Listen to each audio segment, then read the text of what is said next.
Wonderful. Jesus came and died for our sins. That's the message of Christmas. All right, let's have a word of prayer in closing and Christmas, yeah. have some time fellowship.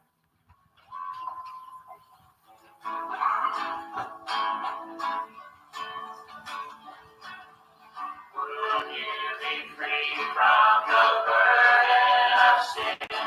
There's power in the blood, power in the blood. Victory win. There's wonderful power in the blood. There is power, wonder-working power in the blood of the Lamb. Wonder-working power in the precious blood of the Lamb. Will you be free from your passion and pride? There's power in the blood, power in the blood. There's wonderful power in the blood. There's a power in the blood of the Lamb.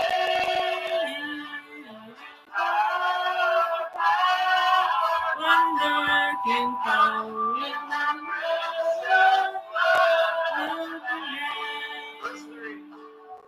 Will you be whiter than snow? There's power in the blood, power in the blood.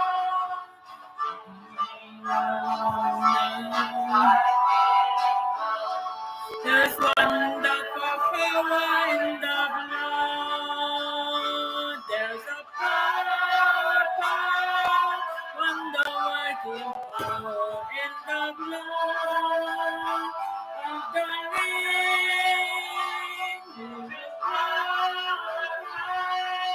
Wonder-working power in the precious blood of the Lamb. Will you do service for Jesus your King? There's power in the blood, power in the blood.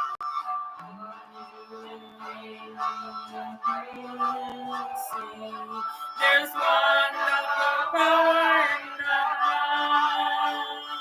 There's a power, wonder-working power in the blood of the Lamb. There is power, wonder-working power in the blood of the Lamb.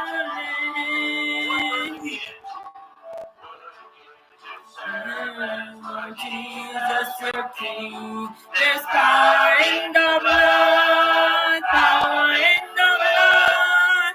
Will you with enemies of praise to sing? There's wonderful power in the blood. There's a power, wonder-working power in the blood of the Lamb. There is power, wonder-working power in the blood of the Lamb. Amen. Good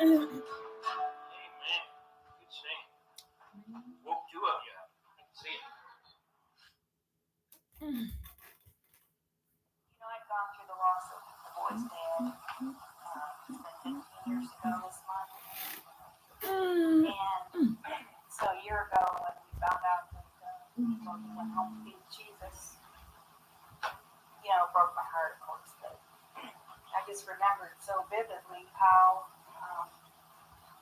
important and how comforting it was for me to just know that he was with Jesus. And I heard a story on Sam Bellini preaches out of Midnight, North Carolina, here on the radio. So one day I was listening to his radio program, and he was talking about this old fella. There is power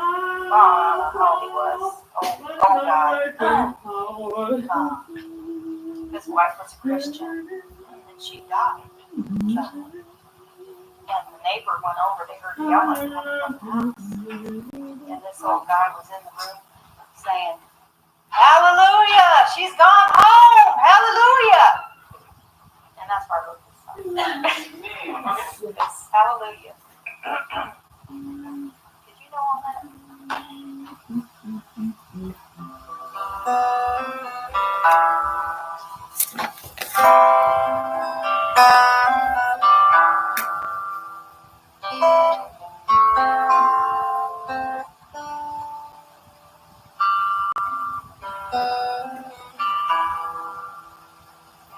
Here on my heart I look up to see. Maybe it was a bad dream. Just let it frighten me. Then the Holy Spirit reminds me once again. You've gone home to Jesus, to heaven's glorious land.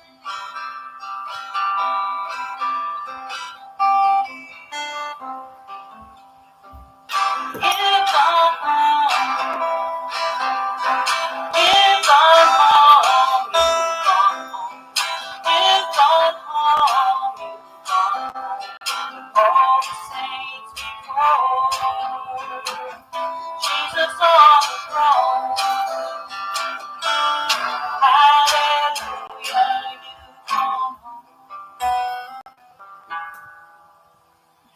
Won't be long, I'll join you. Never part again. All my tears wiped away. Jesus Christ don't hand. I know I'm bound for heaven. Trust in Jesus Christ. He comforts.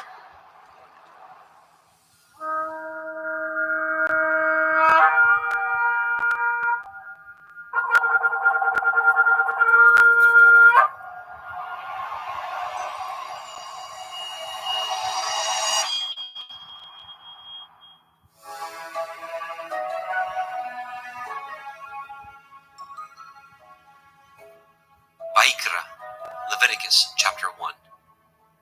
And Yahweh called unto Moshe, and spoke unto him out of the tabernacle of the assembly, saying, Speak unto the children of Yasharel, and say unto them, If any man of you bring an offering unto Yahweh, ye shall bring your offering of the cattle, even of the herd and of the flock.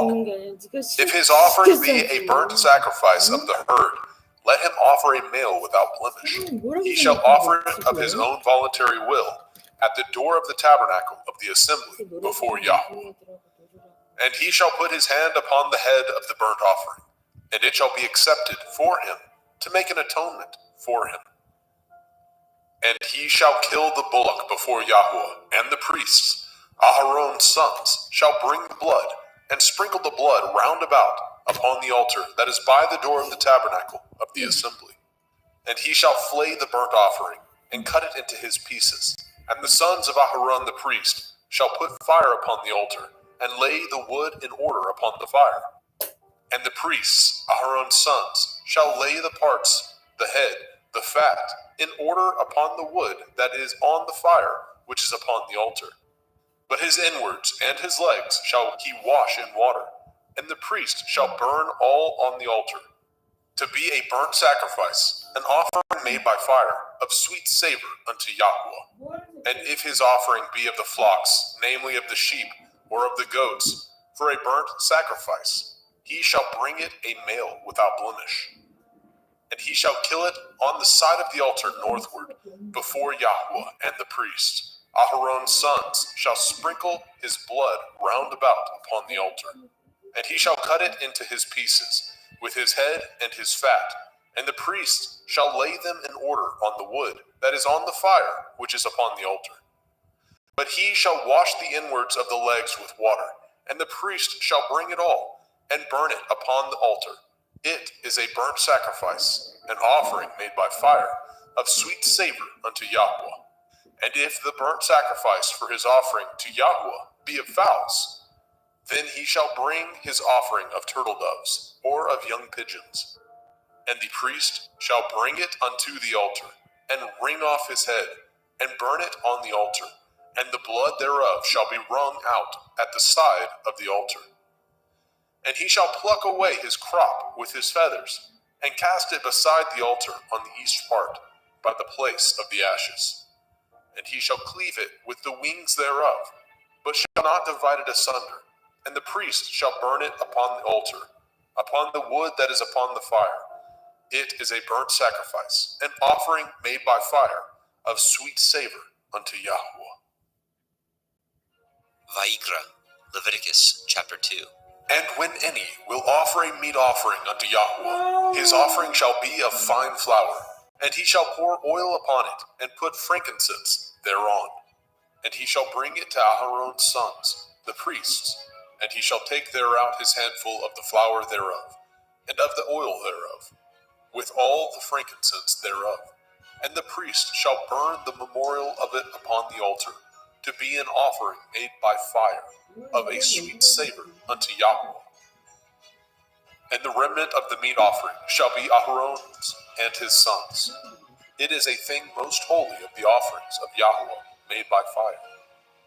And if you bring an oblation of meat offering, baken in the oven, it shall be matzah cakes of fine flour, mingled with oil, or matzah wafers anointed with oil. And if your oblation be a meat offering, baken in a pan, it shall be of fine flour, unleavened, mingled with oil. You shall part it in pieces, and pour oil thereon.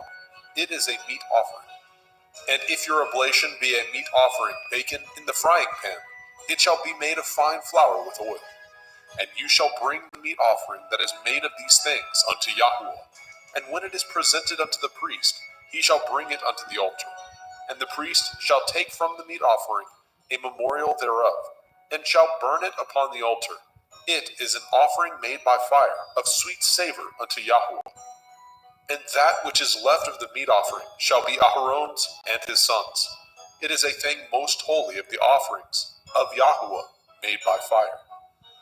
No meat offering which ye shall bring unto Yahweh shall be made with leaven, for ye shall burn no leaven, nor any honey, in any offering of Yahweh made by fire. As for the oblation of the firstfruits, ye shall offer them unto Yahweh, but they shall not be burnt on the altar for a sweet savor.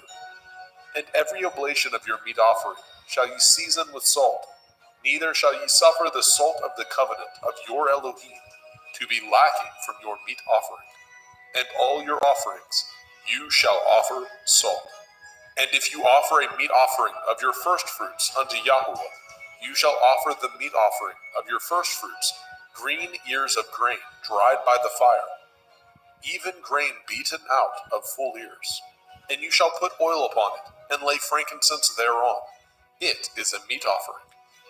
And the priest shall burn the memorial of it, part of the beaten grain thereof, and part of the oil thereof, with all the frankincense thereof. It is an offering made by fire unto Yahweh. Vayikra, Leviticus chapter 3. And if his oblation be a sacrifice of peace offering, if he offer it of the herd, whether it be a male or a female, he shall offer it without blemish before Yahweh. And he shall lay his hand upon the head of his offering, and kill it at the door of the tabernacle of the assembly. And Aaron's sons, the priests, shall sprinkle the blood upon the altar round about. And he shall offer of the sacrifice of the peace offering an offering made by fire unto Yahweh, the fat that covers the inwards, and all the fat that is upon the inwards, and the 2 kidneys, and the fat that is on them, which is by the flanks, and the caul above the liver, with the kidneys, it shall he take away. And Aaron's sons shall burn it on the altar upon the burnt sacrifice, which is upon the wood that is on the fire. It is an offering made by fire, of sweet savor unto Yahweh. And if his offering for a sacrifice of peace offering unto Yahweh be of the flock, male or female, he shall offer it without blemish. If he offer a lamb, for his offering, then shall he offer before Yahweh. And he shall lay his hand upon the head of his offering, and kill it before the tabernacle of the assembly. And Aharon's sons shall sprinkle the blood thereof round about upon the altar. And he shall offer of the sacrifice of the peace offering an offering made by fire unto Yahweh, the fat thereof, and the whole rump. It shall he take off hard by the backbone, and the fat that covers the inwards, and all the fat that is upon the inwards, and the 2 kidneys, and the fat that is upon them, which is by the flanks, and the caul above the liver, and the kidneys, it shall he take away. And the priest shall burn it upon the altar. It is the food of the offering made by fire unto Yahweh. And if his offering be a goat, then he shall offer it before Yahweh. And he shall lay his hand upon the head of it, and kill it before the tabernacle of the assembly. And the sons of Aharon shall sprinkle the blood thereof upon the altar round about.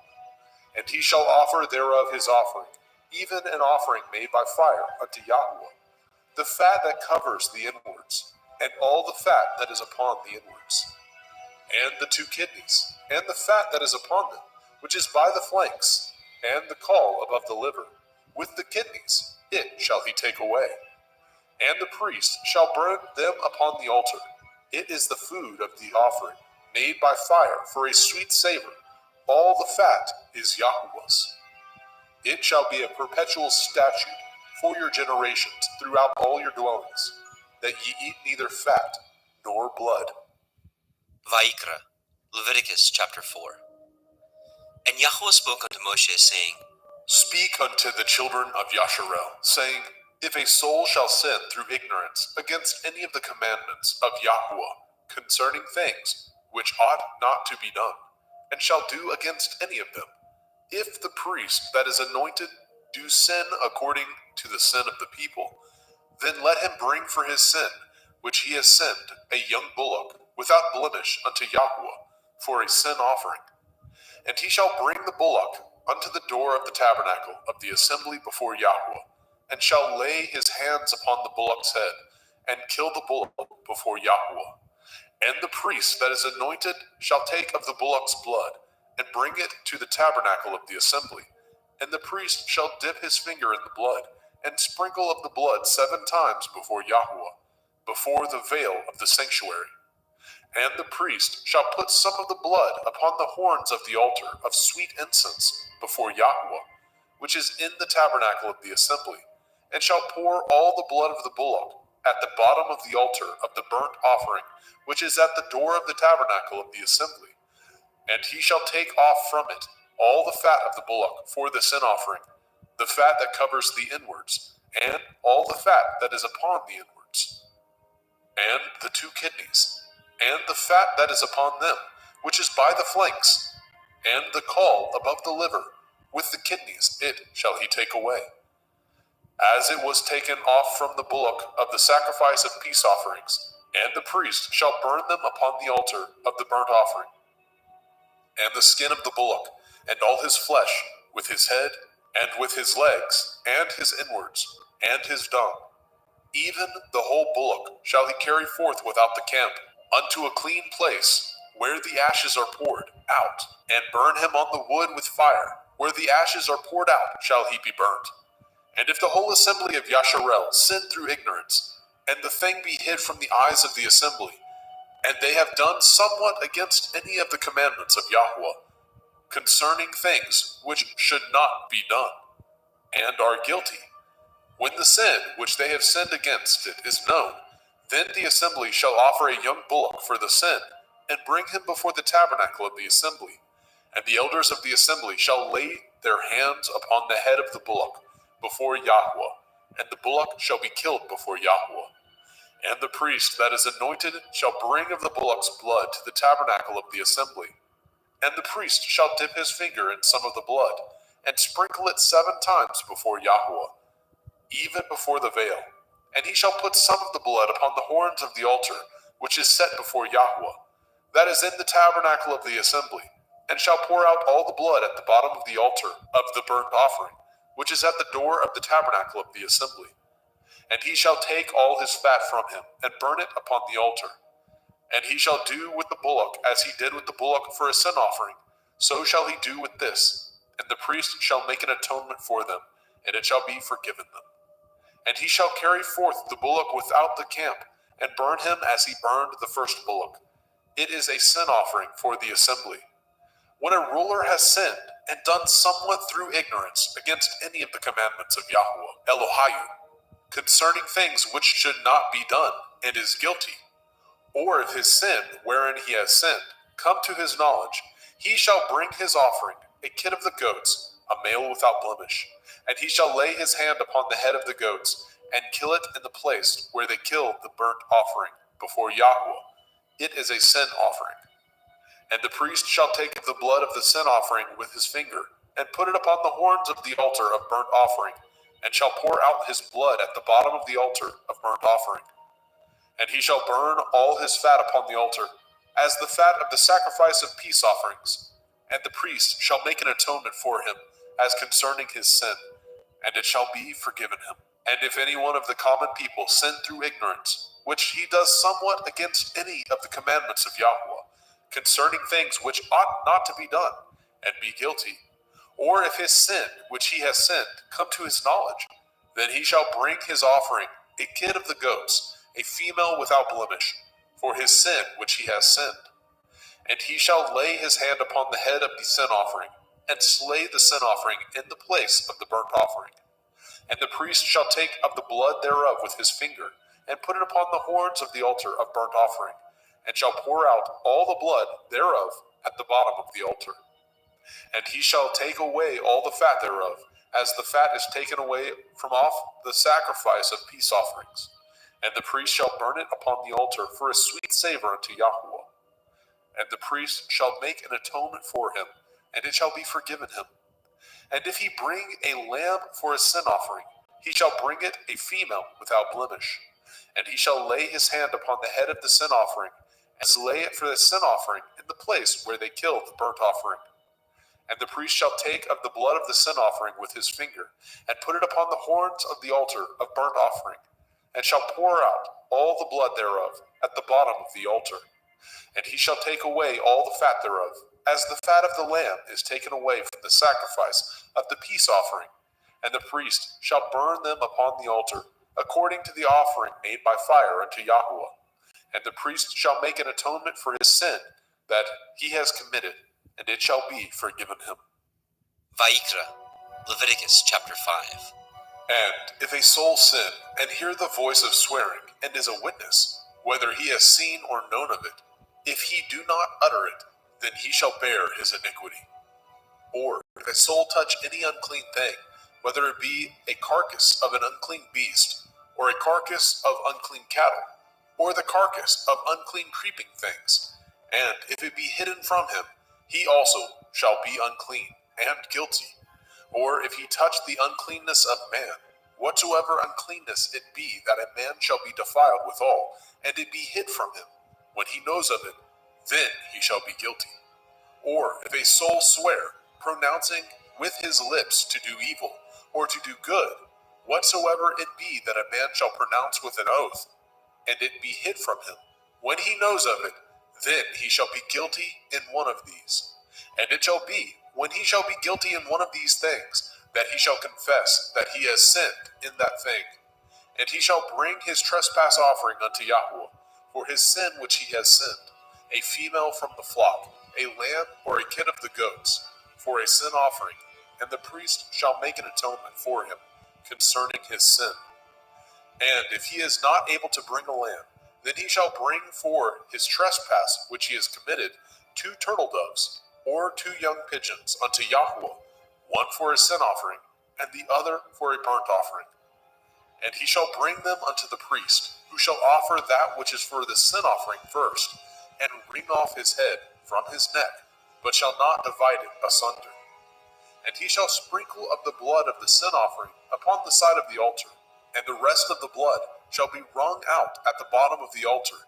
It is a sin offering. And he shall offer the second for a burnt offering, according to the manner, and the priest shall make an atonement for him, for his sin which he has sinned, and it shall be forgiven him. But if he be not able to bring 2 turtle doves, or 2 young pigeons, Then he that sinned shall bring for his offering the 10th part of an ephah of fine flour for a sin offering. He shall put no oil upon it, neither shall he put any frankincense thereon, for it is a sin offering. Then shall he bring it to the priest, and the priest shall take his handful of it, even a memorial thereof, and burn it on the altar, according to the offerings made by fire unto Yahuwah. It is a sin offering.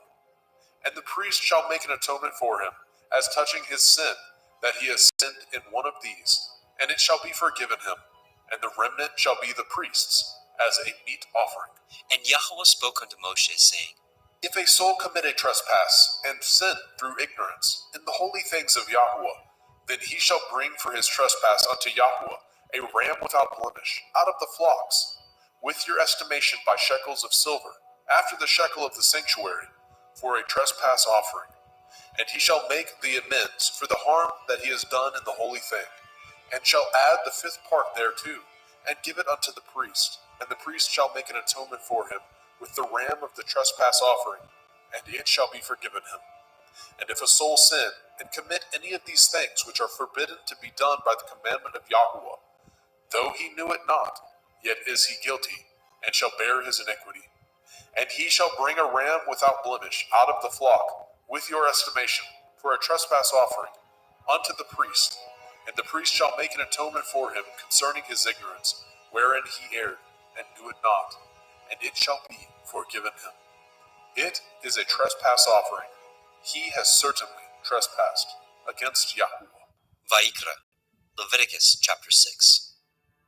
And Yahweh spoke unto Moshe, saying, If a soul sin, and commit a transgression against Yahuwah, and lie unto his neighbor, in that which was delivered him to keep, or in fellowship, or in a thing taken away by violence, or has deceived his neighbor, or have found that which was lost, and lies concerning it, and swears falsely, in any of these that a man does, sinning therein, then it shall be, because he has sinned and is guilty, that he shall restore that which he took violently away, or the thing which he has deceitfully gotten, or that which was delivered him to keep, or the lost thing which he found, or all that which he has sworn falsely, he shall even restore it in the principal, and shall add the 5th part more thereto, and give it unto him to whom it appertains, in the day of his trespass offering.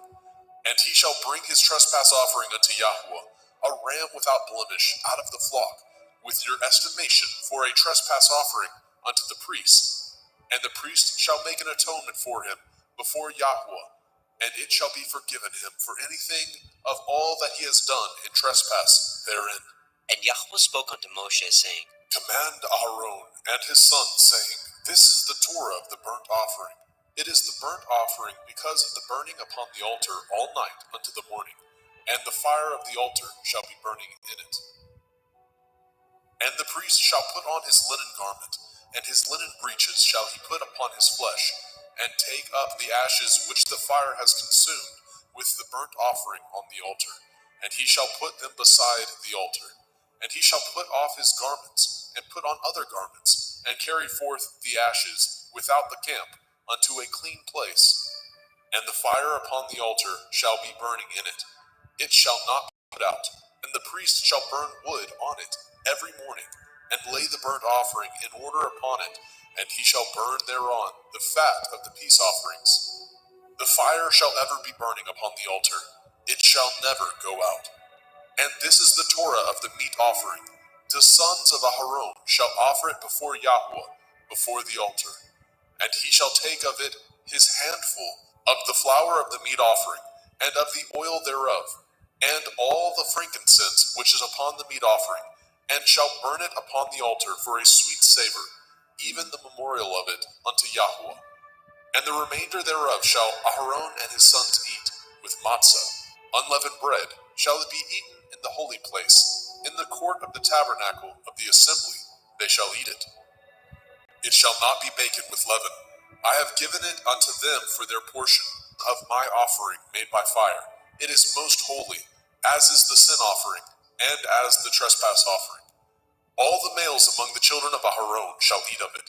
It shall be a statute forever in your generations, concerning the offerings of Yahuwah made by fire. Everyone that touches them shall be holy. And Yahweh spoke unto Moshe, saying, This is the offering of Aharon and his sons, which they shall offer unto Yahweh in the day when he is anointed.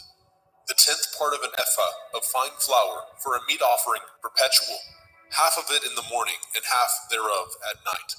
In a pan it shall be made with oil, and when it is baken, you shall bring it in, and the baken pieces of the meat offering shall you offer for a sweet savor unto Yahweh. And the priest of his sons, that is anointed in his stead, shall offer it. It is a statute forever unto Yahweh. It shall be wholly burnt. For every meat offering for the priest shall be wholly burnt. It shall not be eaten. And Yahweh spoke unto Moshe, saying, Speak unto Aharon and to his sons, saying, This is the Torah of the sin offering. In the place where the burnt offering is killed, shall the sin offering be killed before Yahweh. It is most holy. The priest that offers it for sin shall eat it. In the holy place shall it be eaten, in the court of the tabernacle of the assembly. Whatsoever shall touch the flesh thereof shall be holy. And when there is sprinkled of the blood thereof upon any garment, you shall wash that whereon it was sprinkled in the holy place. But the earthen vessel wherein it was sodden shall be broken. And if it be sodden in a brazen pot, it shall be both scoured and rinsed in water. All the males among the priests shall eat thereof. It is most holy. And no sin offering, whereof any of the blood is brought into the tabernacle of the assembly, to reconcile withal, in the holy place, shall be eaten. It shall be burnt in the fire. Vayikra, Leviticus chapter 7. Likewise, this is the Torah of the trespass offering. It is most holy. In the place where they kill the burnt offering, shall they kill the trespass offering, and the blood thereof shall he sprinkle round about upon the altar. And he shall offer it of all the fat thereof, the rump, the fat that covers the inwards, and the 2 kidneys, and the fat that is on them, which is by the flanks, and the caul that is above the liver, with the kidneys it shall he take away. And the priest shall burn them upon the altar for an offering made by fire unto Yahweh. It is a trespass offering. Every male among the priests shall eat thereof.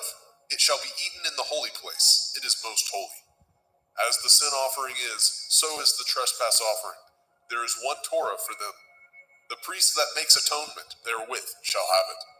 And the priest that offers any man's burnt offering, even the priest shall have to himself the skin of the burnt offering which he has offered.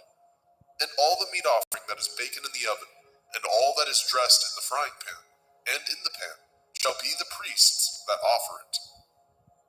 And every meat offering mingled with oil, and dry, shall all the sons of Aharon have, one as much as another. And this is the Torah of the sacrifice of peace offerings, which he shall offer unto Yahweh. If he offer it for thanksgiving, then he shall offer with the sacrifice of thanksgiving matzah, unleavened cakes, mingled with oil, and matzah wafers, anointed with oil, and cakes mingled with oil, of fine flour, fried. Besides the cakes, he shall offer for his offering hametz, leavened bread, with the sacrifice of thanksgiving of his peace offerings. And of it he shall offer one out of the whole oblation, for a heave offering unto Yahweh, and it shall be the priest that sprinkles the blood of the peace offerings. And the flesh of the sacrifice of his peace offerings for thanksgiving shall be eaten the same day that it is offered. He shall not leave any of it until the morning. But if the sacrifice of his offering be a vow, or a voluntary offering, it shall be eaten the same day that he offers his sacrifice. On the morrow also the remainder of it shall be eaten.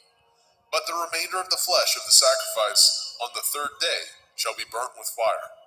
And if any of the flesh of the sacrifice of his peace offerings be eaten at all on the 3rd day, it shall not be accepted, neither shall it be imputed unto him that offers it. It shall be an abomination. And the soul that eats of it shall bear his iniquity.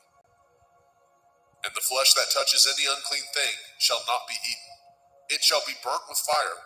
And as for the flesh, all that be clean shall eat thereof. But the soul that eats of the flesh of the sacrifice of peace offerings that pertain unto Yahweh, having his uncleanness upon him, even that soul shall be cut off from his people.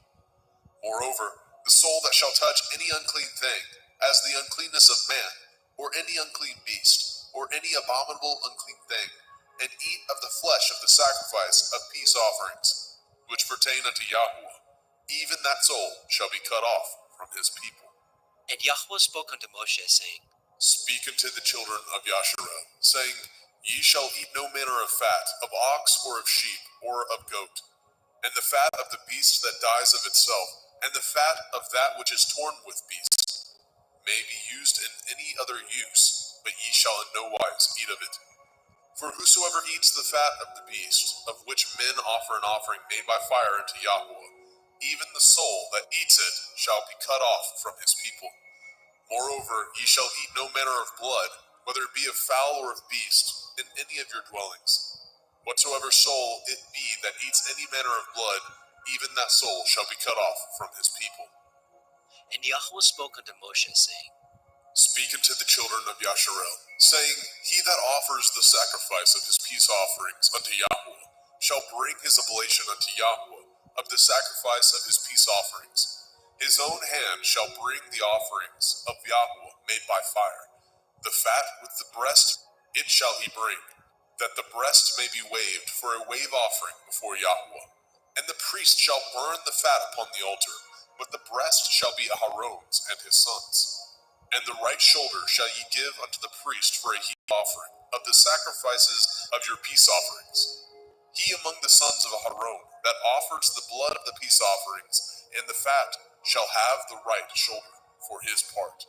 For the wave breast and the heave shoulder have I taken of the children of Yasharel from off the sacrifices of their peace offerings, and have given them unto Aharon the priest, and unto his sons by a statute forever, from among the children of Yasharel.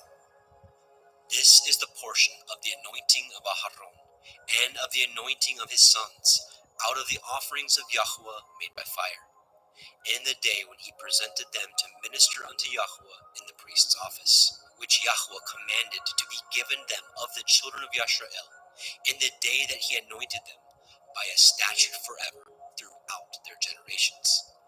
This is the Torah of the burnt offering, of the meat offering, and of the sin offering, and of the trespass offering, and of the consecrations, and of the sacrifice of the peace offerings, which Yahweh commanded Moshe in Mount Sinai, in the day that he commanded the children of Yasharel to offer their oblations unto Yahweh in the wilderness of Sinai.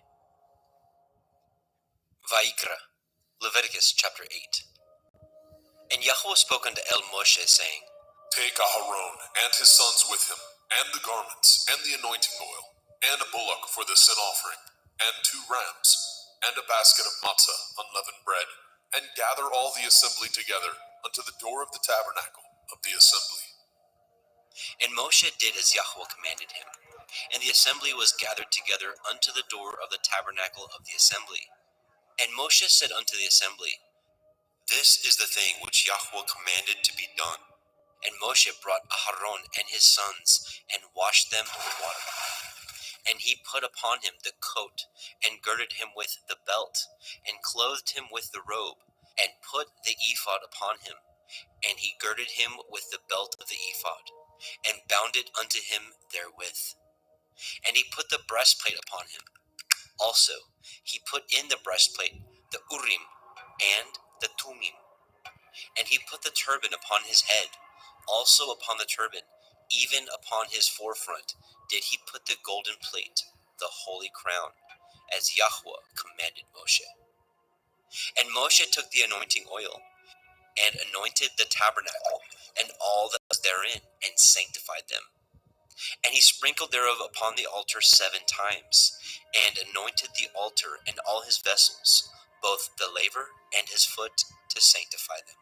And he poured of the anointing oil upon Aharon's head, and anointed him, to sanctify him. And Moshe brought Aharon's sons, and put coats upon them, and girded them with belts, and put bonnets upon them, as Yahweh commanded Moshe.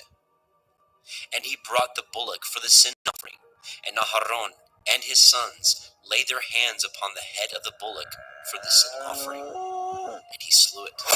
And Moshe took the blood, and put it upon the horns of the altar round about with his finger. and purified the altar, and poured the blood at the bottom of the altar, and sanctified it, to make reconciliation upon it. And he took all the fat that was upon the inwards, and the caul above the liver, and the 2 kidneys, and their fat, and Moshe burned it upon the altar. But the bullock, and his hide, and his flesh, and his dung, he burnt with fire without the camp, as Yahweh commanded Moshe. And he brought the ram for the burnt offering, and Aharon and his sons laid their hands upon the head of the ram, and he killed it. And Moshe sprinkled the blood upon the altar round about. And he cut the ram into pieces, and Moshe burnt the head, and the pieces, and the fat. And he washed the inwards and the legs in water, and Moshe burnt the whole ram upon the altar. It was a burnt sacrifice for a sweet savor, and an offering made by fire unto Yahweh, as Yahweh commanded Moshe. And he brought the other ram, the ram of consecration, and Aharon and his sons laid their hands upon the head of the ram, and he slew it. And Moshe took of the blood of it, and put it upon the tip of Aharon's right ear, and upon the thumb of his right hand, and upon the great toe of his right foot. And he brought Aharon's sons, and Moshe put of the blood upon the tip of their right ear, and upon the thumbs of their right hands, and upon the great toes of their right feet. And Moshe sprinkled the blood upon the altar round about. And he took the fat, and the rump, and the fat that was upon the inwards, and the caul above the liver, and the 2 kidneys, and their fat, and the right shoulder. And out of the basket of matzah that was before Yahweh, he took 1 matzah cake, and a cake of oiled bread, and 1 wafer, and put them on the fat, and upon the right shoulder. And he put all upon Aharon's hands, and upon his sons' hands, and waved them for a wave offering before Yahweh. And Moshe took them from off their hands, and burnt them on the altar upon the burnt offering. They were consecrations for a sweet savor. It is an offering made by fire unto Yahweh. And Moshe took the breast, and waved it for a wave offering before Yahweh. For of the ram of consecration it was Moshe's part, as Yahweh commanded Moshe. And Moshe took of the anointing oil, and of the blood which was upon the altar, and sprinkled it upon Aharon, and his garments, and upon his sons, and upon his sons' garments with him, and sanctified Aharon, and his garments, and his sons' garments with him. And Moshe said unto Aharon and to his sons, Boil the flesh at the door of the tabernacle of the assembly, and there eat it, with the bread that is in the basket of consecrations, as I commanded, saying, Aharon and his sons shall eat it. And that which remains of the flesh and of the bread shall ye burn with fire. And ye shall not go out of the door of the tabernacle of the assembly in 7 days, until the days of your consecration be at an end. For 7 days shall he consecrate you. As he has done this day, so Yahweh has commanded to do, to make an atonement for you. Therefore shall ye abide at the door of the tabernacle of the assembly day and night 7 days, and guard the watch of Yahweh, that ye die not. For so I am commanded. So Aharon and his sons did all the things which Yahweh commanded by the hand of Moshe. Vaikra, Leviticus chapter 9. And it came to pass on the 8th day that Moshe called Aharon and his sons and the elders of Yisrael. And he said unto Aharon, Take a young calf for a sin offering, and a ram for a burnt offering, without blemish, and offer them before Yahweh. And unto the children of Yisrael you shall speak, saying, Take ye a kid of the goats for a sin offering, and a calf and a lamb both of the first year, without blemish, for a burnt offering. Also a bullock and a ram for peace offerings, to sacrifice before Yahweh, and a meat offering mingled with oil. For today Yahweh will appear unto you. And they brought which Moshe commanded before the tabernacle of the assembly. And all the assembly drew near and stood before Yahweh. And Moshe said, This is the thing which Yahweh commanded that you should do, and the glory of Yahweh shall appear unto you. And Moshe said unto Aharon, Go unto the altar, and offer your sin offering, and your burnt offering, and make an atonement for yourself and for the people, and offer the offering of the people, and make an atonement for them, as Yahweh commanded. Aharon therefore went unto the altar, and slew the calf of the sin offering, which was for himself. And the sons of Aharon brought the blood unto him, and he dipped his finger in the blood, and put it upon the horns of the altar, and poured out the blood at the bottom of the altar. But the fat, and the kidneys, and the caul above the liver of the sin offering he burnt upon the altar, as Yahweh commanded Moshe. And the flesh and the hide he burnt with fire without the camp. And he slew the burnt offering, and Aharon's sons presented unto him the blood, which he sprinkled round about upon the altar. And they presented the burnt offering unto him, with the pieces thereof, and the head, and he burnt them upon the altar. And he did wash the inwards and the legs, and burnt them upon the burnt offering on the altar. And he brought the people's offering, and took the goat, which was the sin offering for the people, and slew it, and offered it for sin as the first. And he brought the burnt offering, and offered it according to the manner. And he brought the meat offering, and took a handful thereof, and burnt it upon the altar, beside the burnt sacrifice of the morning. He slew also the bullock and the ram for a sacrifice of peace offerings, which was for the people. And Aharon's sons presented unto him the blood, which he sprinkled upon the altar round about. And the fat of the bullock and of the ram, the rump, and that which covers the inwards, and the kidneys, and the caul above the liver, and they put the fat upon the breasts, and he burnt the fat upon the altar. And the breasts and the right shoulder Aharon waved for a wave offering before Yahweh, as Moshe commanded. And Aharon lifted up his hand toward the people, and blessed them, and came down from offering of the sin offering, and the burnt offering, and peace offerings. And Moshe and Aharon went into the tabernacle of the assembly, and came out, and blessed the people. And the glory of Yahweh appeared unto all the people. And there came a fire out from before Yahweh, and consumed upon the altar the burnt offering and the fat, which when all the people saw, they shouted and fell on their face. Vaikra, Leviticus chapter 10. And Nadab and Abihu, the sons of Aharon, took either of them his censer, and put fire therein, and put incense thereon, and offered strange fire before Yahweh, which he commanded them not. And there went out fire from Yahweh, and devoured them, and they died before Yahweh.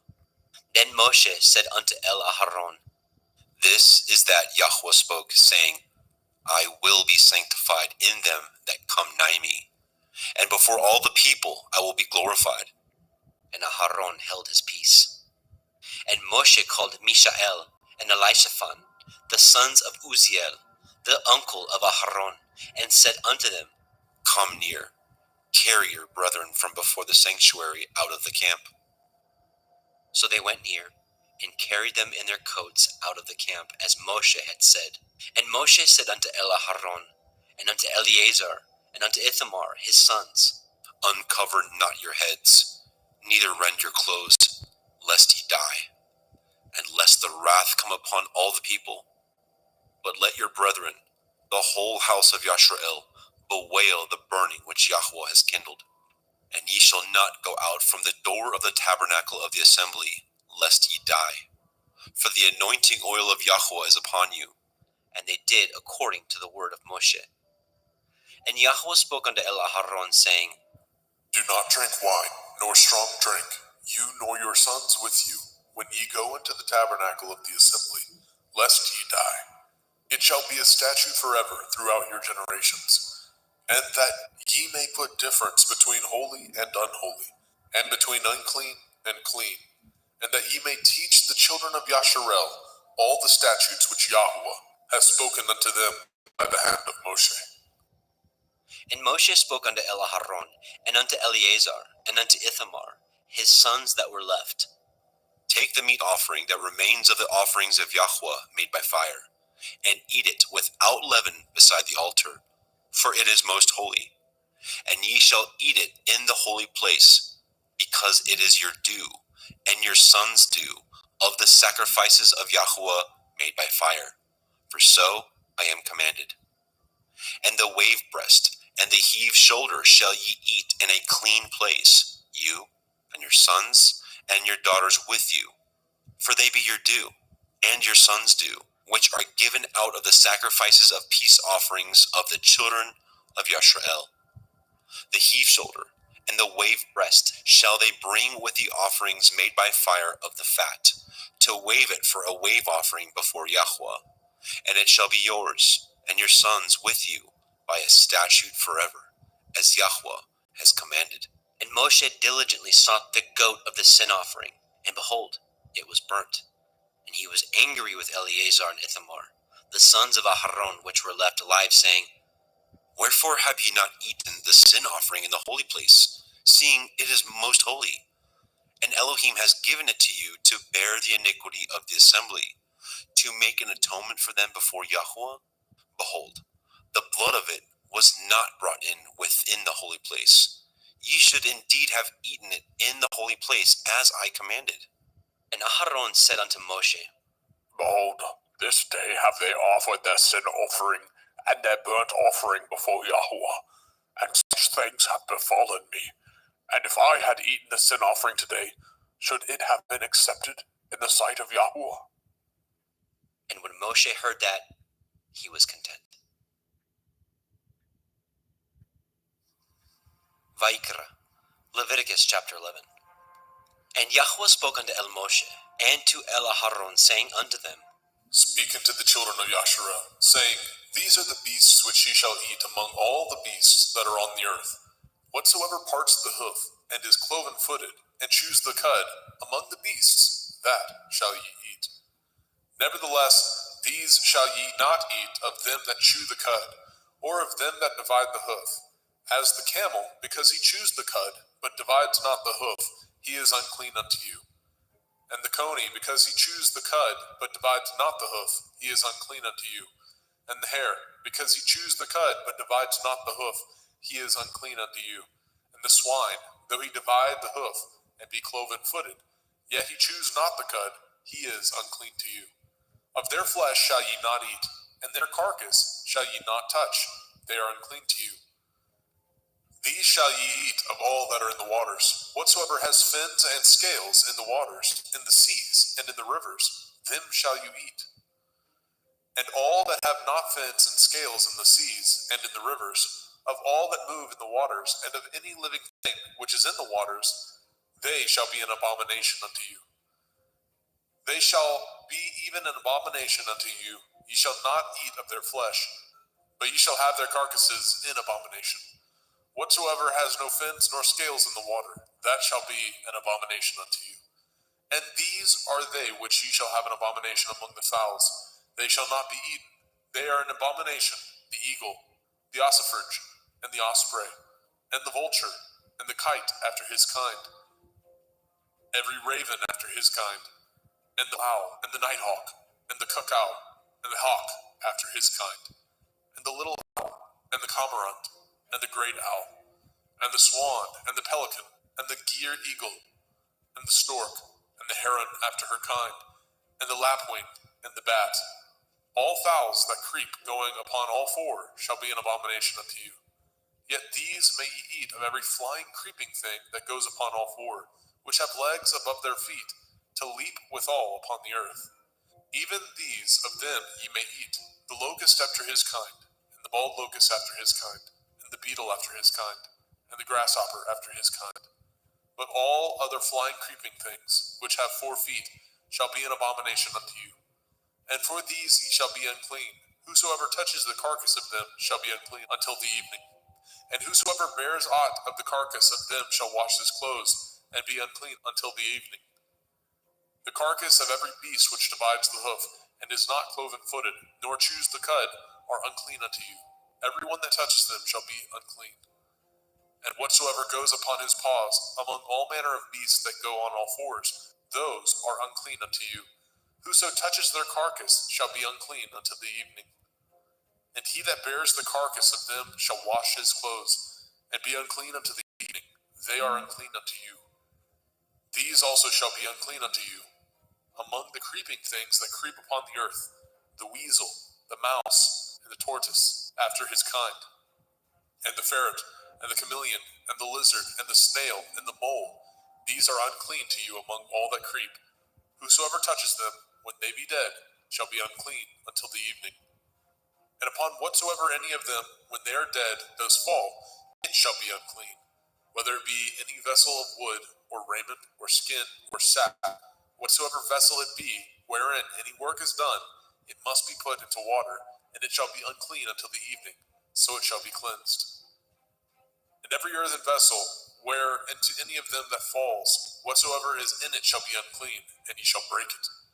Of all meat which may be eaten, that on which such water comes shall be unclean, and all drink that may be drunk in every vessel shall be unclean, and everything whereupon any part of their carcass falls shall be unclean, whether it be oven or range for pots, they shall be broken down, for they are unclean, and shall be unclean unto you. Nevertheless, a fountain or pit, wherein there is plenty of water, shall be clean, but that which touches their carcass shall be unclean. And if any part of their carcass falls upon any sowing seed which is to be sown, it shall be clean. But if any water be put upon the seed, and any part of their carcass fall thereon, it shall be unclean unto you. And if any beast of which ye may eat die, he that touches the carcass thereof shall be unclean until the evening. And he that eats of the carcass of it shall wash his clothes, and be unclean until the evening. He also that bears the carcass of it shall wash his clothes, and be unclean until the evening. And every creeping thing that creeps upon the earth shall be an abomination. It shall not be eaten. Whatsoever goes upon the belly, and whatsoever goes upon all fours, or whatsoever has more feet among all creeping things that creep upon the earth, them shall ye not eat, for they are an abomination. Ye shall not make yourselves abominable with any creeping thing that creeps, neither shall ye make yourselves unclean with them, that ye should be defiled thereby. For I am Yahuwah Elohim. Ye shall therefore sanctify yourselves, and ye shall be holy, for I am holy. Neither shall ye defile yourselves with any manner of creeping thing that creeps upon the earth. For I am Yahuwah, that brings you up out of the land of Mitzrayim, to be your Elohim. Ye shall therefore be holy, for I am holy. This is the Torah of the beasts, and of the fowl, and of every living creature that moves in the waters, and of every creature that creeps upon the earth, to make a difference between the unclean and the clean, and between the beast that may be eaten and the beast that may not be eaten. Vaikra, Leviticus chapter 12. And Yahweh spoke unto Moshe, saying, Speak unto the children of Yasharel, saying, If a woman have conceived seed, and born a male child, then she shall be unclean 7 days. According to the days of the separation for her infirmity, shall she be unclean. And in the 8th day, the flesh of his foreskin shall be circumcised. And she shall then continue in the blood of her purifying 33 days. She shall touch no hallowed thing, nor come into the sanctuary, until the days of her purifying be fulfilled.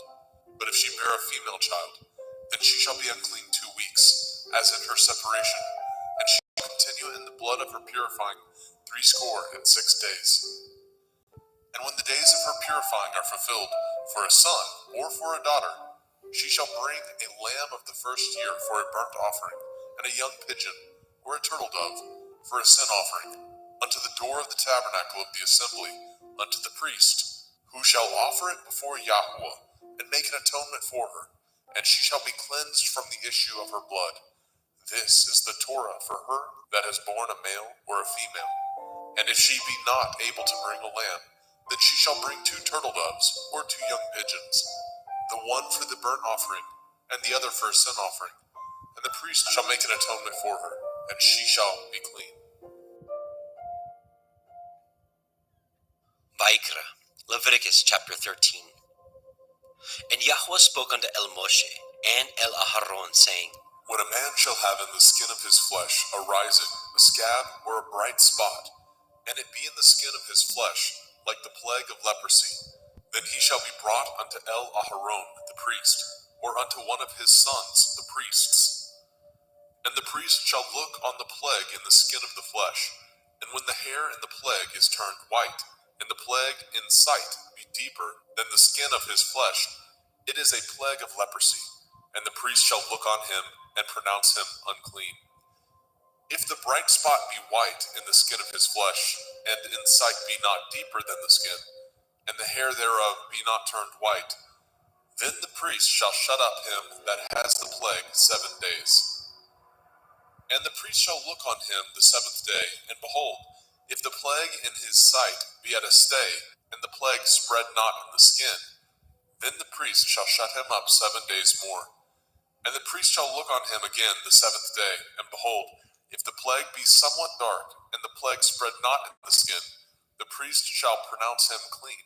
It is but a scab, and he shall wash his clothes and be clean.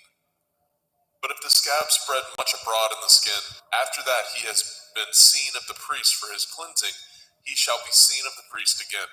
And if the priest see that, behold, the scab spreads in the skin, then the priest shall pronounce him unclean. It is a leprosy. When the plague of leprosy is in a man, then he shall be brought unto the priest. And the priest shall see him, and behold, if the rising be white in the skin, and it have turned the hair white, and there be quick raw flesh in the rising, it is an old leprosy in the skin of his flesh, and the priest shall pronounce him unclean, and shall not shut him up, for he is unclean. And if a leprosy break out abroad in the skin, and the leprosy cover all the skin of him that has the plague from his head even to his foot, wheresoever the priest looks, then the priest shall consider, and behold, if the leprosy have covered all his flesh, he shall pronounce him clean that has the plague. It is all turned white, he is clean. But when raw flesh appears in him, he shall be unclean. And the priest shall see the raw flesh and pronounce him to be unclean. For the raw flesh is unclean, it is a leprosy. Or if the raw flesh turn again, and be changed unto white, he shall come unto the priest. And the priest shall see him, and behold, if the plague be turned unto white, then the priest shall pronounce him clean that has the plague, he is clean. The flesh also, in which even in the skin thereof was a boil, and is healed. And in the place of the boil, where there be a white rising, or a bright spot, white, and somewhat reddish, and it be showed to the priest. And if, when the priest sees it, behold, it be in sight lower than the skin, and the hair thereof be turned white, the priest shall pronounce him unclean. It is a plague of leprosy, broken out of the boil. But if the priest look on it, and behold, there be no white hairs therein, and if it be not lower than the skin, but be somewhat dark, then the priest shall shut him up 7 days. And if it spread much abroad in the skin, then the priest shall pronounce him unclean. It is a plague.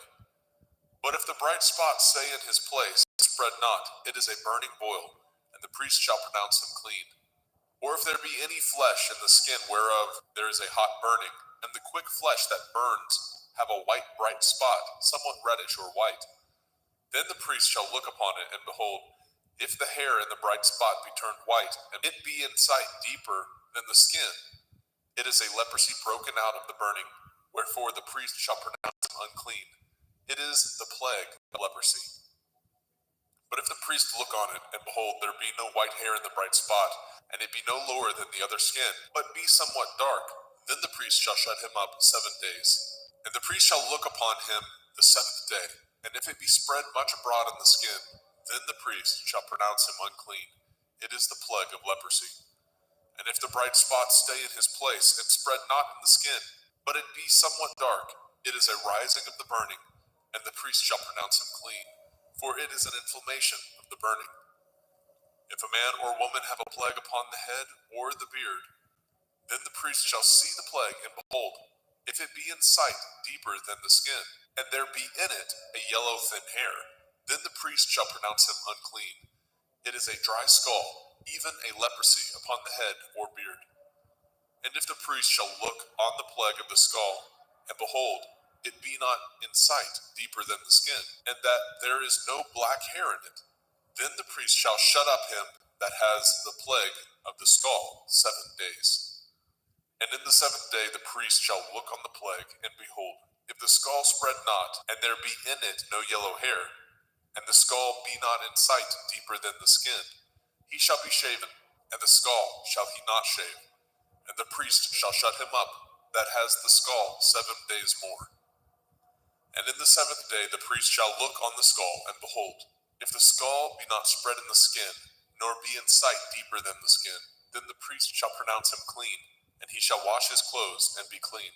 But if the skull spread much in the skin after his cleansing, then the priest shall look on him, and behold, if the skull be spread in the skin, the priest shall not seek for yellow hair, he is unclean. But if the skull be in his sight at a stay, and that there is a black hair grown up therein, the skull is healed, he is clean, and the priest shall pronounce him clean.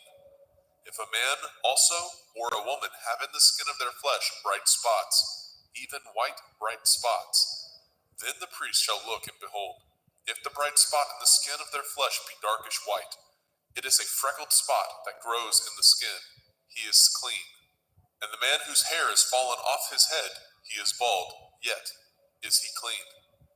And he that has his hair fallen off from the part of his head towards his face, he is forehead bald, yet he is clean. And if there be in the bald head or bald forehead a white reddish sore, it is a leprosy sprung up in his bald head or his bald forehead.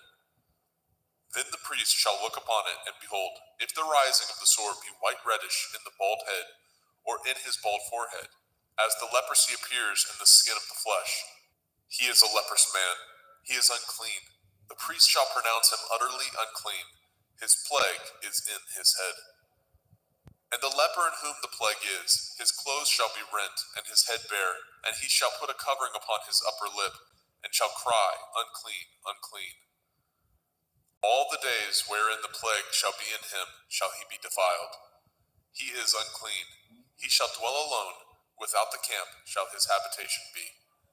The garment also that the plague of leprosy is in, whether it be a woolen garment or a linen garment, whether it be in the warp, the woof of linen, or of woolen, whether in a skin or anything made of skin.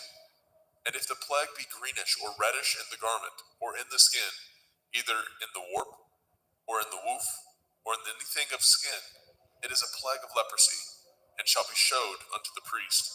And the priest shall look upon the plague, and shut up it that has the plague 7 days. And he shall look on the plague on the 7th day.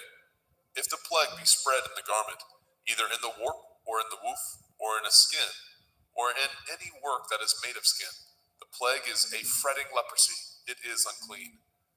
He shall therefore burn that garment, whether warp or woof, in woolen or in linen, anything of skin wherein the plague is, for it is a fretting leprosy, it shall be burnt in the fire. And if the priest shall look and behold, the plague be not spread in the garment, either in the warp or in the woof, or in anything of skin, then the priest shall command that they wash the thing wherein the plague is, and he shall shut it up 7 days more. And the priest shall look on the plague after that it is washed, and behold, if the plague have not changed his color, and the plague be not spread, it is unclean. You shall burn it in the fire. It is a fret inward, whether it be bare within or without. And if the priest look and behold the plague be somewhat dark after the washing of it, then he shall rend it out of the garment, or out of the skin, or out of the warp, or out of the woof. And if it appear still in the garment, either in the warp or in the woof, or in anything of skin, it is a spreading plague. You shall burn that wherein the plague is with fire. And the garment, either warp or woof, or whatsoever thing of skin it be, which you shall wash, if the plague be departed from them, then it shall be washed the 2nd time, and shall be clean. This is the Torah of the plague of leprosy, in a garment of woolen or linen, either in warp or woof, or in anything of skins, to pronounce it clean, or to pronounce it unclean. Vaikra, Leviticus chapter 14. And Yahweh spoke unto Moshe, saying, This shall be the Torah of the leper in the day of his cleansing. He shall be brought unto the priest, and the priest shall go forth out of the camp. And the priest shall look, and behold, if the plague of leprosy be healed in the leper, then shall the priest command to take for him that is to be cleansed 2 birds alive and clean, and cedar wood, and scarlet, and hyssop. And the priest shall command that one of the birds be killed in an earthen vessel over running water. As for the living bird, he shall take it, and the cedar wood, and the scarlet, and the hyssop, and shall dip them, and the living bird in the blood of the bird that was killed over the running water. And he shall sprinkle upon him that is to be cleansed from the leprosy 7 times, and shall pronounce him clean, and shall let the living bird loose into the open field. And he that is to be cleansed shall wash his clothes, and shave off all his hair, and wash himself in water, that he may be clean. And after that he shall come into the camp, and shall tarry abroad out of his tent 7 days. But it shall be on the 7th day that he shall shave all his hair off his head, and his beard, and his eyebrows, even all his hair he shall shave off, and shall wash his clothes. Also shall he wash his flesh in water, and shall be clean. And on the 8th day he shall take 2 he-lambs without blemish, and 1 ewe-lamb of the first year without blemish, and 3/10 deal of fine flour for a meat offering, mingled with oil, and 1 log of oil. And the priest that makes him clean shall present the man that is to be made clean, and those things before Yahweh at the door of the tabernacle of the assembly. And the priest shall take 1 he-lamb, and offer him for a trespass offering, and the log of oil, and wave them for a wave offering before Yahweh. And he shall slay the lamb in the place where he shall kill the sin offering and the burnt offering in the holy place. For as the sin offering is the priest's, so is the trespass offering. It is most holy. And the priest shall take some of the blood of the trespass offering, and the priest shall put it upon the tip of the right ear of him that is to be cleansed, and upon the thumb of his right hand, and upon the great toe of his right foot. And the priest shall take some of the log of oil, and pour it into the palm of his own left hand. And the priest shall dip his right finger in the oil that is in his left hand, and shall sprinkle up the oil with his finger 7 times before Yahweh. And of the rest of the oil that is in his hand shall the priest put upon the tip of the right ear of him that is to be cleansed, and upon the thumb of his right hand, and upon the great toe of his right foot, upon the blood of the trespass offering. And the remnant of the oil that is in the priest's hand he shall pour upon the head of him that is to be cleansed, and the priest shall make an atonement for him before Yahweh. And the priest shall offer the sin offering, and make an atonement for him that is to be cleansed from his uncleanness, and afterwards he shall kill the burnt offering. And the priest shall offer the burnt offering and the meat offering upon the altar, and the priest shall make an atonement for him, and he shall be clean. And if he be poor, and cannot get so much, then he shall take 1 lamb for trespass offering to be waved, to make an atonement for him, and 1/10 deal of fine flour mingled with oil for a meat offering, and a log of oil, and 2 turtle doves or 2 young pigeons, such as he is able to get, and the one shall be a sin offering, and the other a burnt offering. And he shall bring them on the 8th day for his cleansing unto the priest, unto the door of the tabernacle of the assembly before Yahweh. And the priest shall take the lamb of the trespass offering, and the log of oil, and the priest shall wave them for a wave offering before Yahweh. And he shall kill the lamb of the trespass offering, and the priest shall take some of the blood of the trespass offering, and put it upon the tip of the right ear of him that is to be cleansed, and upon the thumb of his right hand, and upon the great toe of his right foot. And the priest shall pour of the oil into the palm of his own left hand. And the priest shall sprinkle with his right finger some of the oil that is in his left hand 7 times before Yahweh. And the priest shall put of that oil that is in his hand upon the tip of the right ear of him that is to be cleansed, and upon the thumb of his right hand, and upon the great toe of his right foot, upon the place of the blood of the trespass offering. And the rest of the oil that is in the priest's hand he shall put upon the head of him that is to be cleansed, to make an atonement for him before Yahweh. And he shall offer the 1 of the turtle doves, or of the young pigeons, such as he can get, even such as he is able to get, the one for a sin offering, and the other for a burnt offering, with the meat offering. And the priest shall make an atonement for him that is to be cleansed before Yahweh. This is the Torah of him in whom is the plague of leprosy, whose hand is not able to get that which pertains to his cleansing. And Yahweh spoke unto El Moshe, and unto El Aharon, saying, When ye are come into the land of Canaan, which I give to you for a possession, and I put the plague of leprosy in a house of the land of your possession, and he that owns the house shall come and tell the priest, saying, It seems to me there is, as it were, a plague in the house. Then the priest shall command that they empty the house before the priest go into it to see the plague, that all that is in the house be not made unclean. And afterward the priest shall go in to see the house. And he shall look on the plague, and behold, if the plague be in the walls of the house, with hollow strakes, greenish or reddish, which in sight are lower than the wall, then the priest shall go out of the house to the door of the house, and shut up the house 7 days. And the priest shall come again the 7th day, and shall look, and behold, if the plague be spread in the walls of the house, then the priest shall command that they take away the stones in which the plague is, and they shall cast them into an unclean place without the city. And he shall cause the house to be scraped within round about, and they shall pour out the dust that they scrape off without the city into an unclean place. And they shall take other stones, and put them in the place of those stones.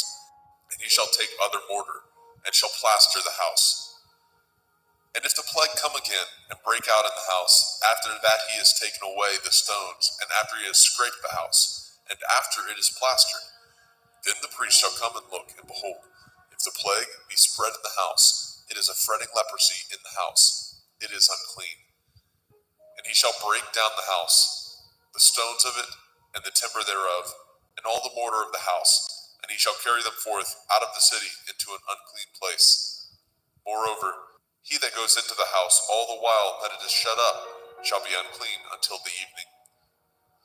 And he that lies in the house shall wash his clothes, and he that eats in the house shall wash his clothes. And if the priest shall come in and look upon it, and behold, the plague has not spread in the house, after the house was plastered, then the priest shall pronounce the house clean, because the plague is healed. And he shall take to cleanse the house 2 birds, and cedar wood, and scarlet, and hyssop. And he shall kill the one of the birds in an earthen vessel over running water. And he shall take the cedar wood, and the hyssop, and the scarlet, and the living bird, and dip them in the blood of the slain bird, and in the running water, and sprinkle the house 7 times. And he shall cleanse the house with the blood of the bird, and with the running water, and with the living bird, and with the cedar wood, and with the hyssop, and with the scarlet. But he shall let go of the living bird out of the city into the open field, and make an atonement for the house, and it shall be clean. This is the Torah for all manner of plague, of leprosy and scald, and for the leprosy of a garment, and of a house, and for a rising, and for a scab, and for a bright spot, to teach when it is unclean, and when it is clean. This is the Torah of leprosy. Vayikra, Leviticus chapter 15. And Yahweh spoke unto El Moshe, and to El Aharon, saying, Speak unto the children of Yasharel, and say unto them, when any man has a running issue out of his flesh, because of his issue he is unclean. And this shall be his uncleanness in his issue, whether his flesh run with his issue, or his flesh be stopped from his issue, it is his uncleanness. Every bed whereon he lies that has the issue is unclean, and everything whereon he sits shall be unclean. And whosoever touches his bed shall wash his clothes, and bathe himself in water, and be unclean until the evening. And he that sits on anything whereon he sat that has the issue shall wash his clothes, and bathe himself in water, and be unclean until the evening. And he that touches the flesh of him that has the issue shall wash his clothes, and bathe himself in water, and be unclean until the evening. And if he that has the issue spit upon him that is clean, then he shall wash his clothes, and bathe himself in water, and be unclean until the evening. And what saddle soever he rides upon that has the issue shall be unclean. And whosoever touches anything that was under him shall be unclean until the evening. And he that bears any of those things shall wash his clothes, and bathe himself in water, and be unclean until the evening. And whomsoever he touches that has the issue, and has not rinsed his hands in water, he shall wash his clothes, and bathe himself in water, and be unclean until the evening. And the vessel of earth that he touches which has the issue shall be broken, and every vessel of wood shall be rinsed in water. And when he that has an issue is cleansed of his issue, then he shall number to himself 7 days for his cleansing, and wash his clothes, and bathe his flesh in running water, and shall be clean. And on the 8th day he shall take to him 2 turtle doves or 2 young pigeons, and come before Yahuwah unto the door of the tabernacle of the assembly, and give them unto the priest. And the priest shall offer them, the one for a sin offering, and the other for a burnt offering. And the priest shall make an atonement for him before Yahuwah for his issue. And if any man's seed of copulation go out from him, then he shall wash all his flesh in water, and be unclean until the evening. And every garment and every skin whereon is the seed of copulation shall be washed with water, and be unclean until the evening. The woman also with whom the man shall lie with seed of copulation, they shall both bathe themselves in water, and be unclean until the evening. And if a woman have an issue, and her issue in her flesh be blood, she shall be put apart 7 days, and whosoever touches her shall be unclean until the evening. And everything that she lies upon in her separation shall be unclean. Everything also that she sits upon shall be unclean. And whosoever touches her bed shall wash his clothes, and bathe himself in water, and be unclean until the evening. And whosoever touches anything that she sat upon shall wash his clothes, and bathe himself in water, and be unclean until the evening. And if it be on her bed, or on anything whereon she sits, when he touches it, he shall be unclean until the evening. And if any man lie with her at all, and her floor be upon him, he shall be unclean 7 days, and all the bed whereon he lies shall be unclean. And if a woman have an issue of her blood many days out of the time of her separation, or if it run beyond the time of her separation, all the days of the issue of her uncleanness shall be as the days of her separation. She shall be unclean. Every bed whereon she lies, all the days of her issue shall be unto her as the bed of her separation, and whatsoever she sits upon shall be unclean, as the uncleanness of her separation. And whosoever touches those things shall be unclean, and shall wash his clothes, and bathe himself in water, and be unclean until the evening. But if she be cleansed of her issue, then she shall number to herself 7 days, and after that she shall be clean. And on the 8th day she shall take unto her 2 turtle doves, or 2 young pigeons, and bring them unto the priest to the door of the tabernacle of the assembly. And the priest shall offer the one for a sin offering, and the other for a burnt offering. And the priest shall make an atonement for her before Yahuwah for the issue of her uncleanness. Thus shall ye separate the children of Yasharel from their uncleanness, that they die not in their uncleanness, when they defile my tabernacle that is among them. This is the Torah of him that has an issue, and of him whose seed goes from him, and is defiled therewith, and of her that is sick of her flowers, and of him that has an issue, of the man and of the woman, and of him that lies with her that is unclean. Vayikra, Leviticus chapter 16. And Yahweh spoke unto Moshe after the death of the 2 sons of Aharon, when they offered before Yahweh and died. And Yahweh said unto El Moshe, Speak unto El Aharon your brother, that he come not at all times into the holy place within the veil before the mercy seat, which is upon the ark, that he die not. For I will appear in the cloud upon the mercy seat. Thus shall Aharon come into the holy place, with a young bullock for a sin offering, and a ram for a burnt offering. He shall put on the holy linen coat, and he shall have the linen breeches upon his flesh, and shall be girded with a linen belt, and with the linen turban shall he be attired. These are holy garments. Therefore shall he wash his flesh in water, and so put them on. And he shall take of the assembly of the children of Yasharel 2 kids of the goats for a sin offering, and 1 ram for a burnt offering. And Aharon shall offer his bullock of the sin offering, which is for himself, and make an atonement for himself and for his house. And he shall take the 2 goats, and present them before Yahuwah at the door of the tabernacle of the assembly.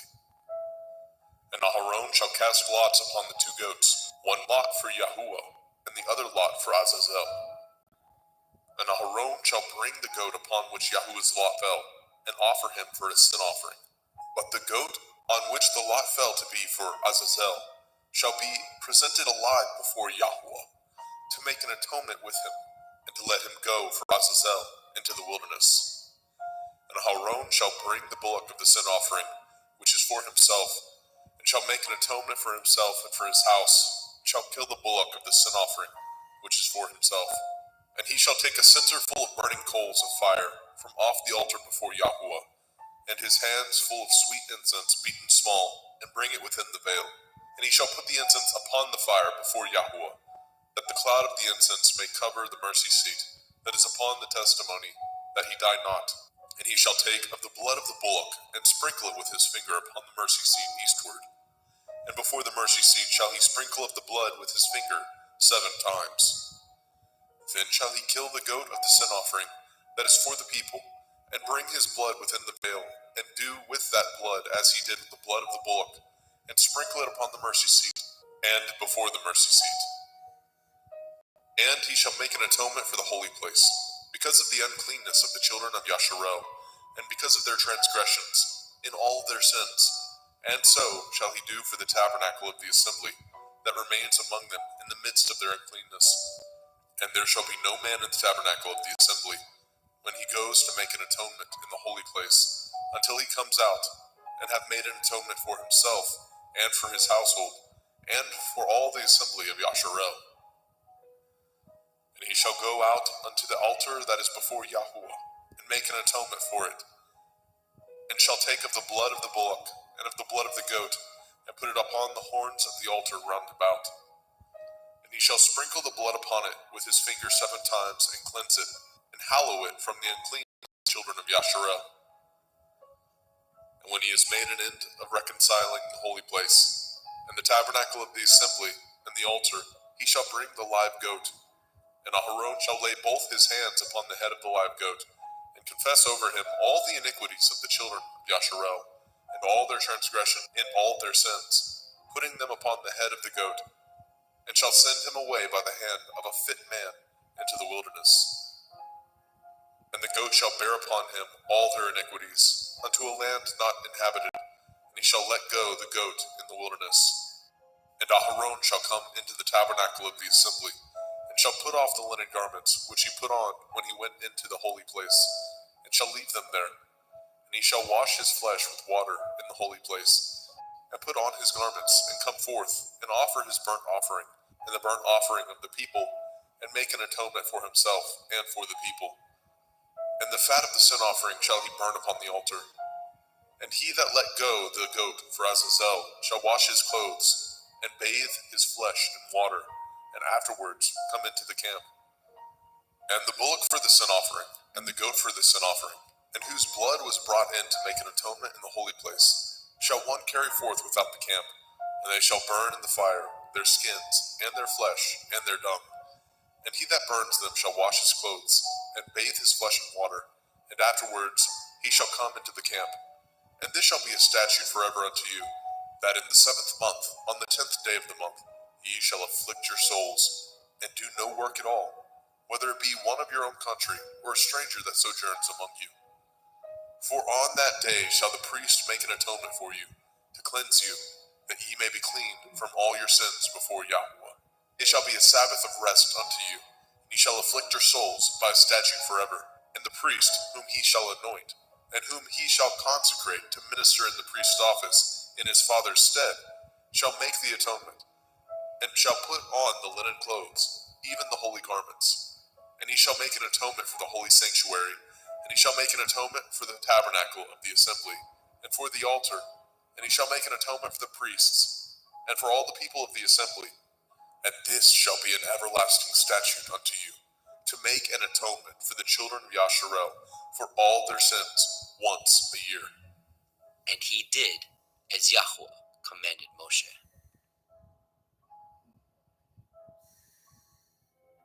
Vaikra, Leviticus chapter 17.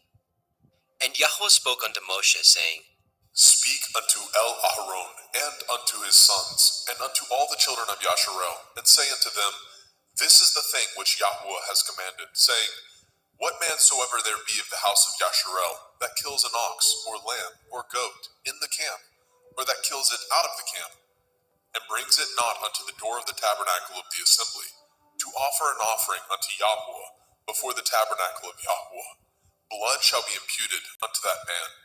He has shed blood, and that man shall be cut off from among his people, to the end that the children of Yasharel may bring their sacrifices, which they offer in the open field, even that they may bring them unto Yahuwah, unto the door of the tabernacle of the assembly, unto the priest, and offer them for peace offerings unto Yahuwah. And priests shall sprinkle the blood upon the altar of Yahweh at the door of the tabernacle of the assembly, and burn the fat for a sweet savor unto Yahweh.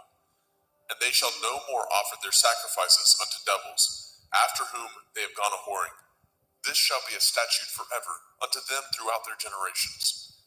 And ye shall say unto them, Whatsoever man there be of the house of Yasharel, or of the strangers, which sojourn among you, that offers a burnt offering or sacrifice, and brings it not unto the door of the tabernacle of the assembly, to offer it unto Yahweh, even that man shall be cut off from among his people. And whatsoever man there be of the house of Yasharel, or of the strangers that sojourn among you, that eats any manner of blood, I will even set my face against that soul that eats the blood, and cut him off from among his people. For the soul of the flesh is in the blood. He and I have given it to you upon the altar to make an atonement for your souls. For it is the blood of him that makes an atonement in the soul. Therefore I said unto the children of Yasharel, No soul of you shall eat blood, neither shall any stranger that sojourns among you eat blood. And whatsoever man there be of the children of Yasharel, or of the strangers that sojourn among you, which hunts and catches a beast or fowl that may be eaten, he shall even pour out the blood thereof, and cover it with dust. For it is the life of all flesh. The blood of it is for the life thereof. Therefore I said unto the children of Yasharel, Ye shall eat the blood of no manner of flesh. For the life of all flesh is the blood thereof. Whosoever eats it shall be cut off. And every soul that eats that which died of itself, or that which was torn with beasts, whether it be one of your own country or a stranger, he shall both wash his clothes and bathe himself in water, and be unclean until the evening. Then shall he be clean. But if he wash them not, nor bathe his flesh, then he shall bear his iniquity.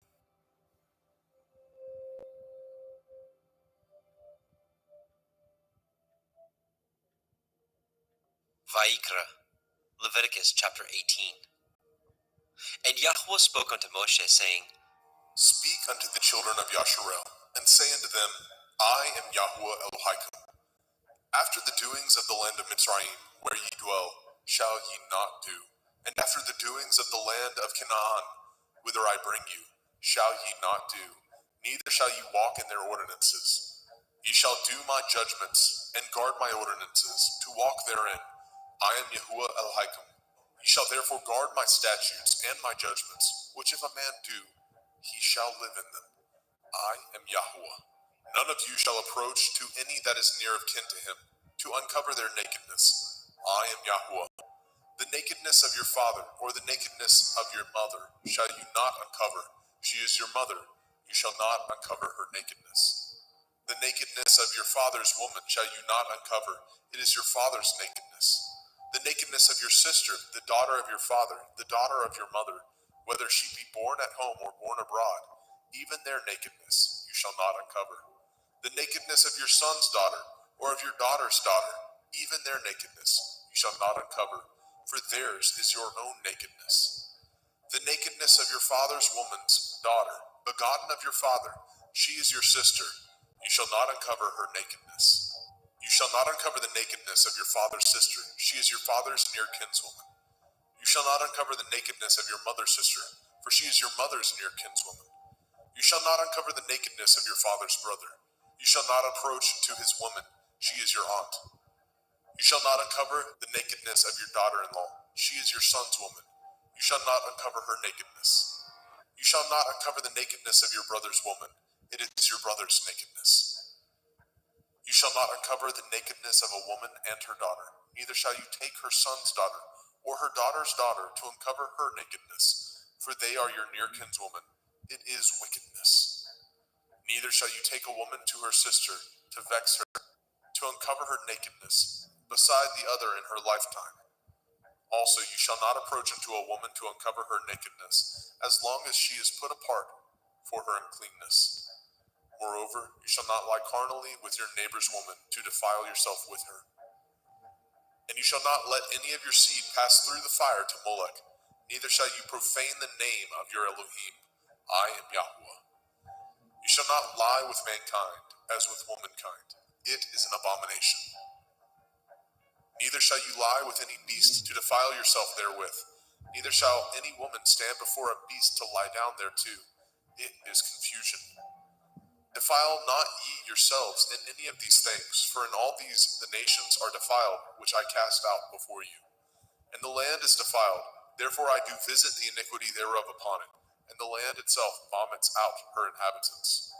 Ye shall therefore guard my statutes and my judgments, and shall not commit any of these abominations, neither any of your own nation, nor any stranger that sojourns among you.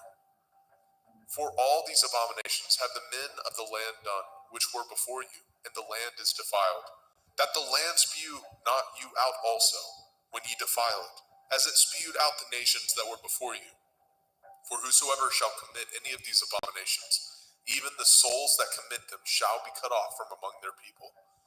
Therefore shall ye guard my ordinance, that ye commit not any of these abominable customs, which were committed before you, and that ye defile not yourselves therein. I am Yahuwah Elohaikum.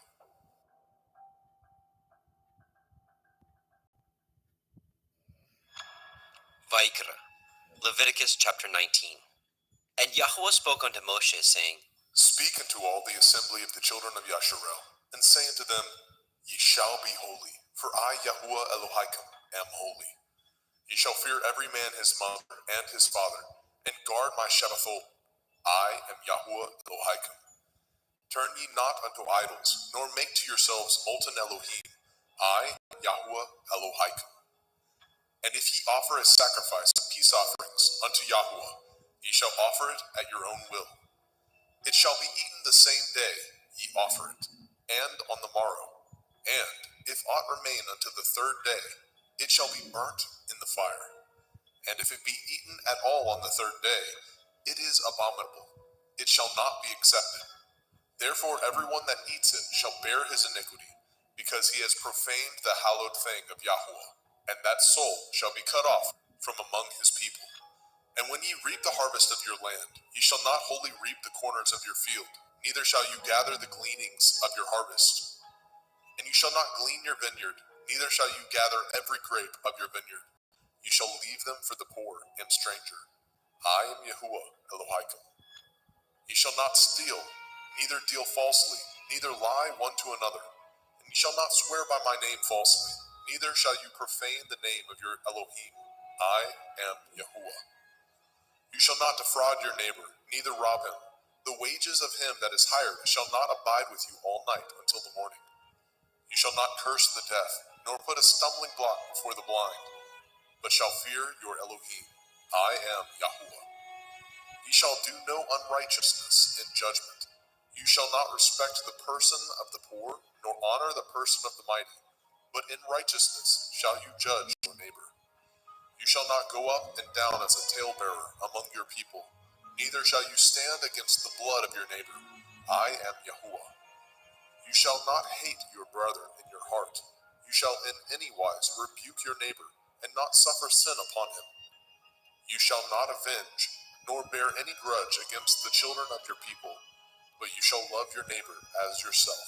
I am Yahuwah. Ye shall guard my statutes. You shall not let your cattle gender with a diverse kind. You shall not sow your field with mingled seed, neither shall a garment mingled of linen and woolen come upon you. And whosoever lies carnally with a woman that is a bondmaid, betrothed to a man, and not at all redeemed, nor freedom given her, she shall be scourged. They shall not be put to death, because she was not free. And he shall bring his trespass offering unto Yahuwah, unto the door of the tabernacle of the assembly, even a ram for a trespass offering. And the priest shall make an atonement for him with the ram of the trespass offering before Yahuwah, for his sin which he has done, and the sin which he has done shall be forgiven him. And when ye come into the land, and shall have planted all manner of trees for food, then ye shall count the fruit thereof as uncircumcised. 3 years shall it be as uncircumcised unto you. It shall not be eaten of. But in the 4th year, all the fruit thereof shall be holy to praise Yahuwah withal. And in the 5th year shall ye eat of the fruit thereof, that it may yield unto you the increase thereof. I am Yahuwah Elohaikum. Ye shall not eat anything with the blood, neither shall ye use enchantment, nor practice sorcery. You shall not round the corners of your heads, neither shall you mar the corners of your beard. You shall not make any cuttings in your flesh for the dead, nor print any marks upon you. I am Yahweh. Do not prostitute your daughter, to cause her to be a whore, lest the land fall to whoredom, and the land become full of wickedness. You shall guard my Shabbatot, and reverence my sanctuary. I am Yahweh. Regard not them that have familiar spirits, neither seek after wizards to be defiled by them. I am Yahweh Elohim. You shall rise up before the gray head, and honor the face of the old man, and fear your Elohim. I am Yahweh. And if a stranger sojourn with you in your land, ye shall not vex him. But the stranger that dwells with you shall be unto you as one born among you, and you shall love him as yourself. For ye were strangers in the land of Mitzrayim. I am Yahweh Elohim. Ye shall do no unrighteousness in judgment, in meat yard, in weight, or in measure. Just balances, just weights, a just ephah, and a just hin shall ye have. I am Yahweh Elohim, which brought you out of the land of Mitzrayim. Therefore shall ye guard all my statutes, and all my judgments, and do them. I am Yahweh.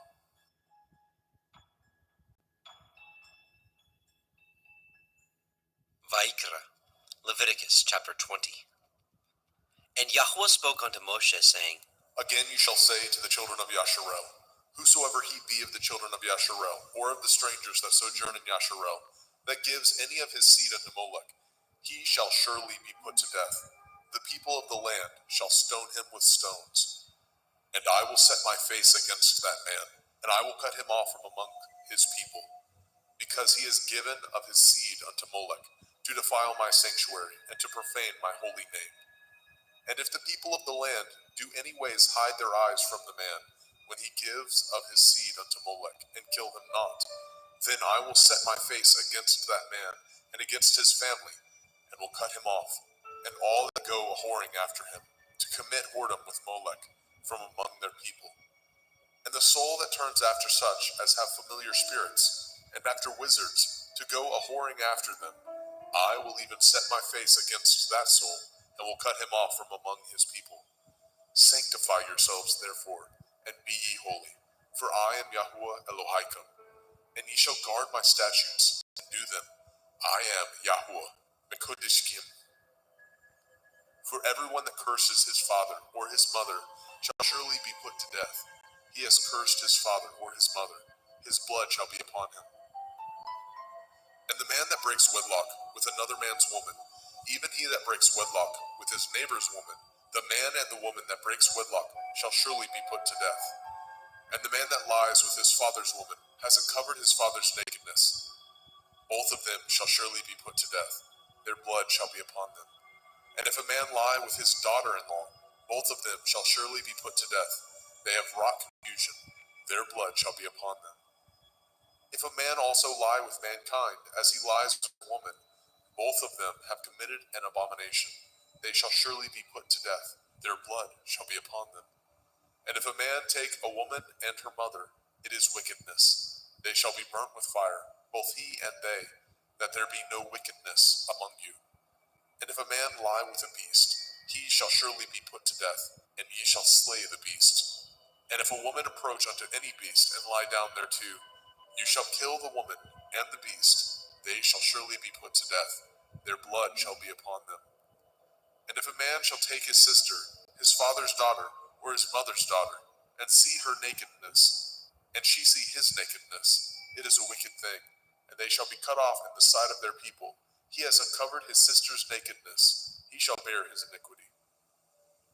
And if a man shall lie with a woman having her sickness, and shall uncover her nakedness, he has discovered her fountain, and she has uncovered the fountain of her blood, and both of them shall be cut off from among their people. And you shall not uncover the nakedness of your mother's sister, nor of your father's sister, for he uncovers his near kin. They shall bear their iniquity. And if a man shall lie with his uncle's woman, he has uncovered his uncle's nakedness. They shall bear their sin. They shall die childless. And if a man shall take his brother's woman, it is an unclean thing. He has uncovered his brother's nakedness. They shall be childless. Ye shall therefore guard all my statutes and all my judgments, and do them. that the land whither I bring you to dwell therein spew you not out, and ye shall not walk in the manner of the nation which I cast out before you. For they committed all these things, and therefore I abhorred them. But I have said unto you, ye shall inherit their land, and I will give unto you to possess it, a land that flows with milk and honey. I am Yahweh Elohim, which have separated you from other people. Ye shall therefore put difference between clean beasts and unclean, and between unclean fowls and clean. And ye shall not make your souls abominable by beast, or by fowl, or by any manner of living thing that creeps on the ground, which I have separated from you as unclean. And ye shall be holy unto me, for I, Yahweh, am holy, and have severed you from other people, that ye should be mine. A man also, or a woman that has a familiar spirit, or that is a wizard, shall surely be put to death. They shall stone them with stones, their blood shall be upon them. Vayikra, Leviticus chapter 21. And Yahweh said unto Moshe, Speak unto the priests, the sons of Aharon, and say unto them, There shall none be defiled for the dead among his people, but for his kin that is near unto him, that is, for his mother, and for his father, and for his son, and for his daughter, and for his brother, and for his sister a virgin, that is nigh unto him, which has had no man, for her may he be defiled. But he shall not defile himself, being a chief among his people, to profane himself. They shall not make baldness upon their head, neither shall they shave off the corners of their beard, nor make any cuttings in their flesh. They shall be holy unto their Elohim, and not profane the name of their Elohim. For the offerings of Yahweh made by fire, and the bread of their Elohim they do offer. Therefore they shall be holy. They shall not take a woman that is a whore, or profane, neither shall they take a woman put away from her man, for he is holy unto his Elohim. You shall sanctify him therefore, for he offers the bread of your Elohim. He shall be holy unto you, for I, Yahweh, which sanctify you, am holy. And the daughter of any priest, if she profane herself by playing the whore, she profanes her father, she shall be burnt with fire. And he that is high priest among his brethren, upon whose head the anointing oil was poured, and that is consecrated to put on the garments, shall not uncover his head, nor rend his clothes. Neither shall he go in to any dead body, nor defile himself for his father, or for his mother. Neither shall he go out of the sanctuary, nor profane the sanctuary of his Elohim. For the crown of the anointing oil of his Elohim is upon him. I am Yahweh. And he shall take a woman in her virginity, a widow or a divorced woman, or profane, or a harlot. These shall he not take, but he shall take a virgin of his own people to be his woman. Neither shall he profane his seed among his people, for I, Yahweh, do sanctify him. And Yahweh spoke unto Moshe, saying, Speak unto El-Aharon, saying, Whosoever he be of your seed in their generations, that has any blemish, let him not approach to offer the bread of his Elohim.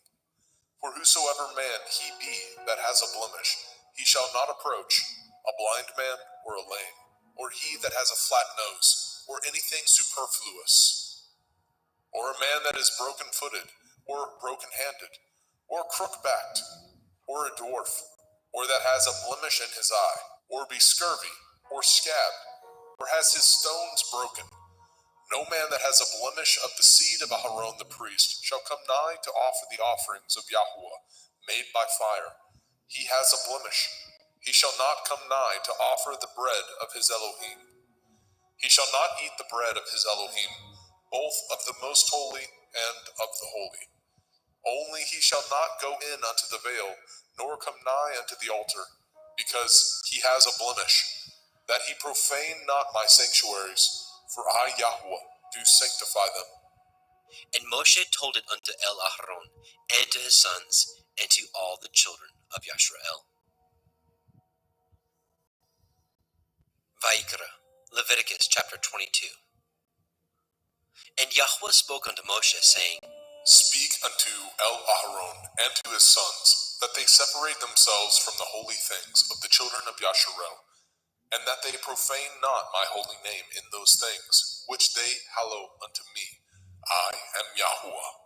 Say unto them, whosoever he be of all your seed among your generations, that goes unto the holy things which the children of Yasharel hallow unto Yahuwah, having his uncleanness upon him, that soul shall be cut off from my presence. I am Yahuwah. What man soever of the seed of Aaron is a leper, or has a running issue, he shall not eat of the holy things until he be clean. And whoso touches anything that is unclean by the dead, or a man whose seed goes from him, or whosoever touches any creeping thing whereby he may be made unclean, or a man of whom he may take uncleanness, whatsoever uncleanness he has, the soul which has touched any such thing shall be unclean until evening, and shall not eat of the holy things, unless he wash his flesh with water. And when the sun is down, he shall be clean, and shall afterward eat of the holy things, because it is his food. That which dies of itself, or is torn with beasts, he shall not eat, to defile himself therewith. I am Yahuwah. They shall therefore guard my ordinance, lest they bear sin for it, and die therefore. If they profane it, I, Yahuwah, do sanctify them. There shall no stranger eat of the holy thing. A sojourner of the priest, or a hired servant, shall not eat of the holy thing. But if the priest buy any soul with his money, he shall eat of it. And he that is born in his house, they shall eat of his meat. If the priest's daughter also be married unto a stranger, she may not eat of an offering of the holy things. But if the priest's daughter be a widow, or divorced, and have no child, and is returned unto her father's house, as in her youth, she shall eat of her father's meat, but there shall no stranger eat thereof. And if a man eat of the holy thing unwittingly, then he shall put the fifth part thereof unto it, and shall give it unto the priest with the holy thing. And they shall not profane the holy things of the children of Yasharel, which they offer unto Yahuwah, or suffer them to bear the iniquity of trespass when they eat their holy things. For I, Yahuwah, do sanctify them. And Yahuwah spoke unto El Moshe, saying, Speak unto El Aharon, and to his sons, and unto all the children of Yasharel, and say unto them, whatsoever he be of the house of Yasharel, or of the strangers in Yasharel, that will offer his oblation for all his vows, and for all his freewill offerings, which they will offer unto Yahuwah for a burnt offering, ye shall offer at your own will a male without blemish, of the cattle, of the sheep, or of the goats. But whatsoever has a blemish, that shall ye not offer, for it shall not be acceptable for you.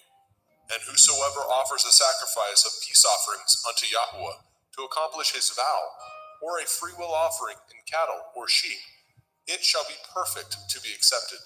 There shall be no blemish therein. Blind or broken, or maimed, or having a running sore, or scurvy, or scabbed, ye shall not offer these unto Yahuwah, nor make an offering by fire of them upon the altar unto Yahuwah. Either a bullock or a lamb that has anything superfluous or lacking in his parts, that may you offer for a freewill offering, but for a vow it shall not be accepted. Ye shall not offer unto Yahuwah that which is bruised, or crushed, or broken, or cut, neither shall ye make any offerings thereof in your land. Neither from a stranger's hand shall ye offer the bread of your Elohim of any of these, because their corruption is in them, and blemishes be in them. They shall not be accepted for you. And Yahuwah spoke unto Moshe, saying, When a bullock or a sheep or a goat is brought forth, then it shall be 7 days under the dam, and from the 8th day, and thenceforth, it shall be accepted for an offering made by fire unto Yahuwah. And whether it be cow or ewe, ye shall not kill it, and her young, both in 1 day. And when ye offer a sacrifice of thanksgiving unto Yahuwah, offer it at your own will. On the same day it shall be eaten up. Ye shall leave none of it until the morrow. I am Yahuwah. Therefore shall ye guard my commandments, and do them. I am Yahuwah.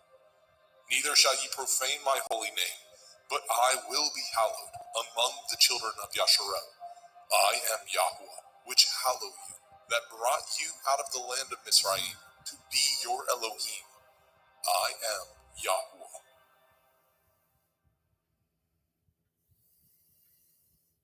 Vayikra, Leviticus chapter 23. And Yahweh spoke unto Moshe, saying, Speak unto the children of Yasharel, and say unto them concerning the feasts of Yahweh, which ye shall proclaim to be holy assemblies.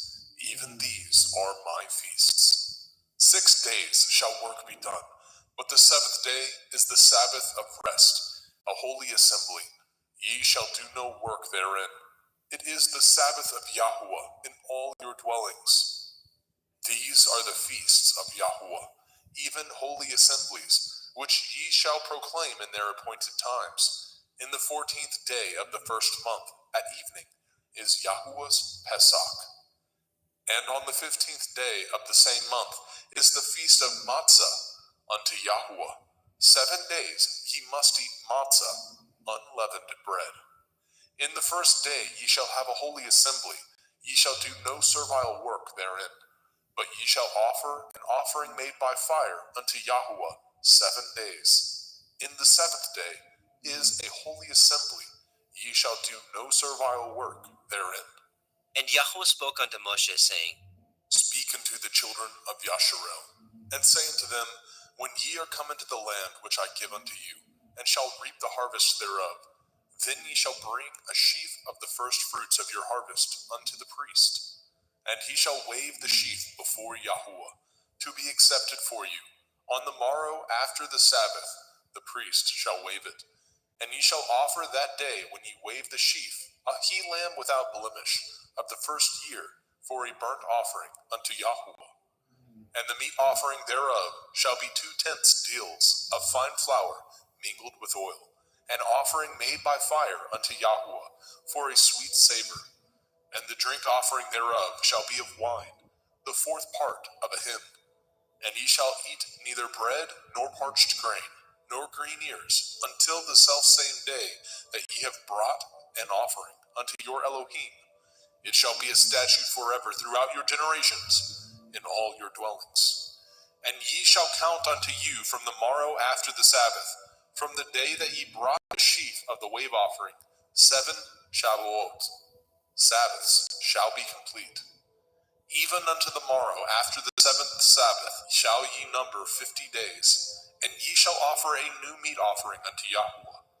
Ye shall bring out of your habitations 2 wave loaves of 2/10 deals. They shall be of fine flour. They shall be baken with leaven. They are the first fruits unto Yahweh. And ye shall offer with the bread 7 lambs, without blemish of the 1st year, and 1 bullock, and 2 rams. They shall be for a burnt offering unto Yahweh, with their meat offering, and their drink offerings, even an offering made by fire of sweet savor unto Yahweh. Then ye shall sacrifice 1 kid of the goats for a sin offering, and 2 lambs of the 1st year for a sacrifice of peace offerings. And the priest shall wave them with the bread of the first fruits for a wave offering before Yahweh. With the 2 lambs, they shall be holy to Yahweh for the priest. And ye shall proclaim on the selfsame day that it may be a holy assembly unto you. Ye shall do no servile work therein. It shall be a statute forever in your dwellings throughout your generations. And when ye reap the harvest of your land, you shall not make clean riddance of the corners of your field when you reap. Neither shall you gather any gleanings of your harvest. You shall leave them unto the poor and to the stranger. I am Yahweh Elohim. And Yahweh spoke unto Moshe, saying, Speak unto the children of Yasharel, saying, In the 7th month, on the 1st day of the month, shall ye have a Sabbath, a memorial of blowing of shofarot, Yom Teruah, the feast of trumpets, the day of the awakening blast, a holy assembly. Ye shall do no servile work therein, but ye shall offer an offering made by fire unto Yahweh. And Yahweh spoke unto Moshe, saying, Also on the 10th day of this 7th month is Yom Kippurim, the day of atonement. It shall be a holy assembly unto you, and ye shall afflict your souls, and offer an offering made by fire unto Yahweh. And ye shall do no work in that same day, for it is Yom Kippurim, to make an atonement for you before Yahuwah Elohaikum. For whatsoever soul it be that shall not be afflicted in that same day, he shall be cut off from among his people. And whatsoever soul it be that does any work in that same day, the same soul will I destroy from among his people. Ye shall do no manner of work. It shall be a statute forever throughout your generations in all your dwellings. It shall be unto you a Sabbath of rest, and ye shall afflict your souls in the 9th day of the month at evening. From evening unto evening shall ye celebrate your Sabbath. And Yahweh spoke unto Moshe, saying, Speak unto the children of Yasharel, saying, The 15th day of this 7th month shall be the feast of Sukkot, tabernacles, for 7 days unto Yahuwah. On the first day shall be a holy assembly. Ye shall do no servile work therein. 7 days ye shall offer an offering made by fire unto Yahuwah. On the 8th day shall be a holy assembly unto you, and ye shall offer an offering made by fire unto Yahuwah. It is a solemn assembly, and ye shall do no servile work therein. These are the feasts of Yahuwah, which ye shall proclaim to be holy assemblies, to offer an offering made by fire unto Yahuwah, a burnt offering and a meat offering, a sacrifice and drink offerings, everything upon his day. Besides the Shavuot, Sabbaths of Yahuwah, and beside your gifts, and beside all your vows, and beside all your freewill offerings, which ye give unto Yahuwah. Also in the 15th day of the 7th month, when ye have gathered in the fruit of the land, ye shall keep a feast unto Yahuwah 7 days. On the first day shall be a Sabbath, and on the 8th day shall be a Sabbath. And ye shall take you on the first day the boughs of goodly trees, branches of palm trees, and the boughs of thick trees, and willows of the brook. And ye shall rejoice before Yahuwah Elohaikum 7 days. And ye shall keep it a feast unto Yahuwah 7 days in the year. It shall be a statute forever in your generations.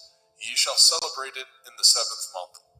Ye shall dwell in sukkahs, booths, 7 days.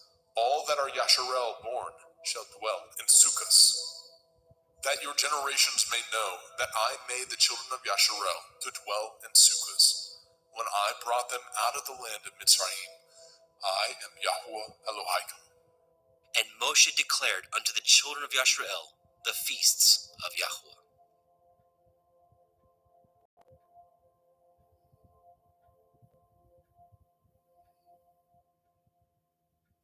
Vaikra, Leviticus chapter 24.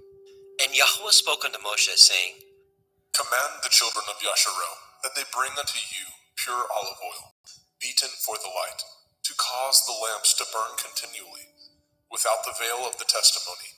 In the tabernacle of the assembly shall Aharon order it from the evening unto the morning before Yahuwah continually. It shall be a statute forever in your generations. He shall order the lamps upon the pure menorah, 7-branched candlestick, before Yahuwah continually. And you shall take fine flour, and bake 12 cakes thereof. 2/10 deals shall be in 1 cake. And you shall set them in 2 rows, 6 on a row, upon the pure table before Yahuwah. And you shall put pure frankincense upon each row, that it may be on the bread for a memorial, even a memorial made by fire unto Yahuwah. Every Sabbath he shall set it in order before Yahuwah continually, being taken from the children of Yasharel by an everlasting covenant. And it shall be Aharon and his sons, and they shall eat it in the holy place, for it is most holy unto him of the offerings of Yahuwah made by fire, by a perpetual statute. And the son of a Yashareliteth woman, whose father was a Mitzri, went out among the children of Yasharel. And this son of the Yashareliteth woman and a man of Yasharel strove together in the camp. And the Yashareliteth woman's son blasphemed the name of Yahweh, and cursed. And they brought him unto Moshe, and his mother's name was Shelomith, the daughter of Divri, of the tribe of Dan. And they put him in ward, that the mind of Yahweh might be showed them. And Yahweh spoke unto Moshe, saying, Bring forth him that has cursed without the camp, And let all that heard him lay their hands upon his head, and let all the assembly stone him. And you shall speak unto the children of Yasharel, saying, Whosoever curses his Elohim shall bear his sin. And he that blasphemes the name of Yahuwah, he shall surely be put to death. And all the assembly shall certainly stone him, as well the stranger, as he that is born in the land, when he blasphemes the name of Yahuwah, shall be put to death. And he that kills any man shall surely be put to death. And he that kills a beast shall make it good, beast for beast. And if a man cause a blemish in his neighbor, as he has done, so shall it be done to him. Breach for breach, eye for eye, tooth for tooth. As he has caused a blemish in a man, so shall it be done to him again. And he that kills a beast, he shall restore it. And he that kills a man, he shall be put to death. Ye shall have one manner of law, as well for the stranger, as for one of your own country. For I am Yahuwah Elohim. And Moshe spoke to the children of Yasharel, that they should bring forth him that had cursed out of the camp, and stone him with stones. And the children of Yasharel did as Yahuwah commanded Moshe.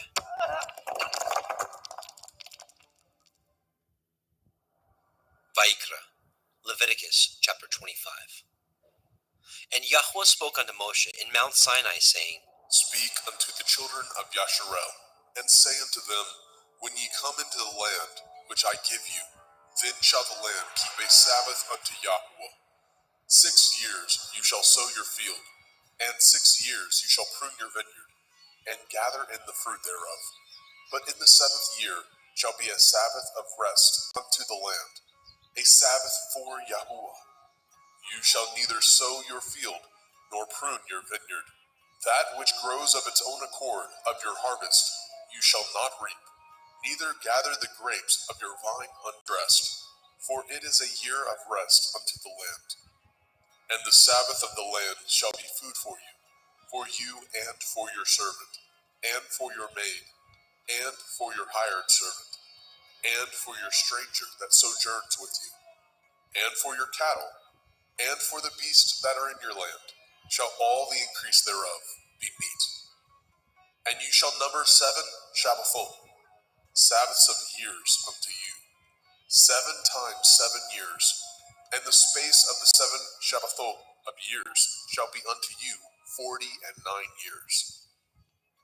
Then shall you cause the shofar of the Jubilee to sound on the 10th day of the 7th month, in Yom Kippurim, the Day of Atonement, shall ye make the shofar sound throughout all your land. And ye shall hallow the 50th year, and proclaim liberty throughout all the land unto all the inhabitants thereof. It shall be a jubilee unto you, and ye shall return every man unto his possession, and ye shall return every man unto his family. A jubilee shall that 50th year be unto you. Ye shall not sow, neither reap that which grows of itself in it, nor gather the grapes in it of your vine undressed. For it is the Jubilee, it shall be holy unto you. Ye shall eat the increase thereof out of the field. In the year of this Jubilee, ye shall return every man unto his possession. And if ye sell aught unto your neighbor, or buy aught of your neighbor's hand, ye shall not oppress one another. According to the number of years after the Jubilee, you shall buy of your neighbor, and according unto the number of years of the fruits, he shall sell unto you. According to the multitude of years, you shall increase the price thereof, and according to the fewness of years, you shall diminish the price of it. For according to the number of the years of the fruits, he sells unto you. Ye shall not therefore oppress one another, but you shall fear your Elohim, for I am Yahuwah Elohim.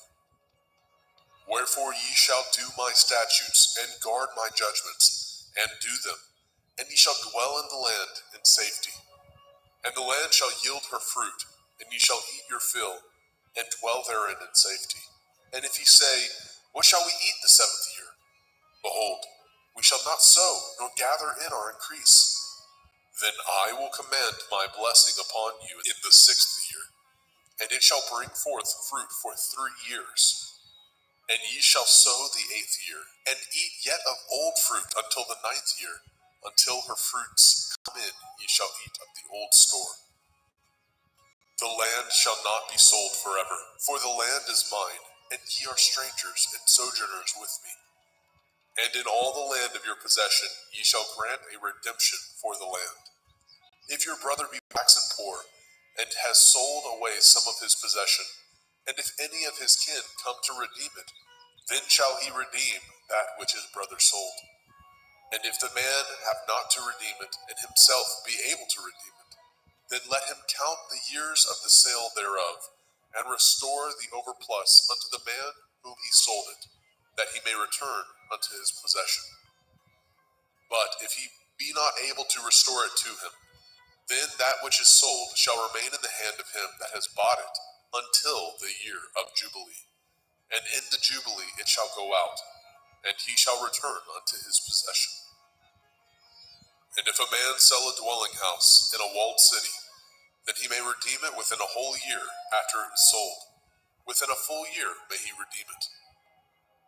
And if it be not redeemed within the space of a full year, then the house that is in the walled city shall be established forever to him, that brought it throughout his generations. It shall not go out in the Jubilee.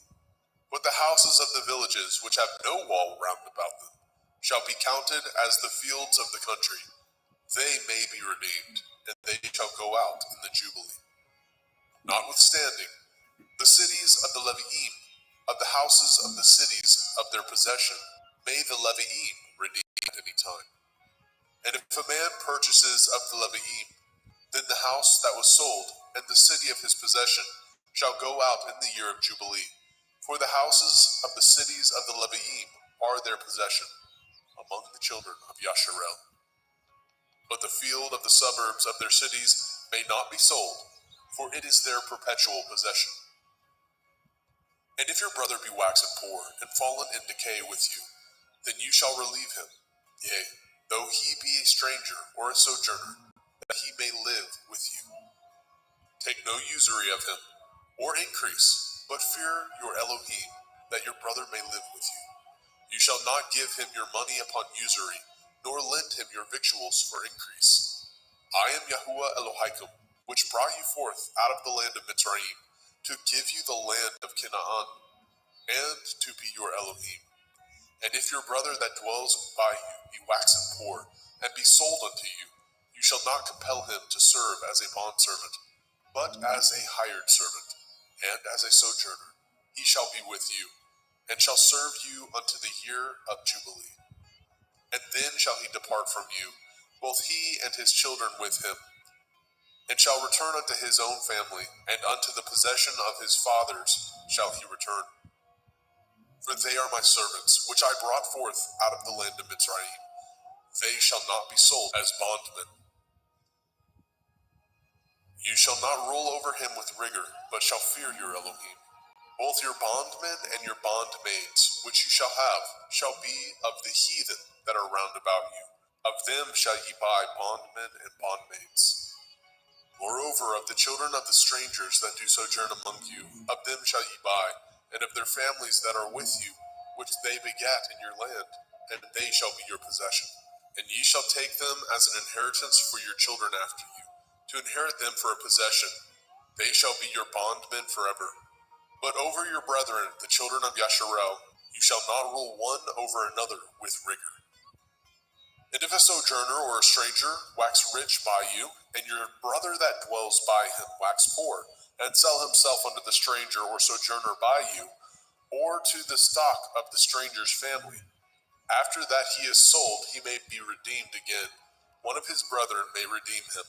Either his uncle or his uncle's son may redeem him, or any that is nigh of kin unto him of his family may redeem him, or if he be able, he may redeem himself. And he shall reckon with him that bought him from the year that he was sold unto him, unto the year of Jubilee. And the price of his sale shall be according to the number of years, according to the time of a hired servant shall it be with him. If there be yet many years behind, according unto them he shall give again the price of his redemption, out of the money that he was bought for.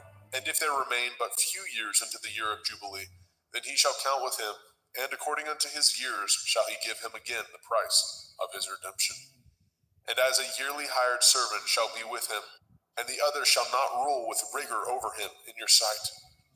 And if he be not redeemed in these years, then he shall go out in the year of Jubilee, both he and his children with him. For unto me the children of Yasharel are servants. They are my servants, whom I brought forth out of the land of Mitzrayim. I am Yahuwah Elohaikum.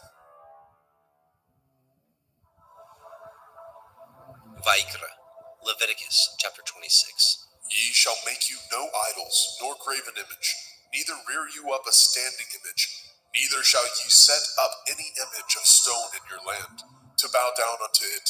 For I am Yahuwah Elohaikum. Ye shall guard my Sabbaths, and reverence my sanctuary. I am Yahuwah.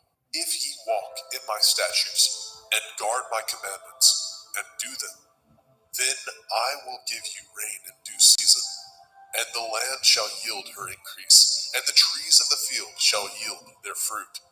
And your threshing shall reach unto the vintage, and the vintage shall reach unto the sowing time, and ye shall eat your bread to the full, and dwell in your land safely. And I will give peace in the land, lying down with nothing to fear, and the Sabbath of life, though evil be part of the land, there is no sword to bring in the land. And ye shall chase your enemies, and they shall fall before you by the sword. And 5 of you shall chase 100, and 100 of you shall put 10,000 to flight. And your enemies shall fall before you by the sword. For I will have respect unto you, and make you fruitful, and multiply you, and establish my covenant with you. And ye shall eat old store, and bring forth the old because of the new.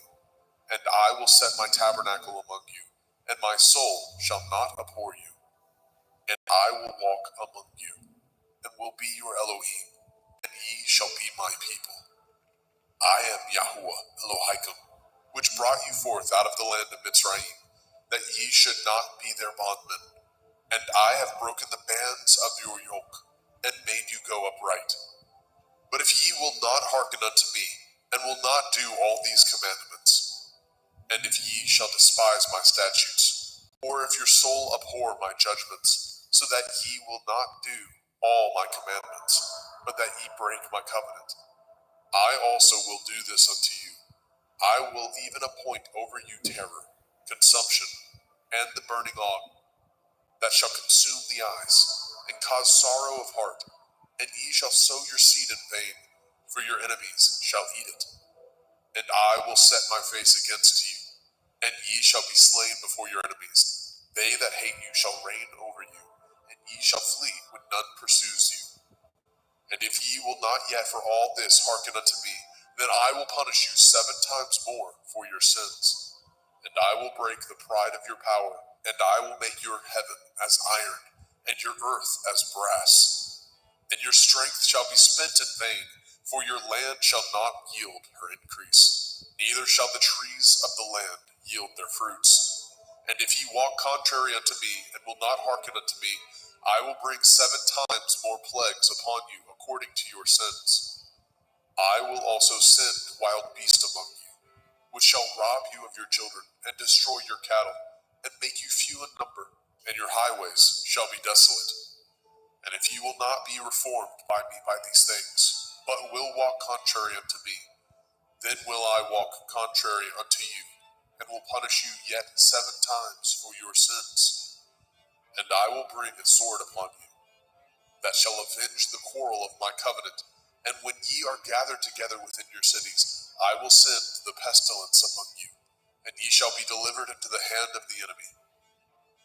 And when I have broken the staff of your bread, 10 women shall bake your bread in one oven, and they shall deliver you your bread again by weight, and ye shall eat and not be satisfied.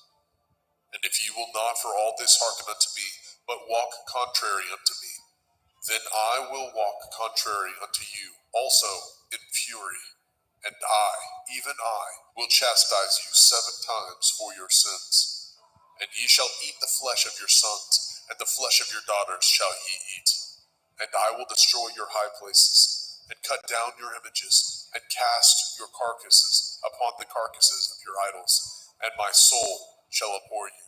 And I will make your cities waste, and bring your sanctuaries unto desolation. And I will not smell the savor of your sweet odors. And I will bring the land unto desolation, and your enemies which dwell therein shall be astonished at it. And I will scatter you among the heathen, and will draw out my sword after you. And your land shall be desolate, and your cities waste. Then shall the land enjoy her Shabbathot, as long as it lies desolate, and ye be in your enemy's land. Even then shall the land rest, and enjoy her Shabbathot. As long as it lies desolate, it shall rest, because it did not rest in your Shabbathot, which dwelt upon it. And upon them that are left alive of you, I will send a faintness into their hearts, in the land of their enemies, and the sound of a shaken leaf shall chase them, and they shall flee as fleeing from a sword, and they shall fall when none pursues. And they shall fall one upon another, as it were before a sword, when none pursues, and ye have no power to stand before your enemies. And ye shall perish among the heathen, and the land of your enemies shall eat you up. And they that are left of you shall pine away in their iniquity, in your enemies' lands, and also in the iniquities of their fathers shall they pine away with them. If they shall confess their iniquity, and the iniquity of their fathers, with their transgressions which they transgressed against me, and that also they have walked contrary unto me, and that I also have walked contrary unto them, and have brought them into the land of their enemies, if then their uncircumcised heart be humbled, and they then accept of the punishment of their iniquity, then I will remember my covenant with Yaakov, and also my covenant with Yitzhak, and also my covenant with Abraham will I remember, and I will remember the land. The land also shall be left of them, and shall enjoy her Sabbathot, while she lies desolate without them. And they shall accept of the punishment of their iniquity, because they despised my judgments, and because their soul abhorred my statutes. And yet, for all that, when they be in the land of their enemies, I will not cast them away, neither will I abhor them, to destroy them utterly, and to break my covenant with them. For I am Yahweh Elohim. But I will for their sakes remember the covenant of their ancestors, whom I brought forth out of the land of Mitzrayim, in the sight of the heathen, that I might be their Elohim. I am Yahweh. These are the commandments and judgments and Torah, which Yahweh made between him and the children of Yasharel in Mount Sinai by the hand of Moshe.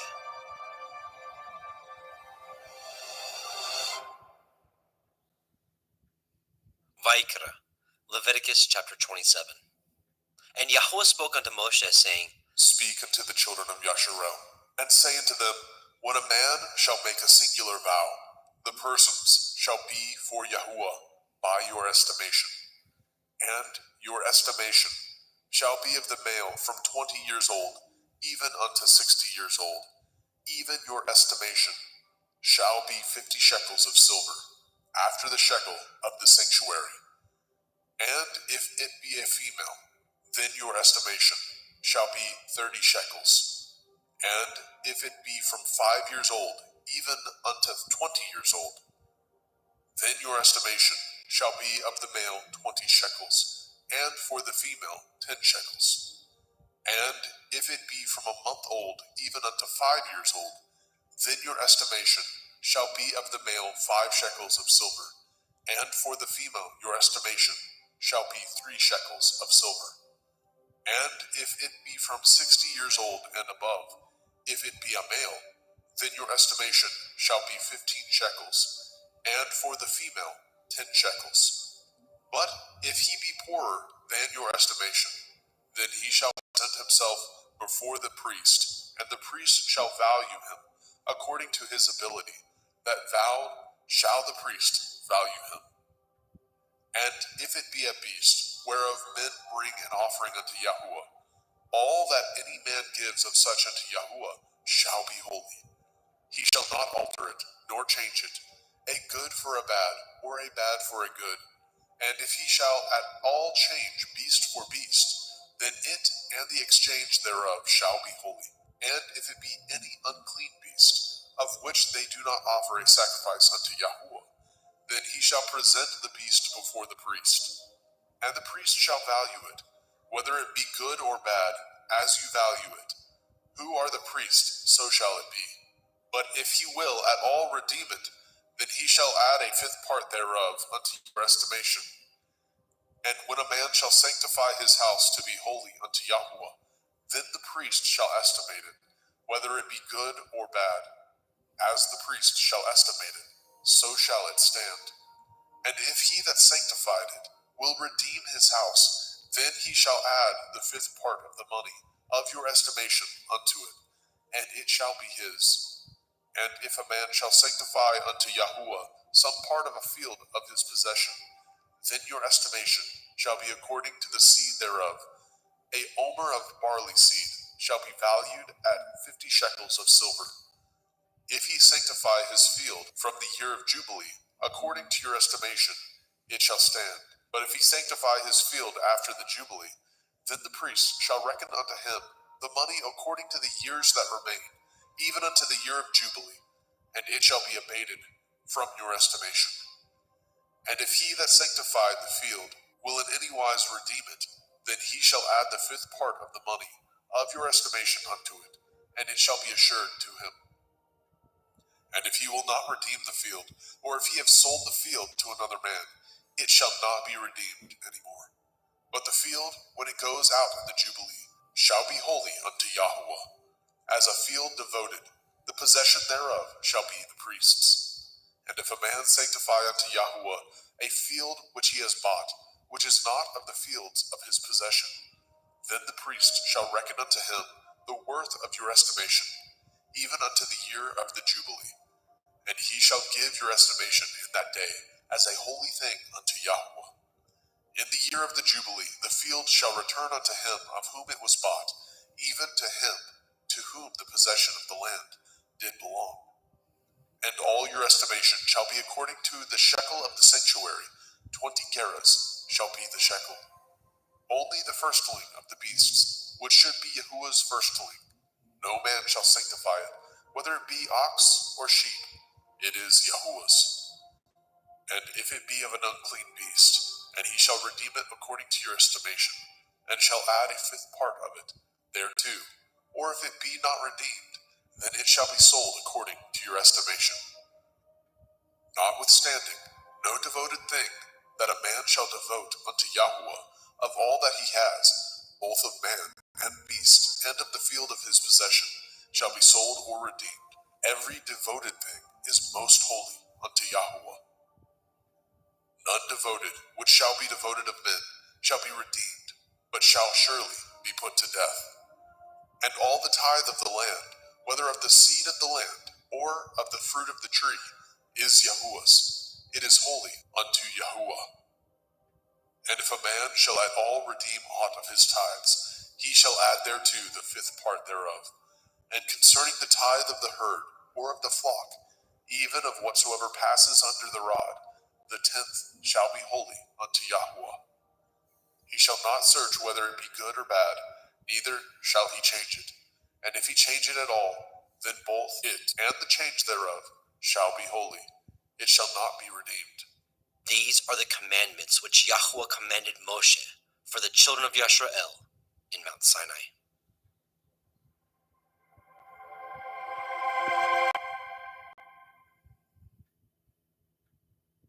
For man, to sing praises unto you for your mighty works, to bless you and our obedience to your eternal Torah. So, before we get started, Yevarechecha Yahuwah ve'yishmerecha, Ya'er Yahuwah panav elecha v'chnuneka, Yisa Yahuwah panav elecha ve'yashem lecha shalom. Yahuwah bless you and keep you. Yahuwah make his face shine upon you and be gracious unto you. Yahuwah lift up his countenance upon you and give you peace. All right, brothers and sisters, here we go. We're going to read the entire Torah. So I pray that you're ready, and I pray that these words penetrate your heart today. We'll be reading, will be myself, Adam Fink, we'll have two Adams, myself. We'll have Adam Roberge. We'll have two Justins as well. We have Justin McRoberts, who's with me now. Justin Best from Christian Truthers will be joining us in a little bit, and Jeremy Fox. So two Adams, two Justins, and a Jeremy. So I'm going to do a screen share, and we will get started.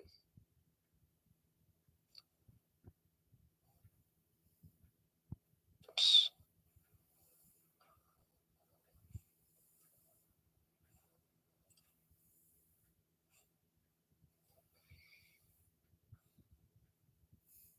Okay.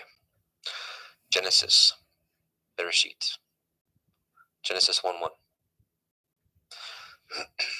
In the beginning, Elohim created the heavens and the earth was without form and void, and darkness was upon the face of the deep, and the Ruach Elohim moved upon the face of the waters. And Elohim said, "Let there be light," and there was light. And Elohim saw the light, that it was good, and Elohim divided the light from the darkness. And Elohim called the light day, and the darkness he called night, and the evening and the morning were the first day. And Elohim said, "Let there be a firmament in the midst of the waters, and let it divide the waters from the waters." And Elohim made the firmament, and divided the waters which were under the firmament from the waters which were above the firmament. And it was so. And Elohim called the firmament heaven, and the evening and the morning were the second day. And Elohim said, "Let the waters under the heavens be gathered together into one place, and let the dry land appear." And it was so. And Elohim called the dry land earth, and gathering together of the waters called he seas. And Elohim saw that it was good. And Elohim said, "Let the earth bring forth grass, the herb yielding seed, and the fruit tree yielding fruit after his kind, whose seed is in itself upon the earth." And it was so.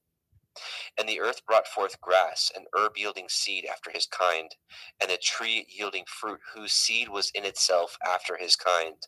And Elohim saw that it was good. And the evening and the morning were the third day. And Elohim said, "Let there be lights in the firmament of the heavens to divide the day from the night, and let them be for signs, and for appointed feasts, and for days and years. And let them be for lights in the firmament of the heavens to give light upon the earth." And it was so. And Elohim made two great lights, the greater light to rule the day, and the lesser light to rule the night. He made the stars also. And Elohim set them in the firmament of the heavens to give light upon the earth, and to rule over the day and over the night, and to divide the light from the darkness. And Elohim saw that it was good. And the evening and the morning were the fourth day. And Elohim said, "Let the waters bring forth abundantly the moving creature that has life, and the fowl that may fly above the earth in the open firmament of heaven." And Elohim created great sea monsters, and every living creature that moves, which the waters brought forth abundantly after their kind, and every winged fowl after his kind. And Elohim saw that it was good. And Elohim blessed them, saying, "Be fruitful and multiply, and fill the waters in the seas, and let fowl multiply in the earth." And the evening and the morning were the fifth day. And Elohim said, "Let the earth bring forth the living creature after his kind, cattle, and creeping thing, and beast of the earth after his kind." And it was so. And Elohim made the beast of the earth after his kind, and cattle after their kind, and everything that creeps upon the earth after his kind.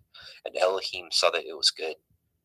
And Elohim said, "Let us make man in our image, after our likeness, and let them have dominion over the fish of the sea, and over the fowl of the air, and over the cattle, and over all the earth, and over every creeping thing that creeps upon the earth." So Elohim created man in his own image. In the image of Elohim created he him. Male and female created he them. And Elohim blessed them. And Elohim said unto them, "Be fruitful, and multiply, and replenish the earth, and subdue it, and have dominion over the fish of the sea, and over the fowl of the air, and over every living thing that moves upon the earth." And Elohim said, "Behold, I have given you every herb bearing seed which is upon the face of all the earth, and every tree which is in the fruit of a tree yielding seed. To you it shall be for food. And to every beast of the earth, and to every fowl of the air, and to everything that creeps upon the earth wherein there is life, I have given every green herb for food. And it was so. And Elohim saw everything that he had made, and behold, it was very good. And the evening and the morning were the sixth day. Genesis 2. Thus the heavens and the earth were finished, and all the host of them. And on the seventh day Elohim ended his work which he had made, and he rested on the seventh day from all his work which he had made. And Elohim blessed the seventh day, and sanctified it, because in it he had rested from all his work which Elohim created and made. These are the generations of the heavens and the earth when they were created in the day that Yahweh Elohim made the earth and the heavens. And every plant of the field before it was in the earth, and every herb of the field before it grew. For Yahweh Elohim had not caused it to rain upon the earth, and there was not a man to till the ground. But there went up a mist from the earth, and watered the whole face of the ground. And Yahweh Elohim formed the man of the dust of the ground, and breathed into his nostrils the breath of life, and man became a living soul. And Yahweh Elohim planted a garden eastward in Eden, and there he put the man whom he had formed. And out of the ground made Yahweh Elohim to grow every tree that is pleasant to the sight and good for food, the tree of life also in the midst of the garden, and the tree of knowledge of good and evil. And a river went out of Eden to water the garden, and from thence it was parted and became into 4 heads. The name of the first is Pishon, that is, which compasses the whole land of Havilah, where there is gold. And the gold of that land is good, and there is Delim and the onyx stone. And the name of the second river is Gihon, the same it is that compasseth the whole land of Cush. And the name of the third river is Hiddekel, that is, which goes toward the east of Ashur. And the fourth river is Perath. And Yahweh Elohim took the man and put him into the garden of Eden to dress it and to guard it. And Yahweh Elohim commanded man, saying, Of every tree of the garden you may freely eat, but of the tree of the knowledge of good and evil you shall not eat of it. For in the day that you eat thereof you shall surely die. Yahweh Elohim said, It is not good that the man should be alone. I will make him a helpmeet for him.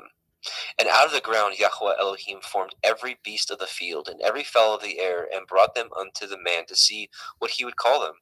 And whatsoever the man called every living creature, that was the name thereof. And the man gave names to all cattle, and to the fowl of the air, and to every beast of the field. But for the man there is not found a helpmeet for him. And Yahweh Elohim caused a deep sleep to fall upon the man, and he slept. And he took one of his ribs, and closed up the flesh instead thereof. And the rib which Yahweh Elohim had taken from man made he a woman, and brought her unto the man. And the man said, This is now bone of my bones, and flesh of my flesh. She shall be called woman, because she was taken out of man. Therefore shall a man leave his father and his mother, and shall cleave unto his woman, and they shall be one flesh. And they were both naked, and the man and his woman were not ashamed. Genesis 3. Now the serpent was more subtle than any beast of the field which Yahweh Elohim had made. And he said unto the woman, Yea, as Elohim said, Ye shall not eat of every tree of the garden. And the woman said unto the serpent, We may eat of the fruit of the trees of the garden, but of the fruit of the tree which is in the midst of the garden, Elohim has said, Ye shall not eat of it, neither shall ye touch it, lest ye die. And the serpent said unto the woman, Ye shall not surely die. For Elohim knows that in the day that you eat thereof, then your eyes shall be opened, and you shall be as Elohim, knowing good and evil. And when the woman saw that the tree was good for food, and that it was pleasant to the eyes, and a tree to be desired to make one wise, she took of the fruit thereof, and did eat, and gave also unto her man with her, and he did eat. And the eyes of them were both were opened, and they knew that they were naked, and they sewed fig leaves together, and made themselves aprons. And they heard the voice of Yahweh Elohim walking in the garden of the cool of the day. And the man and his woman hid themselves from the presence of Yahweh Elohim amongst the trees of the garden. And Yahweh Elohim called unto Adam and said unto him, Where are you? And he said, I heard your voice in the garden, and I was afraid because I was naked, and I hid myself. And he said, Who told you that you were naked? Have you eaten of the tree whereof I commanded you that you should not eat? And the man said, The woman who you gave to be with me, she gave me of the tree, and I did eat. And Yahweh Elohim said unto the woman, What is this that you have done? And the woman said, The serpent beguiled me, and I did eat. And Yahweh Elohim said unto the serpent, Because you have done this, You are cursed above all cattle, and above every beast of the field, and upon your belly shall you go, and dust shall you eat all the days of your life. And I will put enmity between you and the woman, and between your seed and her seed. It shall bruise your head, and you shall bruise his heel. Unto the woman he said, I will greatly multiply your sorrow and your conception. In sorrow shall you bring forth children, and your desire shall be to your man, and he shall rule over you. But unto Adam he said, because you have hearkened unto the voice of your woman, and have eaten of the tree which of I commanded you, saying, ye shall not eat of it, cursed is the ground for your sake. In sorrow shall you eat of it all the days of your life. Thorns also and thistles shall it bring forth to you, and ye shall eat the herb of the field. And the sweat of your face shall you eat bread, till you return unto the ground. For out of it you were taken, for dust you are, and unto dust shall you return. And Adam called his woman's name Hua, because she was the mother of all living. And unto Adam also and to his woman did Yahweh Elohim make coats of skins, and clothe them. And Yahweh Elohim said, behold, the man is become as one of us, to know good and evil. And now, lest he put forth his hand, and take also of the tree of life, and eat, and live forever. Therefore Yahweh Elohim sent him forth from the Garden of Eden to till the ground from whence he was taken. So he drove out the man, and he placed at the east of the Garden of Eden cherubim, and a flaming sword with which turned every way to guard the way of the tree of life. Genesis 4. And Adam knew Hua his woman, and she conceived and bore Cain, and said, I have gotten a man from Yahweh. And she again bore his brother Havel, and Havel was a keeper of sheep, but Cain was a tiller of the ground. And in process of time it came to pass that Cain brought of the fruit of the ground an offering unto Yahweh. And Havel also brought of the firstlings of his flock and the fat thereof. Yahweh had respect unto Havel and to his offering. But unto Cain and his offering he had not respect. And Cain was very wroth, and his countenance fell. And Yahweh said unto Cain, why are you wroth? And why is your countenance fallen? If you do well, shall you not be accepted? And if you do not well, sin lies at the door. And unto you shall be his desire, and you shall rule over him. And Cain talked with Havel his brother. And it came to pass, when they were in the field, that Cain rose up against Havel his brother, and slew him. And Yahweh said unto Cain, where is Havel your brother? And he said, I know not. Am I to guard my brother? And he said, what have you done? The voice of your brother's blood cries unto me from the ground. And now you are cursed from the earth, which has opened her mouth to receive your brother's blood from your hand. When you till the ground, it shall not henceforth yield unto you her strength. A fugitive and a vagabond shall you be in the earth. And Cain said unto Yahweh, my punishment is greater than I can bear. Behold, you have driven me out this day from the face of the earth, and from your face shall I be hid. And I shall be a fugitive and a vagabond in the earth. And it shall come to pass that every one that finds me shall slay me. And Yahweh said unto him, therefore, whosoever slays Cain, vengeance shall be taken on him sevenfold. And Yahweh set a mark upon Cain, lest any finding him should kill him. And Cain went out from the presence of Yahweh, and dwelt in the land of Nod, on the east of Eden. And Cain knew his woman, and she conceived and bore Hanok. And he built a city, and called the name of the city after the name of his son, Hanok. And unto Hanok was born Irad, and Irad begat Mehujael, and Mehujael begat Methusael, and Methusael begat Lamech. And Lamech took unto him 2 women. The name of one was Ada, and the name of the other was Silla. And Ada bore Yabal. He was the father of such dwell in tents, and such as have cattle. And his brother's name was Yuval. He was the father of all such as handle the harp and organ. And Silla, she also bore Tubal-Cain, an instructor of every artificer in brass and in iron. And the sister of Tubal-Cain was Naamah. And Lamech said unto his woman, Ada and Zillah, hear my voice, you woman of Lamech, hearken unto my speech. For I have slain a man to my wounding, and a young man to my hurt. If Cain shall be avenged sevenfold, truly Lamech 70 and sevenfold. And Adam knew his woman again, and she bore a son and called his name Seth. For Elohim said, she has appointed me another seed instead of Havel, whom Cain slew. And to Seth, to him also there was born a son, and he called his name Enosh. Then began men to call upon the name of Yahweh. Genesis 5. This is the Sefer of the generations of Adam. In the day that Elohim created man, in the likeness of Elohim made he him. Male and female created he them, and blessed them, and called their name Adam, and the day they were created. And Adam lived 130 years, and begat a son in his own likeness after his image, and called his name Seth. And the days of Adam after he had begotten Seth were 800 years, and he begat sons and daughters. And all the days that Adam lived were 930 years, and he died. And Seth lived 105 years, and begot Enosh. And Seth lived after he begot Enosh 807 years, and begot sons and daughters. And all the days of Seth were 912 years, and he died. And Enosh lived 90 years, and begot Canaan. And Enosh lived after he begot Canaan 815 years, and begot sons and daughters. And all the days of Enosh were 905 years, and he died. And Canaan lived 70 years, and begot Mahalalel. And Canaan lived after he begot Mahalalel 840 years, and begot sons and daughters. And all the days of Canaan were 910 years, and he died. And Mahalalel lived 65 years, and begot Yared. And Mahalalel lived after he begot Yared 830 years, and begot sons and daughters. And all the days of Mahalalel were 895 years, and he died. And Yared lived 162 years, and begot Hanok. And Yared lived after he begot Hanok 800 years, and begot sons and daughters. And all the days of Yared were 962 years, and he died.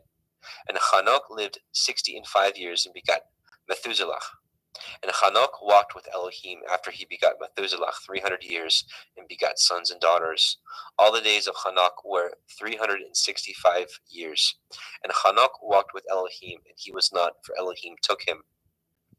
And Methuselah lived 807 years, and begot Lamech. And Methuselah lived after he begot Lamech 782 years, begot sons and daughters. And all the days of Methuselah were 969 years, and he died. And Lamech lived 182 years, and begot a son.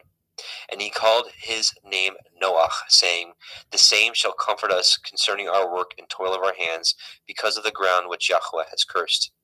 And Lamech lived after he begot Noah 595 years, and begot sons and daughters. And all the days of Lamech were 777 years, and he died. And Noah was 500 years old, and Noah begot Shem, Ham, and Japheth. All right, Genesis 6. And it came to pass, when men began to multiply on the face of the earth, and daughters were born unto them, that the sons of Elohim saw the daughters of men, that they were fair, and they took them women of all which they chose. And Yahweh said, my ruach shall not always strive with man, for that he also is flesh, yet his days shall be 120 years.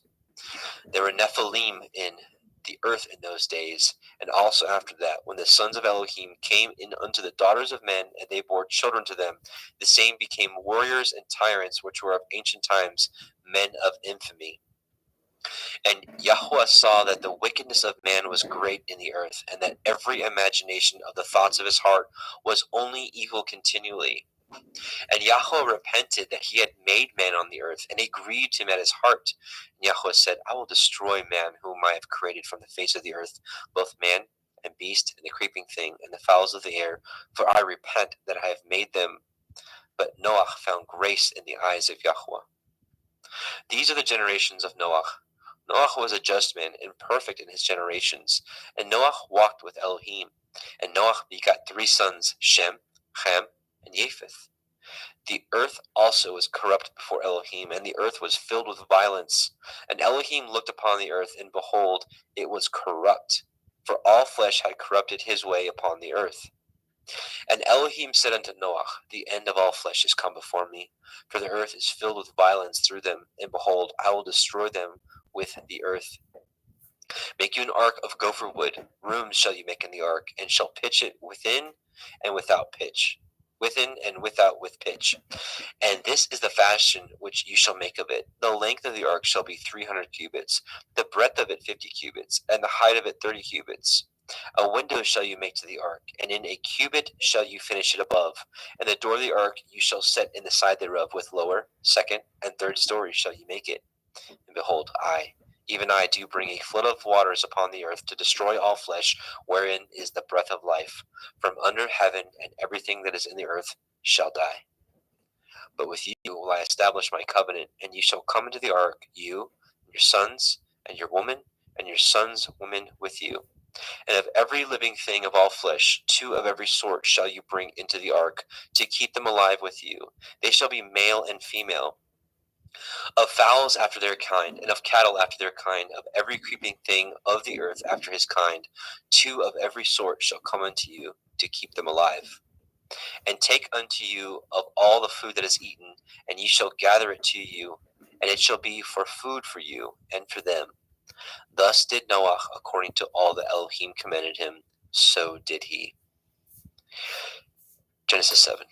And Yahweh said unto Noah, Come you and all your house into the ark, for you have I seen righteous before me in this generation. Of every clean beast ye shall take to you by 7s, the male and his female, and of beasts that are not clean by 2, the male and his female. Of fowls also of the air by 7s, the male and female, to keep seed alive upon the face of all the earth. For yet 7 days I will cause it to rain upon the earth, 40 days and 40 nights. Every living substance that I have made will I destroy from off the face of the earth. And Noah did according unto all that Yahweh commanded him. And Noah was 600 years old when the flood of the waters was upon the earth. And Noah went in, and his sons, and his woman, and his sons' women with him, into the ark, because of the waters of the flood. Of clean beasts, and of beasts that are not clean, and of fowls, and of everything that creeps upon the earth. There went in 2 and 2 unto Noah into the ark, the male and the female, as Elohim had commanded Noah. And it came to pass after 7 days that the waters of the flood were upon the earth.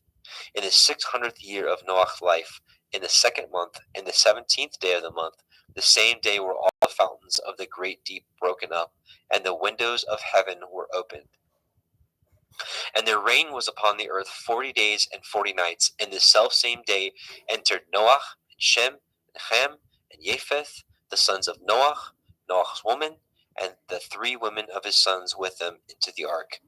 They, and every beast after his kind, and all cattle after their kind, and every creeping thing that creeps upon the earth after his kind, and every fowl after his kind, every bird of every sort.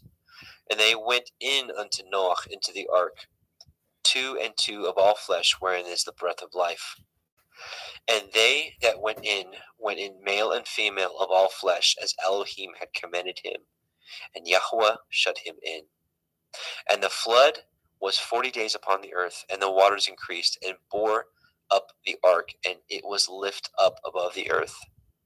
And the waters prevailed, and were increased greatly upon the earth, and the ark went upon the face of the waters. And the waters prevailed exceedingly upon the earth, and all the high hills that were under the whole heaven were covered. 15 cubits upward did the waters prevail, and the mountains were covered. And all flesh died that moved upon the earth, both of fowl, and of cattle, and of beasts, and of every creeping thing that creeps upon the earth, and every man. All in whose nostrils was the breath of life, of all that was in the dry land, died. And every living substance was destroyed, which was upon the face of the ground, both man and cattle, and the creeping things, and the fowls of the heavens, and they were destroyed from the earth. And Noah only remained alive, and they that were with him in the ark.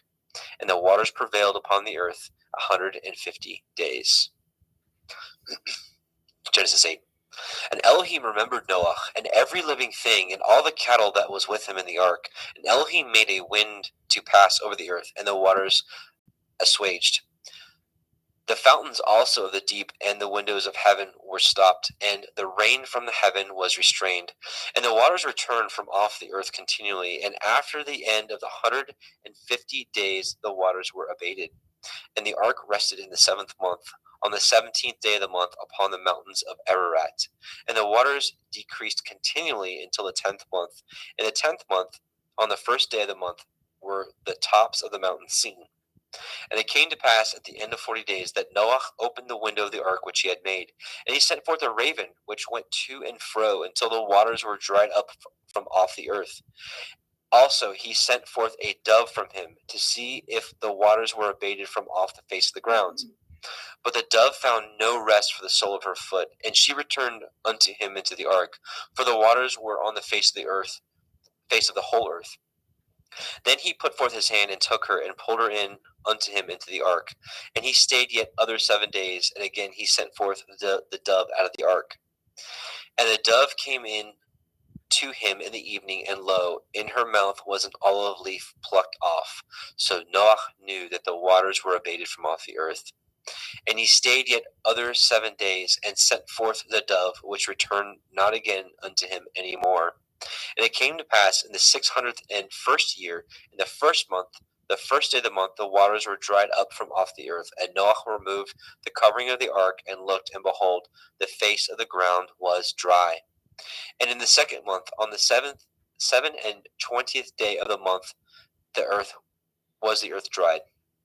And Elohim spoke unto Noah, saying, Go forth of the ark, you and your woman, and your sons women with you. Bring forth with you every living thing that is with you, of all flesh, both of fowl and of the cattle, and of every creeping thing that creeps upon the earth, that they may breed abundantly in the earth, and be fruitful and multiply upon the earth. And Noah went forth, and his sons, and his woman, and his sons' women with him. Every beast, every creeping thing, and every fowl, and whatsoever creeps upon the earth after their kinds, went forth out of the ark. And Noah built an altar unto Yahweh, and took of every clean beast, and of every clean fowl, and offered burnt offerings on the altar. And Yahweh smelled a sweet savor. And Yahweh said in his heart, I will not again curse the ground any more for man's sake. For the imagination of man's heart is evil from his youth.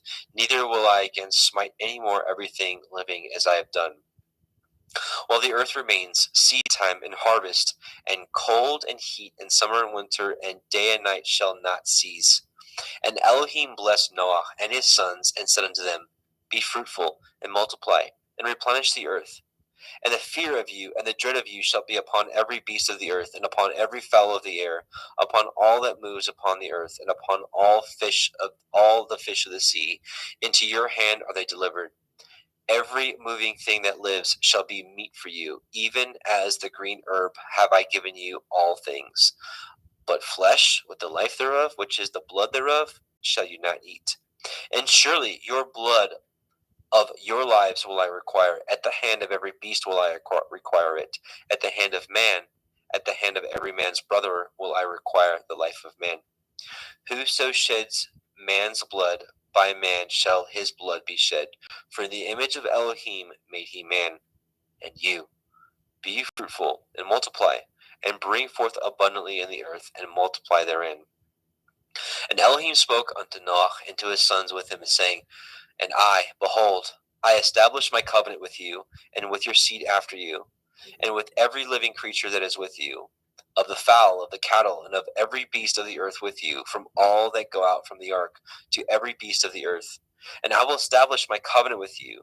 Neither shall all flesh be cut off any more by the waters of a flood, neither shall there any more be a flood to destroy the earth. And Elohim said, This is the sign of the covenant which I make between me and you and every living creature that is with you for perpetual generations. I do set my bow in the cloud, and it shall be for a sign of a covenant between me and the earth. And it shall come to pass, when I bring a cloud over the earth, that the bow shall be seen in the cloud. And I will remember my covenant which is between me and you and every living creature of all flesh, and the waters shall no more become a flood to destroy all the earth, all the flesh. And the bow shall be in the cloud, and I will look upon it, that I may remember the everlasting covenant between Elohim and every living creature of all flesh that is upon the earth. And Elohim said unto Noah, This is the sign of the covenant which I have established between me and all flesh that is upon the earth. And the sons of Noach that went forth of the ark were Shem, Ham, and Japheth. And Ham is the father of Canaan. These are the three sons of Noach, and of them was the whole earth overspread. And Noach began to be a husbandman, and he planted a vineyard. And he drank of the wine and was drunken, and he was uncovered within his tent. And Ham, the father of Canaan, saw the nakedness of his father, and told his two brethren without. And Shem and Japheth took a garment, and laid it upon both their shoulders, and went backward, and covered the nakedness of their father, and their faces were backward, and they saw not their father's nakedness. And Noach awoke from his wine, and knew what his younger son had done unto him. And he said, Cursed be Canaan, a servant of servants shall he be unto his brethren. And he said, Blessed be Yahweh Elohai of Shem, and Canaan shall be his servant. Elohim shall enlarge Japheth, and he shall dwell in the tents of Shem, and Canaan shall be his servant. And Noach lived after the flood 350 years, and all the days of Noach were 950 years, and he died. Genesis 10. Now these are the generations of the sons of Noach, Shem, Ham, and Japheth, and unto them were sons born after the flood. The sons of Japheth, Gimmer, and Magog, and Madai, and Yavan, and Tubal, and Meshech, and Tirach. And the sons of Gimmer, Ashkenaz, and Riphath, and Togarma. And the sons of Yavan, Elisha, Tarshish, Kittim, and Dodanim. By these were the isles of the other nations divided in their lands, everyone after his tongue, after their families, in their nations. And the sons of Ham, Cush, and Mitzrayim, and Put, and Canaan. And the sons of Cush, Cheva, Chavila, Kavta, and Raama, Kavteka. And the sons of Raama, Sheva, and Dedan. And Cush begat Nimrod, and he began to be a warrior and hunter in the earth. He was a warrior and a hunter before Yahweh. Wherefore it is said, even as Nimrod, the warrior hunter before Yahweh. And the beginning of his kingdom was Babel, and Erech, and Akkad, and Calneh in the land of Shinar. Out of that land went forth Ashur, and built Nineveh, and the city Rehoboth, and Kelach. And Resen, between Nineveh and Kelach, the same is a great city. And Mitzrayim begat Ludim, and Anamim, and Lehavim, and Naphtuchim, and Pathrusim, and Kalusim, out of whom came Pelishtim, and Kaphtorim. And Canaan begat Sidon, his firstborn, and Heth, and the Yebusi, and the Amori, and the Girgashi, and the Chevi, and the Arki, and the Chini, and the Arvadi, and the Tsemari, and the Hamati, and afterward were the families of the Canaanim spread abroad. And the border of Canaanim was from Sidon as you come unto Gerar, unto Gaza as you go unto Sodom, and Gomorrah, and Admah, and Sevim, and even unto Lasha. These are the sons of Ham, after their families, after their tongues, in their countries, and in their nations. And unto Shem also, the father of all the children of Eber, the brother of Japheth, the elder, even to him were children born. And the children of Shem, Elam, Ashur, Arphaxad, and Lud, and Aram. And the children of Aram, Uz, Hul, Gether, and Mash. And Arphaxad begat Shelach, and Shelach begat Eber. And unto Eber were born two sons. The name of one was Peleg, for in his days the earth was divided. And his brother's name was Yoktan. Yoktan begat Almodad, and Shelef, and Chatzar Maveth, and Yerach, and Hadoram, and Uzal, and Dikla, and Oval, and Avemael, and Shiva, and Ophir, and Havilah, and Yovav. All these were the sons of Yoktan. And their dwelling was from Mesha as you go unto Sephar, a mountain of the east. These are the sons of Shem, after their families, after their tongues, in their lands, after their nations.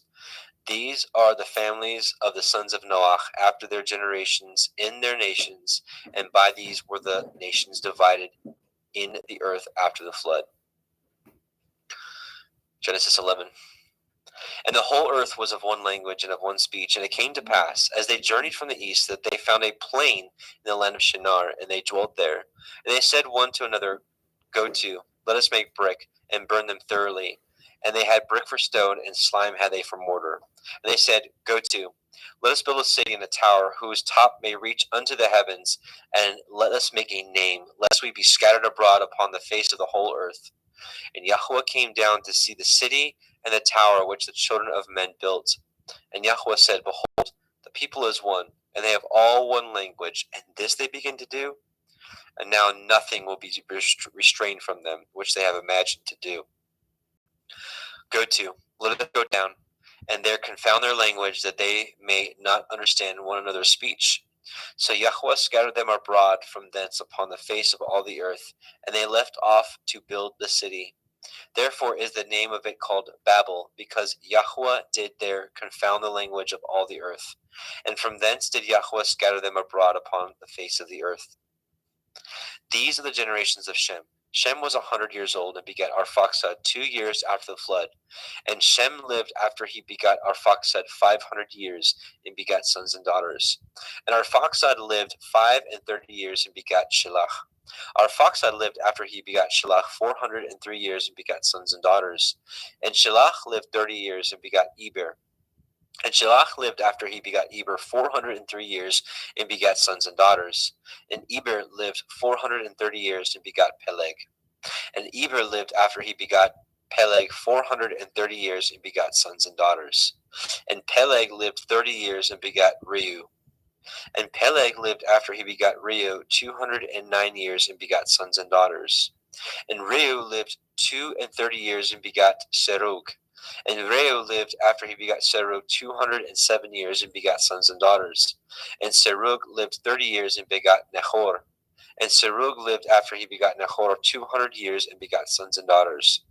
And Nahor lived 920 years and begat Terach. And Nahor lived after he begat Terach 119 years and begat sons and daughters. And Terach lived 70 years and begat Avram, Nahor, and Haran. Now these are the generations of Terach. Terach begat Avram, Nahor, and Haran. And Haran begat Lot. And Haran died before his father Terach in the land of his nativity in Ur of the Kasdim. And Avram and Nahor took them women. The name of Avram's woman was Sarai, and the name of Nahor's woman Milcah.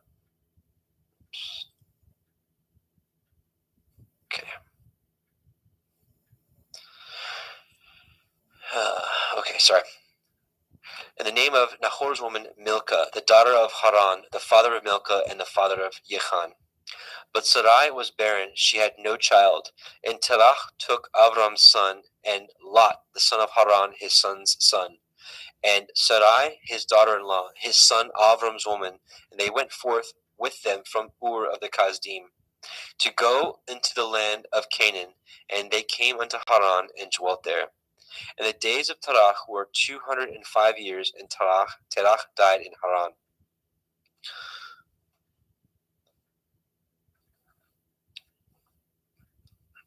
Genesis 12. Now Yahweh had said unto Avram, Get you out of your country and from your kindred and from your father's house unto a land that I will show you. And I will make of you a great nation, and I will bless you and make your name great, and you shall be a blessing. And I will bless them that bless you, and curse him that curses you. And in you shall all families of the earth be blessed. So Avram departed as Yahweh had spoken unto him, and Lot went with him. And Avram was 75 years old when he departed out of Haran. And Avram took Sarai his woman, and Lot his brother's son, and all their substance they had gathered, and the souls that they had gotten in Haran. They went forth to go into the land of Canaan, and into the land of Canaan they came. And Avram passed through the land unto the place of Shechem, unto the plain of Moreh, and the Canaanite was then in the land. And Yahweh appeared unto Avram, and said, Unto your seed will I give this land. And there built he an altar unto Yahweh, who had appeared unto him. And he removed from thence unto a mountain on the east of Bethel, and pitched his tent, having Bethel on the west, and Ai on the east. And there he built an altar unto Yahweh, and called upon the name of Yahweh. And Avram journeyed, going on still towards the Negev. And there was a famine in the land, and Avram went down into Mitzrayim to sojourn there, and for the famine was grievous in the land. And it came to pass, when he was come near to enter into Mitzrayim, that he said unto El Sarai his woman, Behold now, I know that you are a fair woman to look upon. Therefore it shall come to pass, when the Mitzrayim shall see you, that they shall say, This is his woman, and they will kill me, but they will save you alive. Say, I pray you, you are my sister, that it may be well with me for your sake, and my soul shall live because of you. And it came to pass that when Avram was come into Mitzrayim, that Mitzrayim beheld the woman, that she was very fair. The princes also of Pharaoh saw her, and commended her before Pharaoh, and the woman was taken to Pharaoh's house. And he entreated Avram well for her sake, and he had sheep and oxen, and he asses, and men servants, and maid servants, and she asses, and camels. And Yahweh plagued Pharaoh, and his house was with great plagues because of Sarai, Avram's woman. And Pharaoh called Avram and said, What is this that you have done unto me? Why did you not tell me that she was your woman? Why said you, She is my sister, so I might have taken to her to be my woman? Now therefore, behold, your woman, take her and go your way. And Pharaoh commanded his men concerning him, and they sent him away, and his woman, and all that he had. And Avram went up out of Mitzrayim, he and his woman, and all that he had, and Lot with him into the Negev. And Avram was very rich in cattle, in silver, and in gold. And he went on his journey from the Negev even to Bethel, unto the place where his tent had been at the beginning, between Bethel and Ai, unto the place of the altar which he had made there at the first. And there Avram called on the name of Yahweh. And Lot also, which went with Avram, had flocks and herds and tents. And the land was not able to bear them, that they might dwell together, for the substance was great, so that they could not dwell together. And there was a strife between the herdsmen of Avram's cattle and the herd of Lot's cattle. And the Canaanite and the Perizzite dwelled then in the land. And Avram said unto Lot, Let there be no strife, I pray you, between me and you, and between my herdsmen and your herdsmen, for we be brethren. Is not the whole land before you? Separate yourself, I pray you, from me. And if you will take the left hand, then I will go to the right. Or if you depart to the right hand, then I will pray you from me. And if you will take the left hand, then I will go to the right. Or if you depart to the right hand, then I will go to the left. And Lot lifted up his eyes and beheld all the circle of the Yarden, that it was well watered everywhere, before Yahweh destroyed Sodom and Gomorrah, even as the garden of Yahweh, like the land of Mitzrayim, as you come unto Zoar. Then Lot chose him all the circle of the Yarden, and Lot journeyed east, and they separated themselves the one from the other. Avram dwelt in the land of Canaan, and Lot dwelt in the cities of the circle of the Yarden, and pitched his tent towards Sodom. But the men of Sodom were wicked and sinners before Yahweh exceedingly. Yahweh said unto Avram, after that Lot was separated from him, Lift up your eyes now, and look from the place where you are northward, and southward, and eastward, and westward. For all the land which you see, to you will I give it, and to your seed forever. And I will make your seed as the dust of the earth, so that if a man can number the dust of the earth, then shall your seed also be numbered. Arise, walk through the land in the length of it, and in the breadth of it, for I will give it unto you. Then Avram removed his tent, and came and dwelt in the plain of Mamre, which is in Hebron, and built there an altar unto Yahweh. Genesis 14. And it came to pass in the days of Amraphel, king of Shinar, Arioch, king of Elakar, and Chedorlaomer, king of Elam, and Tidal, king of nations, that these made war with Bera, king of Sodom, and with Birsha, king of Gomorrah, Shinav, king of Admah, and Shem-Eber, king of Zebaim, and the king of Bela, which is Soar. All these were joined together in the valley of Siddim, which is the Salt Sea. 12 years they served Chedorlaomer. In the 13th year they rebelled. And in the 14th year came Chedorlaomer and the kings that were with him, and smote the Rephaim in Ashtaroth, Karnaim, and the Zuzim in Chem, and the Emim in Shave Kirathim. And the Horim in Mount Seir unto El Paran, which is by the wilderness.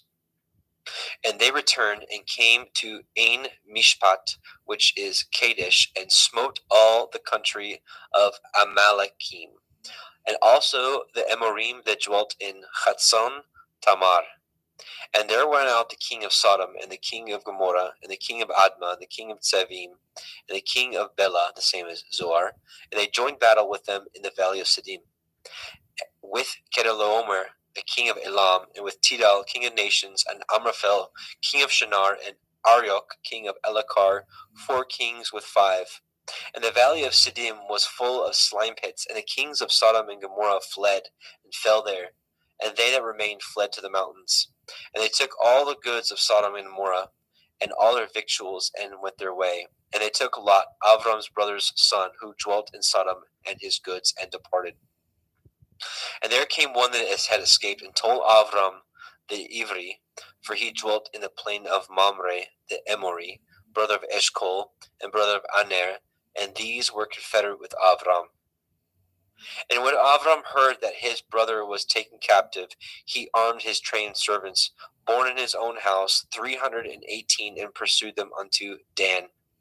And he divided himself against them, and he and his servants by night, and smote them, and pursued them unto Hobah, which is on the left hand of Damascus. And he brought back all the goods, and also brought again his brother Lot and his goods, and the women also, and the people. And the king of Sodom went out to meet him after his return from the slaughter of Kedorlaomer, and of the kings that were with him at the valley of Shaveh, which is the king's valley. And Melchizedek, king of Shalem, brought forth bread and wine, and he was the priest of El Elyon.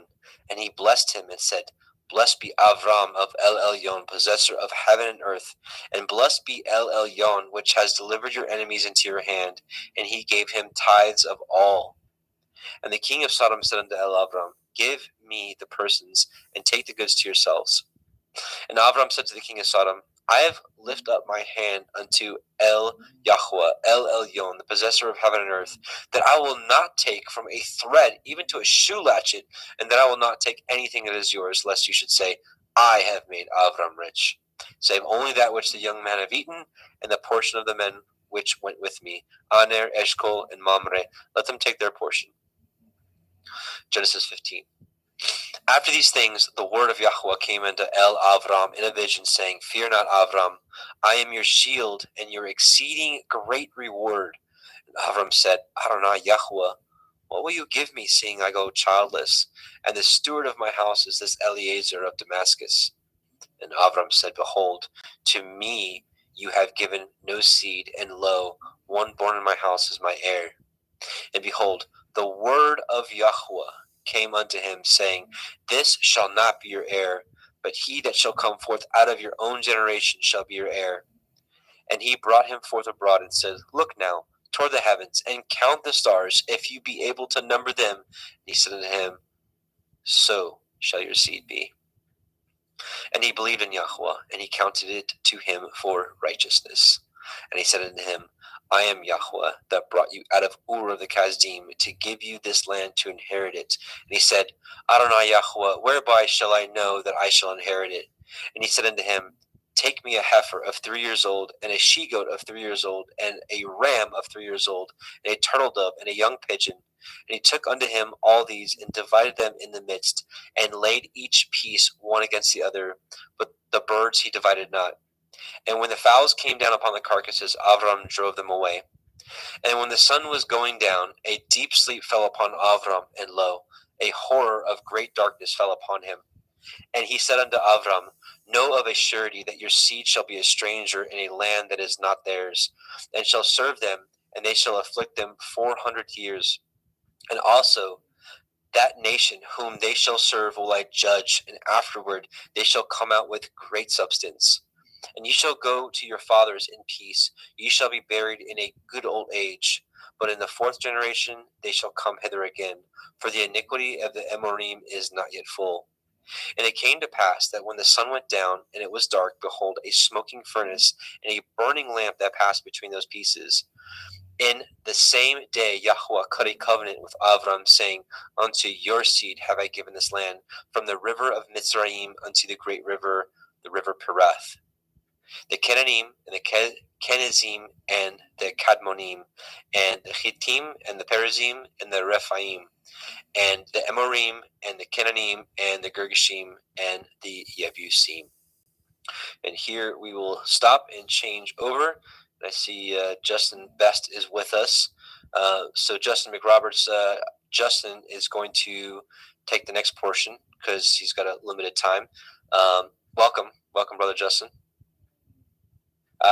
Muted, I think, maybe. I can't hear you. I'm sorry about that. Shalom.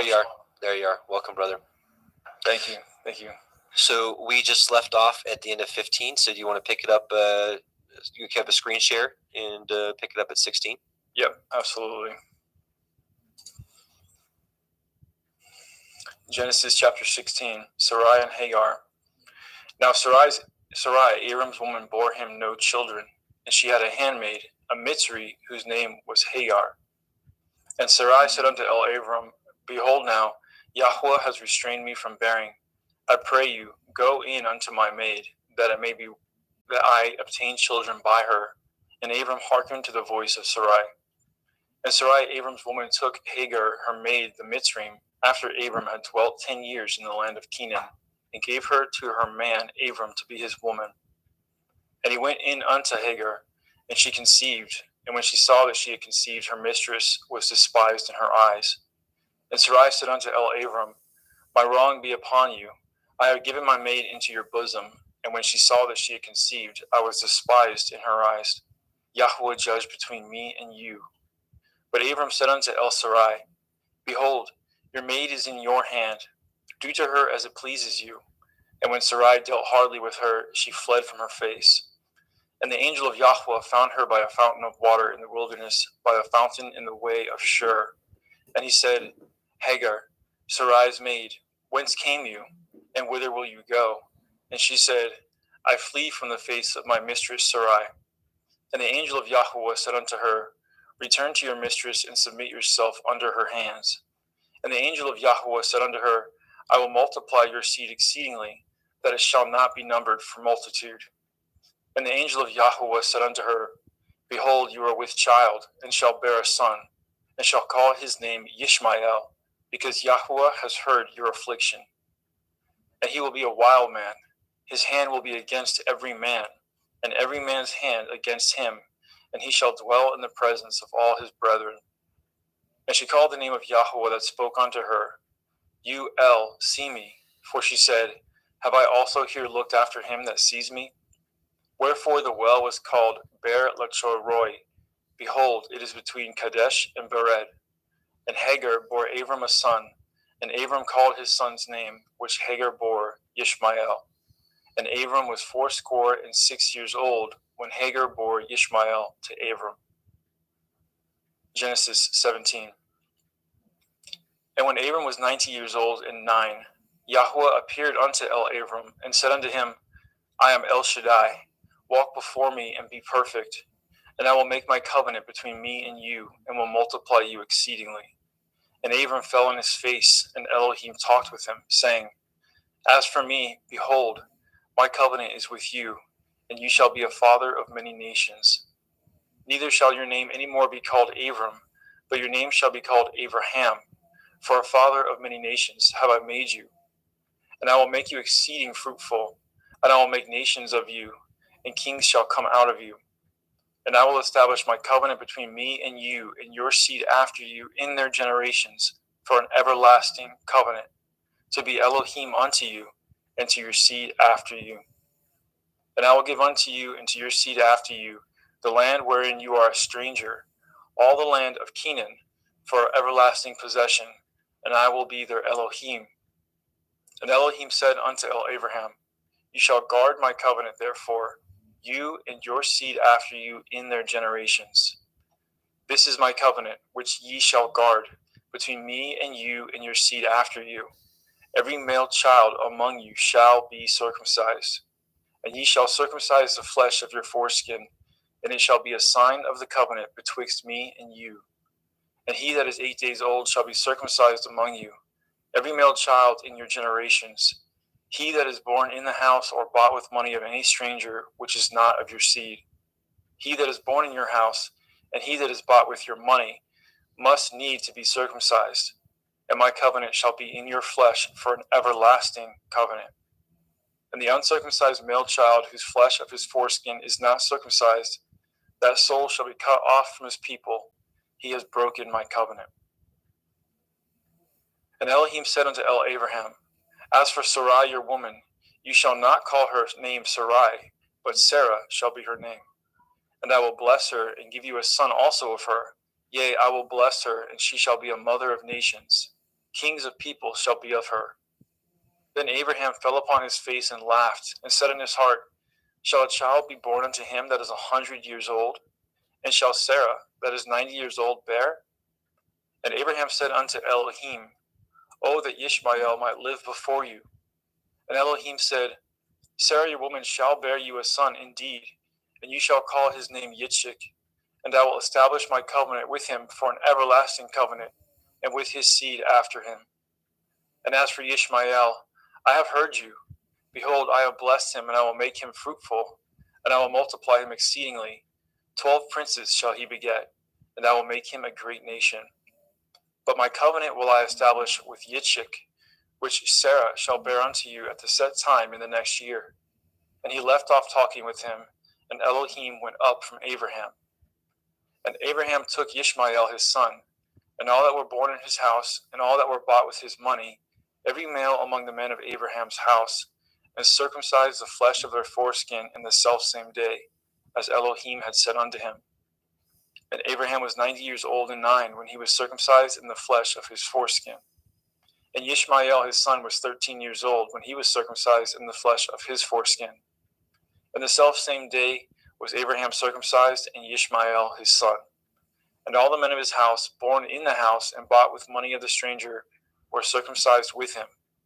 And Yahweh appeared unto him in the plains of Mamre, and he sat at the tent door in the heat of the day.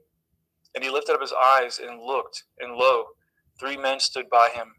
And when he saw them, he ran to meet them from the tent door, and bowed himself towards the ground, and said, My Adonai, if now I have found favor in your sight, pass not away, I pray you, from your servant. Let a little water, I pray you, be fetched, and wash your feet, and rest yourselves under the tree. And I will fetch a morsel of bread, and comfort ye in your hearts. After that ye shall pass on, for therefore are you come to your servant. And he said, So do as you have said. And Abraham hastened it to the tent of El-Sarah, and said, Make ready quickly 3 measures of fine meal, knead it, and make cakes upon the hearth. And Abraham ran to the herd, and fetched a calf tender and good, and gave it unto a young man, and he hastened to dress it. And he took butter and milk, and the calf which he had dressed, and set it before them. And he stood by them under the tree, and they did eat. And they said unto him, Where is Sarah your woman? And he said, Behold, in the tent. And he said, I will certainly return unto you according to the time of life. And lo, Sarah your woman shall have a son. And Sarah heard it in the tent door, which was behind him. Now Abraham and Sarah were old and well stricken in age, and ceased to be with Sarah after the manner of women. Therefore Sarah laughed within herself, saying, After I am waxed old, shall I have pleasure, my Lord being old also?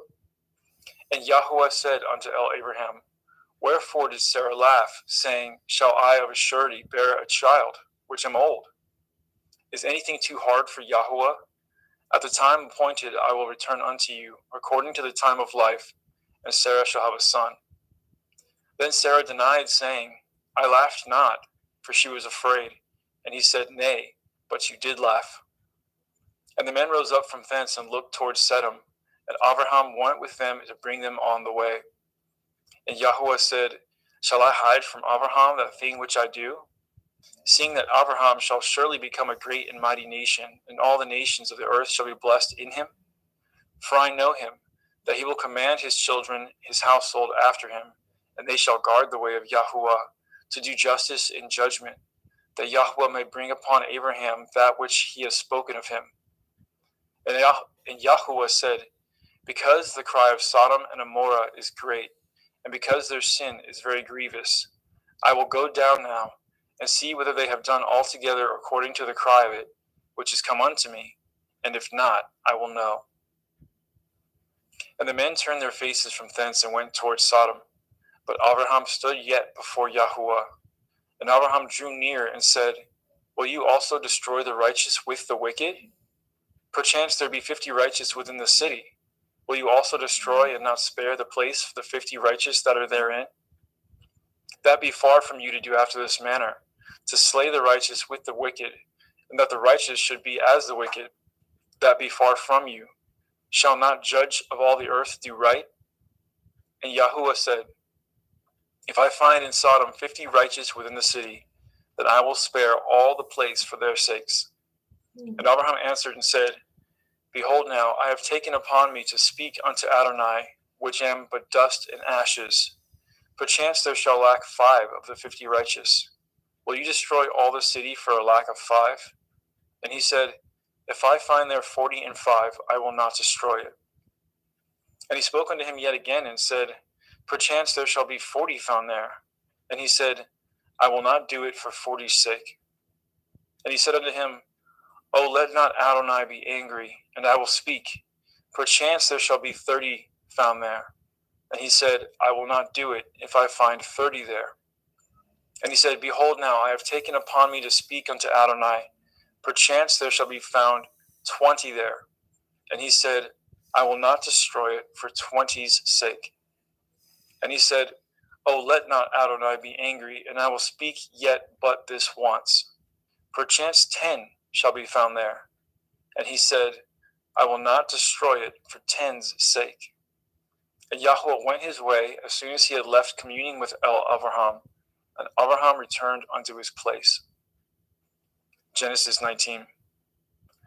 And there came 2 angels to Sodom at evening, and Lot sat in the gate of Sodom. And Lot, seeing them, rose up to meet them, and he bowed himself with his face towards the ground. And he said, Behold now, my lords, turn in, I pray you, into your servant's house, and tarry all night, and wash your feet, and ye shall rise up early and go on your ways. And they said, Nay, but we will abide in the street all night. And he pressed upon them greatly, and they turned in unto him, and entered into his house. And he made them a feast, and did bake matzah, unleavened bread, and they did eat. But before they lay down, the men of the city, even the men of Sodom, compassed the house round, both old and young, all the people from every quarter. And they called unto Lot, and said unto him, Where are the men which came in to you this night? Bring them out unto us, that we may know them.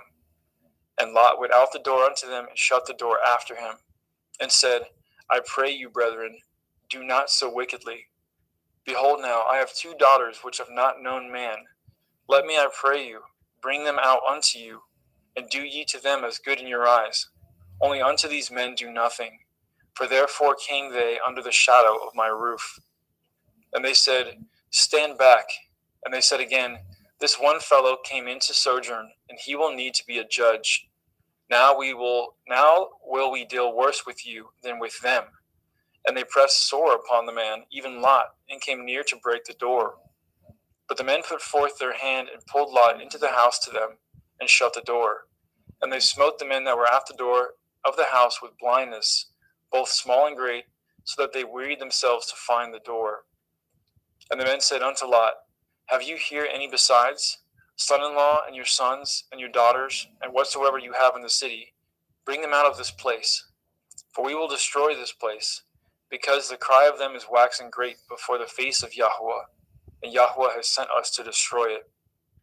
And Lot went out and spoke unto his sons-in-law, which married his daughters, and said, Up, get you out of this place, for Yahuwah will destroy this city. But he seemed as one that mocked unto his sons-in-law. And when the morning arose, then the angels hastened Lot, saying, Arise, take your woman and your 2 daughters, which are here, lest you be consumed in the iniquity of the city. And while he lingered, the men laid hold upon his hand, and upon the hand of his woman, and upon the hand of his 2 daughters, Yahuwah being merciful unto him. And they brought him forth, and set him without the city.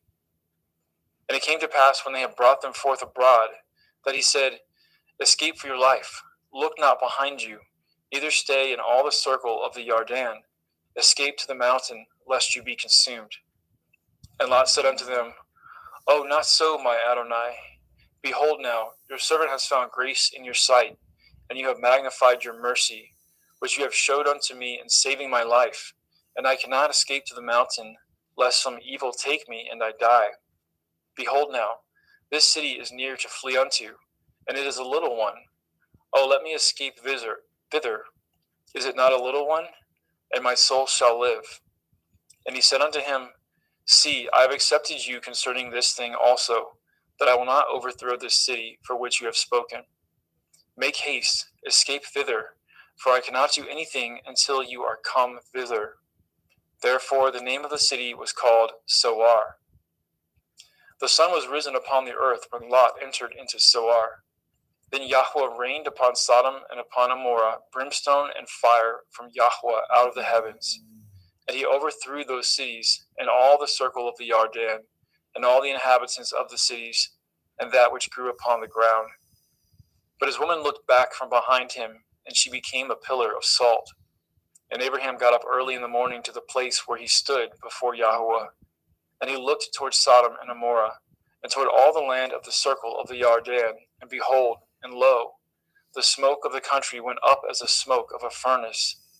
And it came to pass, when Elohim destroyed the cities of the circle of the Yarden, that Elohim remembered Abraham, and sent Lot out of the midst of the overthrow, when he overthrew the cities in which Lot dwelt. And Lot went up out of Soar, and dwelt in the mountain, and his 2 daughters with him, for he feared to dwell in Soar, and he dwelt in a cave, he and his 2 daughters. And the firstborn said unto the younger, Our father is old, and there is not a man in the earth to come in unto us after the manner of all the earth. Come, let us make our father drink wine, and we will lie with him, that we may preserve seed of our father. And they made their father drink wine that night, and the firstborn went in, and lay with her father, and he perceived not when she lay down, nor when she arose. And it came to pass on the morrow that the firstborn said unto the younger, Behold, I lay yesternight with my father. Let us make him drink wine this night also, and go in, and lie with him, that we may preserve seed for our father. And they made their father drink wine that night also, and the younger arose, and lay with him, and he perceived not when she lay down, nor when she arose. Thus were both the daughters of Lot with child by their father. And the firstborn bore a son, and called his name Moab. The same is the father of Moabim unto this day. And the younger, she also bore a son, and called his name Ben-Ami. The same is the father of the children of Ammon unto this day. Genesis 20. Let's get a sip of water.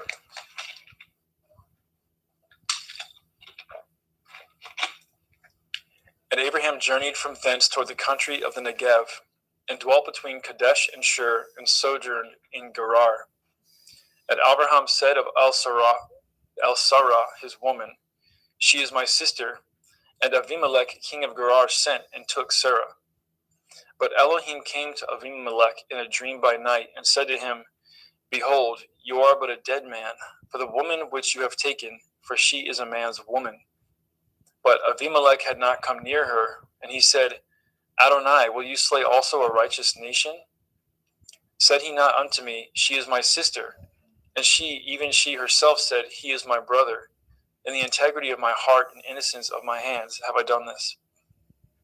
And Elohim said unto him in a dream, Yea, I know that you did this in the integrity of your heart, for I also withheld you from sinning against me.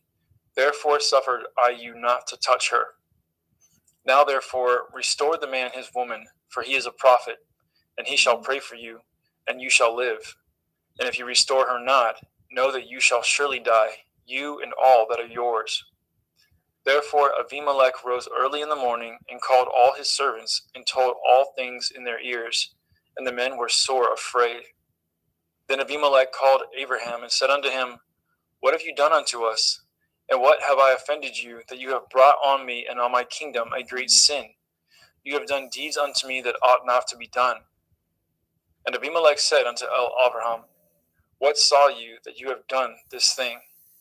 And Abraham said, because I thought, surely the fear of Elohim is not in this place, and they will slay me for my woman's sake. And yet indeed she is my sister. She is the daughter of my father, but not the daughter of my mother, and she became my woman. And it came to pass, when Elohim caused me to wander from my father's house, that I said unto her, this is your kindness which you shall show unto me. At every place whither we shall come, say of me, he is my brother. And Abimelech took sheep and oxen and men servants and women servants, and gave them unto Abraham, and restored him Sarah his woman. And Abimelech said, behold, my land is before you, dwell where it pleases you. And unto Sarah he said, behold, I have given your brother 1,000 pieces of silver. Behold, he is to you a covering of the eyes, unto all that are with you, and with all other. Thus she was reproved. So Abraham prayed unto Elohim, and Elohim healed Abimelech and his woman, and his maidservants, and they bore children. For Yahweh had fast closed up the wombs of the house of Abimelech, because of Sarah, Abraham's woman. Genesis 21. And Yahweh visited Sarah, as he had said, and Yahweh did unto Sarah as he had spoken. For Sarah conceived and bore Abraham a son in his old age, at the set time of which Elohim had spoken to him. And Abraham called the name of his son that was born unto him, whom Sarah bore to him, Yitzchak. And Abraham circumcised his son Yitzchak, being 8 days old, as Elohim had commanded him. And Abraham was 100 years old when his son Yitzchak was born unto him. And Sarah said, Elohim has made me to laugh, so that all here will laugh with me. And she said, who would have said unto Abraham that Sarah should have given children suck? For I have borne him a son in his old age. And the children grew and was weaned. And Abraham made a great feast the same day that Yitzchak was weaned. And Sarah saw the son of Hagar the Mitzrayim, which she had borne unto Abraham, mocking. Wherefore she said unto Abraham, cast out this bondwoman and her son, for the son of this bondwoman shall not be heir with my son, even with Yitzchak. And the thing was very grievous in Abraham's sight because of his son. And Elohim said unto Abraham, let it not be grievous in your sight because of the lad, and because of your bondwoman. And all that Sarah has said unto you, hearken unto her voice, for in Yitzchak shall your seed be called. And also of the son of the bondwoman will I make a nation, because he is your seed. And Abraham rose up early in the morning, and took bread and a bottle of water, and gave it unto Hagar, putting it on her shoulder, and the child, and sent her away. And she departed and wandered in the wilderness of Beersheba. And the water was spent in the bottle, and she cast the child under one of the shrubs. And she went and sat down over against him a good way off, as it were a bowshot. For she said, let me not see the death of the child. And she sat over against him, and lifted up her voice, and wept. And Elohim heard the voice of the lad. And the angel of Elohim called to Hagar out of the heavens, and said unto her, what ails you, Hagar? Fear not, for Elohim has heard the voice of the lad where he is. Arise, lift up the lad, and hold him in your hand, for I will make him a great nation. And Elohim opened her eyes, and she saw a well of water. And she went, and filled the bottle with water, and gave the lad drink. And Elohim was with the lad, and he grew, and dwelt in the wilderness, and became an archer. And he dwelt in the wilderness of Paran, and his mother took him a woman out of the land of Mitzrayim. And it came to pass at that time, that Abimelech and Pekol, the chief captain of his host, spoke unto Abraham, saying, Elohim is with you in all that you do. Now therefore swear unto me here by Elohim that you will not deal falsely with me, nor with my son, nor with my son's son, but according to the kindness that I have done unto you, you shall do unto me, and to the land wherein you have sojourned. And Abraham said, I will swear. And Abraham reproved Abimelech because of a well of water, which Abimelech's servants had violently taken away. And Abimelech said, I know not who has done this thing, neither did you tell me, neither yet heard I of it, but today. And Abraham took sheep and oxen, and gave them to Abimelech, and both of them cut a covenant. And Abraham set 7 ewe lambs of the flock by themselves, And Abimelech said unto Abraham, What mean these 7 ewe lambs which you have set by themselves? And he said, For these 7 ewe lambs shall you take of my hand, and they may be a witness unto me that I have dug this well. Wherefore he called that place Beersheba, because there they swore, both of them. Thus they cut a covenant of Beersheba. Then Abimelech rose up, and Pekol, the chief captain of his host, and they returned into the land of the Pelishtim. And Abraham planted a grove in Beersheba, and called there on the name of Yahweh El Olam. And Abraham sojourned in the Pelishtim's land many days. Genesis 22.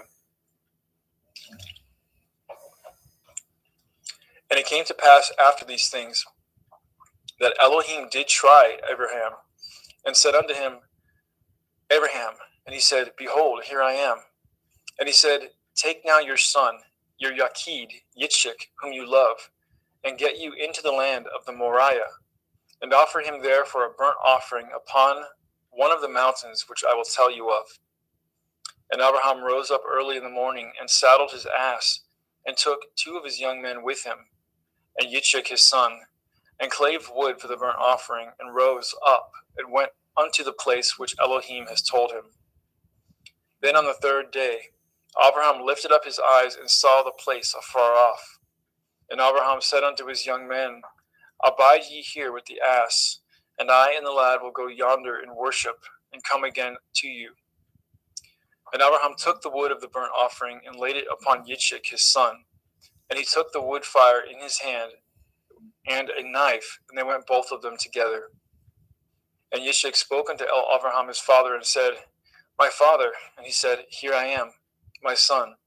And he said, Behold the fire and the wood, but where is the lamb for a burnt offering? And Abraham said, My son, Elohim will provide himself a lamb for a burnt offering. So they went both of them together. And they came to the place which Elohim had told him of.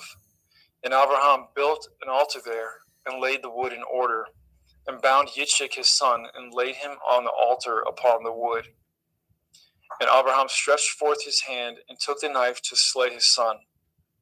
And the angel of Yahweh called unto him out of the heavens, and said, Abraham, Abraham. And he said, Here I am. And he said, Lay not your hand upon the lad, neither do you anything unto him. For now I know that you fear Elohim, seeing you have not withheld your son, your Yakid, from me. And Abraham lifted up his eyes and looked, and behold, behind him a ram caught in a thicket by his horns. And Abraham went and took the ram, and offered him up for a burnt offering in the stead of his son. And Abraham called the name of that place Yahweh Yireh, as it is said to this day, In the mount of Yahweh it shall be seen. And the angel of Yahweh called unto Abraham out of the heavens the 2nd time, and said, By myself have I sworn, says Yahweh, for because you have done this thing, and have not withheld your son, your Yakid, that in blessing I will bless you, and in multiplying I will multiply your seed as the stars of the heavens, and as the sand which is upon the seashore, and your seed shall possess the gate of his enemies. And in your seed shall all the nations of the earth be blessed, because you have obeyed my voice. So Abraham returned unto his young men, and they rose up and went together to Beersheba, and Abraham dwelt at Beersheba. And it came to pass after these things, that it was told Abraham, saying, Behold, Milcah, she has also borne children unto your brother Nachor, Huz his firstborn, and Buz his brother, and Kemuel the father of Aram, and Kesed, and Chazo, and Pildash, and Yidlaph, and Bethuel. And Bethuel begat Rivkah. These 8 Milcah did bear to Nachor, Abraham's brother. And his concubine, whose name was Reumah, she bore also Teva, and Gama, and Thahash, and Ma'akah. Genesis chapter 23. And Sarah was 107 and 20 years old. These were the years of the life of Sarah. And Sarah died in Kiryat Arba. The name is Hebron, in the land of Canaan. And Abraham came to mourn for Sarah and to weep for her. And Abraham stood up from before his dead and spoke unto the sons of Heth, saying, I am a stranger and a sojourner with you. Give me possession of a burying place with you, that I may bury my dead out of my sight. And the children of Heth answered Abraham, saying unto him, Hear us, my lord. You are a mighty prince among us. In the choice of our sepulchres bury your dead. None of us shall withhold from you this sepulchre, his sepulchre, but that you may bury your dead. And Abraham stood up and bowed himself to the people of the land, even to the children of Heth. And he communed with them, saying, If it be your mind that I should bury my dead out of my sight, hear me, and entreat for me to Ephron the son of Sochar, that he may give me the cave of Machpelah, which he has, which is in the end of this field. For as much money as it is worth, he shall give it me for a possession of a burying place among you. And Ephron dwelt among the children of Heth. And Ephron the Hittite answered, and Abraham in the audience of the children of Heth, even of all that went in at the gate of the city, saying, Nay, my lord, hear me. The field I give you, and the cave that is therein, I give it to you. In the presence of the sons of my people, I give it to you. Bury your dead. And Abraham bowed down himself before the people of the land. And he spoke unto Ephron in the audience of the people and of the land, saying, But if you will give it, I pray you hear me. I will give you money for the field. Take it of me, and I will bury my dead there. And Ephron answered Abraham, saying unto him, My lord, hearken unto me. The land is worth 400 shekels of silver. What is that betwixt me and you? Bury therefore your dead. And Abraham hearkened unto Ephron, and Abraham weighed to Ephron the silver, which he had named in the audience of the sons of Heth, 400 shekels of silver, current money with the merchant. And the field of Ephron, which was in Machpelah, which was before Mamre, the field, and the cave which was therein, and all the trees that were in the field, that were in the borders round about, were made sure unto Abraham for a possession in the presence of the children of Heth, before all that went in at the gate of the city. And after this, Abraham buried Sarah his woman in the cave of the field of Machpelah before Mamre. The same is Hebron in the land of Canaan. And the field and the cave that is therein were made sure unto Abraham for a possession of a burying place by the sons of Heth. Genesis 24. And Abraham was old and well stricken in age, and Yahweh had blessed Abraham in all things. And Abraham said unto his eldest servant of his house, that ruled over all that he had, Put, I pray you, your hand under my thigh, and I will make you swear by Yahweh, the Elohai of heaven and the Elohai of the earth, that you shall not take a woman unto my son of the daughters of Canaanim, among whom I dwell. But you shall go unto my country and unto my kindred, and take a woman unto my son Yitzchak. And the servant said unto him, Perchance the woman will not be willing to follow me unto this land. Must I needs bring your son again unto the land from whence you came? And Abraham said unto him, Beware that you bring not my son thither again. Yahweh Elohai of heaven, which took me from my father's house and from the land of my kindred, and which spoke unto me, and that swore unto me, saying, Unto your seed will I give this land. He shall send his angel before you, and you shall take a woman unto my son from thence. And if the woman will not be willing to follow you, then you shall be clear from this my oath. Only bring not my son thither again.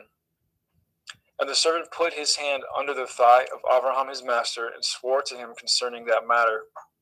And the servant took 10 camels of the camels of his master, and departed, for all the goods of his master were in his hand.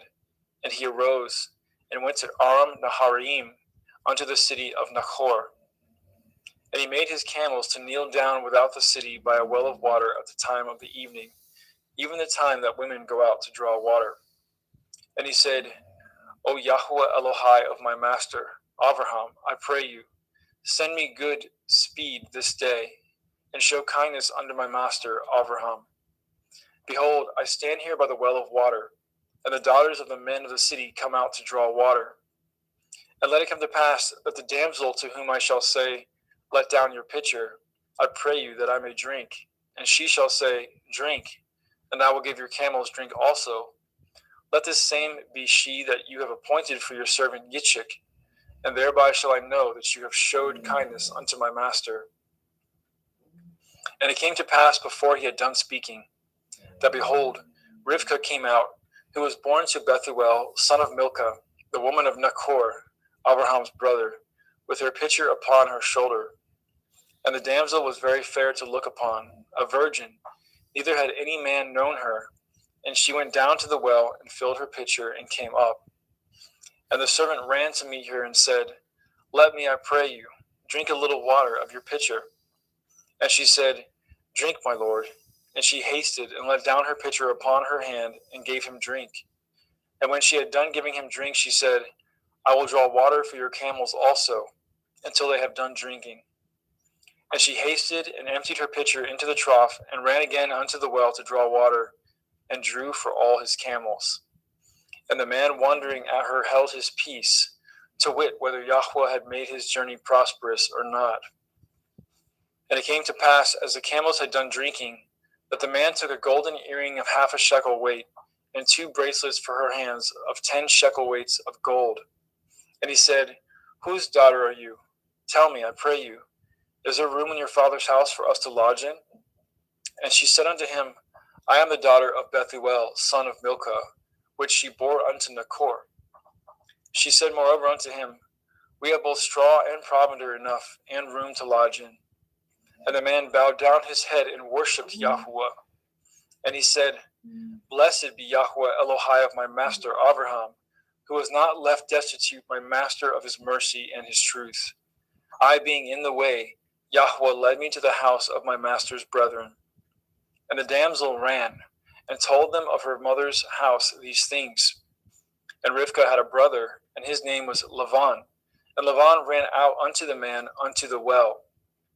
And it came to pass, when he saw the earring and the bracelets upon his sister's hands, and when he heard the words of Rivkah his sister, saying, Thus spoke the man unto me, that he came unto the man, and behold, he stood by the camels at the well. And he said, Come in, you blessed of Yahweh, wherefore stand ye without? For I have prepared the house and room for the camels. And the man came into the house, and he ungirded his camels, and gave straw and provender for the camels, and water to wash his feet, and the men's feet that were with him. And there was set meat before him to eat. But he said, I will not eat until I have told my errand. And he said, Speak on. And he said, I am Abraham's servant, and Yahweh has blessed my master greatly, and he has become great. And he has given him flocks and herds and silver and gold, and men servants and maidservants and camels and asses. And Sarah, my master's woman, bore a son to my master when she was old, and unto him he has given all that he has.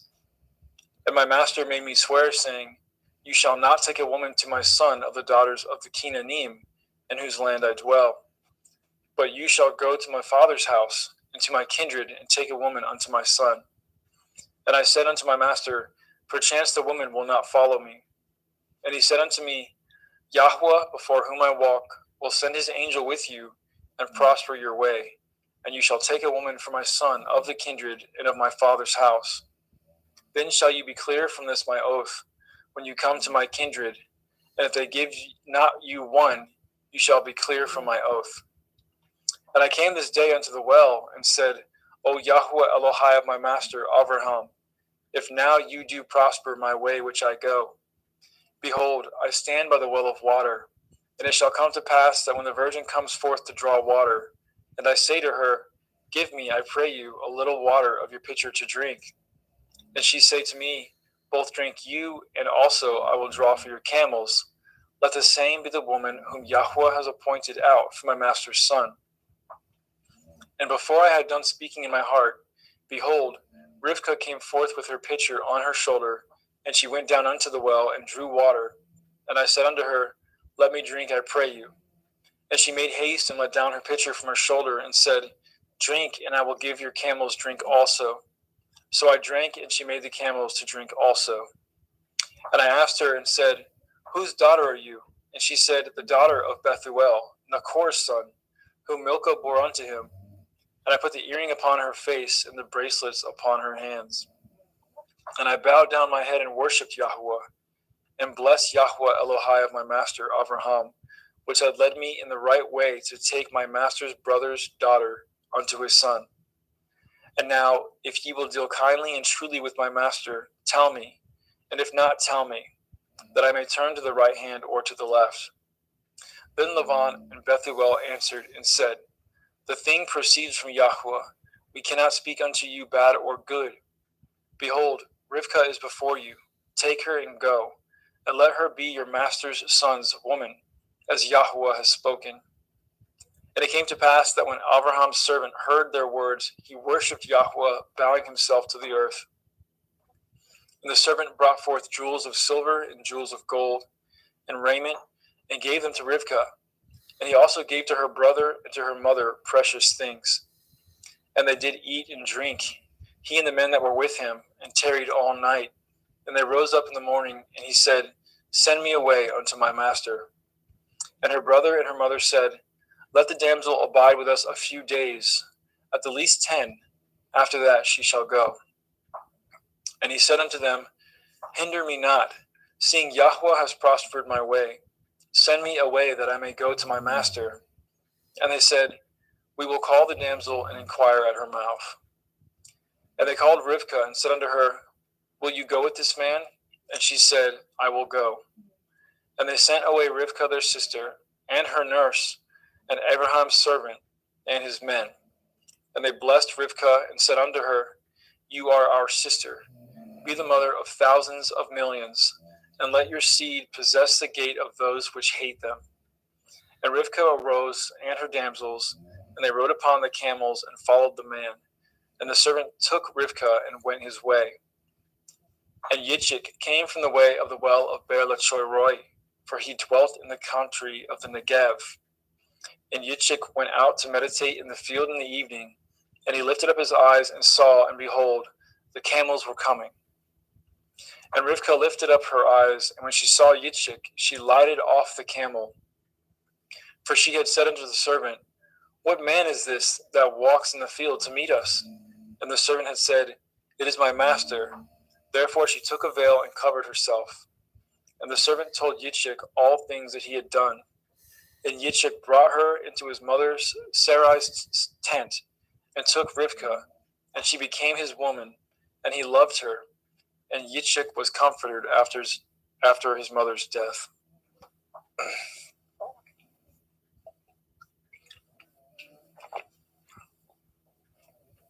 In Genesis chapter 25.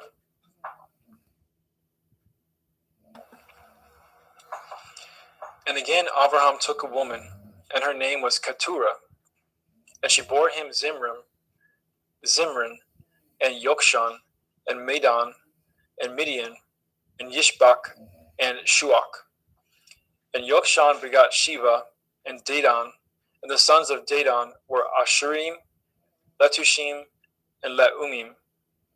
And the sons of Midian, Ephah, and Epher, and Hanok, and Avida, and Eldaah, and these were the children of Keturah. And Abraham gave all that he had unto Yitzchak. But unto the sons of the concubines which Abraham had, Abraham gave gifts, and sent them away from Yitzchak his son, while he yet lived, eastward unto the east country. And these are the days of the years of Abraham's life which he lived, 160 years. Then Abraham gave up his ruach, and died in a good old age, an old man and full of years, and was gathered to his people. And his sons Yitzchak and Yishmael buried him in the cave of Machpelah, in the field of Ephron, the son of Sochar, the Hittite, which is before Mamre, the field which Abraham purchased of the sons of Heth. There was Abraham buried, and Sarah his woman.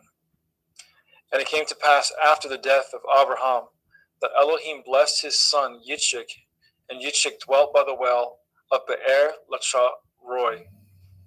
Now these are the generations of Yishmael, Abraham's son, whom Hagar the Mitzrayim, Sarah's handmaid, bore unto Abraham. And these are the names of the sons of Yishmael, by their names according to their generations. The firstborn of Yishmael, Nevayoth, and Kedar, and Adbeel, and Mivsam, and Mishma, and Duma, and Massa, Hadar, and Tema, Yatur, Naphish, and Kedama. These are the sons of Yishmael, and these are their names, by their towns and by their castles, 12 princes according to their nations. And these are the years of the life of Yishmael, 137 years. And he gave up his ruach and died, and was gathered unto his people. And they dwelt from Havilah unto Shur, that is before Mitzrayim, as you go towards Asherah. And he died in the presence of all his brethren. And these are the generations of Yitzchak, Abraham's son. Abraham begot Yitzchak, and Yitzchak was 40 years old when he took Rivkah to be his woman, the daughter of Bethuel, the Arami of Paddan Aram, the sister to Lavan, the Arami. And Yitzchak entreated Yahweh for his woman, because she was barren. And Yahweh was entreated of him, and Rivkah his woman conceived. And the children struggled together within her. And she said, If it be so, why am I thus? And she went to inquire of Yahweh. And Yahweh said unto her, 2 nations are in your womb, and 2 manner of people shall be separated from your generation. And the one people shall be stronger than the other people, and the elder shall serve the younger. And when her days to be delivered were fulfilled, behold, there were twins in her womb. And the first came out red, all over like a hairy garment, and they called his name Esau. And after that came his brother out, and his hand took hold on Esau's heel, and his name was called Yaakov. And Yitzchak was 80 years old when she bore them. And the boys grew, and Esau was a cunning hunter, a man of the field, and Yaakov was an upright man, dwelling in tents. And Yitzchak loved Esau because he did eat of his venison, but Rivkah loved Yaakov. And Yaakov sawed pottage, and Esau came from the field, and he was faint. And Esau said to Yaakov, Feed me, I pray you, with that same red pottage, for I am faint. Therefore his name was called Edom. And Yaakov said, Sell me this day your birthright. And Esau said, Behold, I am at the point to die, and what profit shall this birthright do to me? And Yaakov said, Swear to me this day. And he swore unto him, and he sold his birthright unto Yaakov. Then Yaakov gave Esau bread and pottage of lentils, and he did eat and drink, and rose up and went his way. Thus Esau despised his birthright.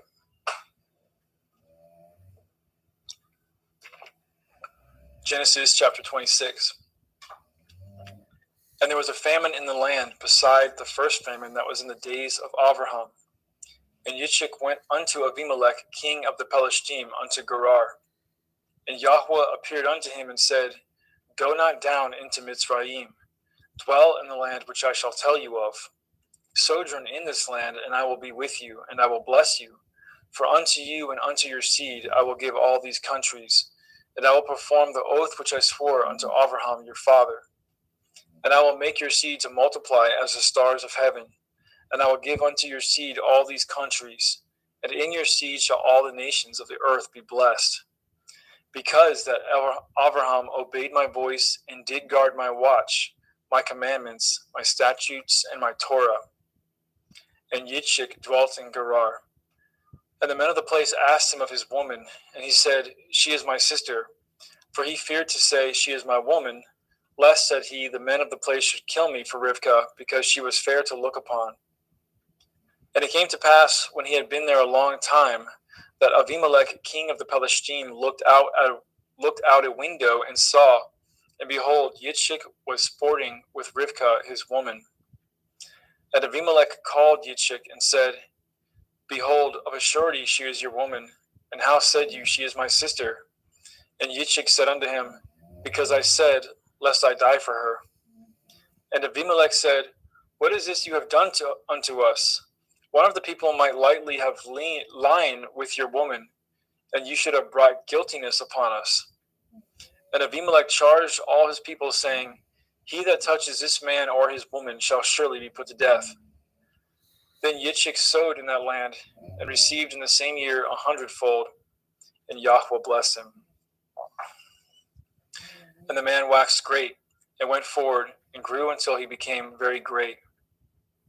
For he had possession of flocks, and possession of herds, and great store of servants, and the Pelishtim envied him. For all the wells which his father's servants had dug in the days of Avraham his father, the Pelishtim had stopped them, and filled them with earth. And Abimelech said unto Yitzchak, Go from us, for you are much mightier than we. And Yitzchak departed thence, and pitched his tent in the valley of Gerar, and dwelt there. And Yitzchak dug the wells of water, which they had dug in the days of Avraham his father, for the Pelishtim had stopped them after the death of Avraham, and he called their names after the names by which his father had called them. And Yitzchak's servants dug in the valley, and found there a well of springing water. And the herdsmen of Gerar did strive with Yitzchak's herdsmen, saying, The water is ours. And he called the name of the well Esek, because they strove with him. And they dug another well, and strove for that also, and he called the name of it Sitnah. And he removed from thence, and dug another well, for that they strove not, and he called the name of it Rechovoth. And he said, For now Yahuwah has made room for us, and we shall be fruitful in the land. And he went up from thence to Beersheba, and Yahuwah appeared unto him the same night, and said, I am Elohai of Avraham your father. Fear not, for I am with you, and I will bless you, and multiply your seed for my servant Avraham's sake. And he built an altar there, and called upon the name of Yahuwah, and pitched his tent there, and there Yitzchak's servants dug a well.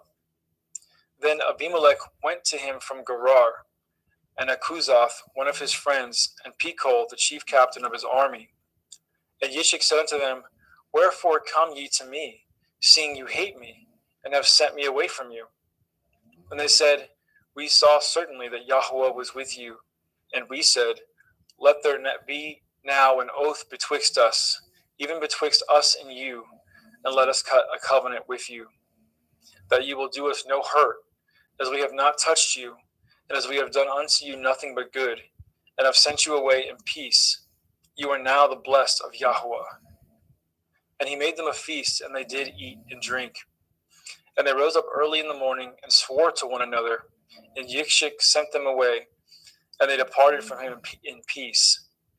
And it came to pass the same day that Yitzchak's servants came, and told him concerning the well which they had dug, and said unto him, We have found water. And he called it Shavah. Therefore the name of the city is Beer Shavah unto this day. And Esau was 40 years old when he took to be his woman Yehudith, the daughter of Beri the Hittite, and Basmath, the daughter of Elon the Hittite, which were a grief of mind unto Yitzchak and to Rivkah.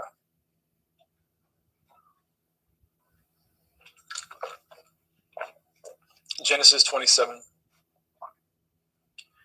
And it came to pass that when Yitzchak was old, and his eyes were dim, so that he could not see, he called Esau his eldest son, and said unto him, My son. And he said unto him, Behold, here I am. And he said, Behold now, I am old, I know not the day of my death. Now therefore take, I pray you, your weapons, your quiver, and your bow, and go out to the field, and take me some venison, and make me savory meat, such as I love, and bring it to me, that I may eat it, that my soul may bless you before I die. And Rivkah heard when Yitzchak spoke to Esau his son. And Esau went to the field to hunt for venison and to bring it. And Rivkah spoke unto Yaakov her son, saying, Behold, I heard your father speak unto Esau your brother, saying, Bring me some venison, and make me savory meat, that I may eat and bless you before Yahuwah, before my death. Now therefore, my son, obey my voice according to that which I command you. Go now to the flock, and fetch me from thence 2 good kids of the goats, and I will make them savory meat for your father, such as he loves. And you shall bring it to your father, that he may eat, and that he may bless you before his death. And Yaakov said to Rivkah his mother, Behold, Esau my brother is a hairy man, and I am a smooth man. My father perchance will feel me, and I shall seem to him as a deceiver, and I shall bring a curse upon me, and not a blessing. And his mother said unto him, Upon me be your curse, my son. Only obey my voice, and go fetch me them. And he went, and he fetched, and brought them to his mother. And his mother made savory meat, such as his father loved. And Rivkah took goodly raiment from her eldest son Esau, which were with her in the house, and put them upon Yaakov, her younger son. And she put the skins of the kids of the goats upon his hands and upon the smooth of his neck. And she gave the savory meat, the bread, which she had prepared, into the hand of her son Yaakov. And he came unto his father and said, My father. And he said, Here I am. Who are you, my son? And Yaakov said unto his father, I am Esau, your firstborn. I have done according as you bade me. Arise, I pray you, sit and eat of my venison, that your soul may bless me. And Yitzchak said unto his son, How is it that you have found it so quickly, my son? And he said, Because Yahweh Elohika brought it to me. And Yitzchak said unto Yaakov, Come near, I pray you, that I may feel you, my son, whether you be my very son Esau or not. And Yaakov went near unto Yitzchak his father, and he felt him, and said, The voice is Yaakov's voice, but the hands are the hands of Esau. And he discerned him not, because his hands were hairy, as his brother Esau's hands. So he blessed him. And he said, Are you my very son Esau? And he said, I am. And he said, Bring it near to me, and I will eat of my son's venison, that my soul may bless you. And he brought it near to him, and he did eat. And he brought him wine, and he drank. And his father Yitzchak said unto him, Come near now, and kiss me, my son. And he came near and kissed him. And he smelled the smell of his raiment, and he blessed him, and said, See, the smell of my son is as the smell of a field which Yahweh has blessed. Therefore Elohim give you the dew of heaven, and the fatness of the earth, and plenty of grain and wine. Let people serve you, and nations bow down to you. Be Lord over your brethren, and let your mother's sons bow down to you. Cursed be everyone that curses you, and blessed be he that blesses you. And it came to pass, as soon as Yitzchak had made an end of blessing Yaakov, and Yaakov was yet scarce gone out from the presence of Yitzchak his father, that Esau his brother came in from his hunting. And he also made a savory meat, and brought it unto his father, and said unto his father, Let my father arise, and eat of his son's venison, that your soul may bless me.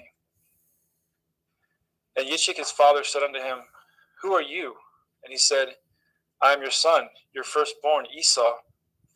And Yitzchak trembled very exceedingly, and said, Who? Where is he that has taken venison and brought it to me? And I have eaten of all before you came, and have blessed him. Yea, and he shall be blessed. And when Esau heard the words of his father, he cried with a great and exceeding bitter cry, and said unto his father, Bless me, even me also, O my father. And he said, Your brother came with subtlety, and has taken away your blessing.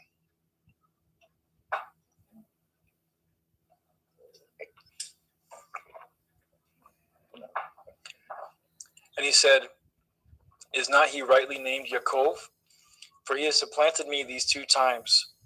He took away my birthright, and behold, now he has taken away my blessing. And he said, Have you not reserved a blessing for me?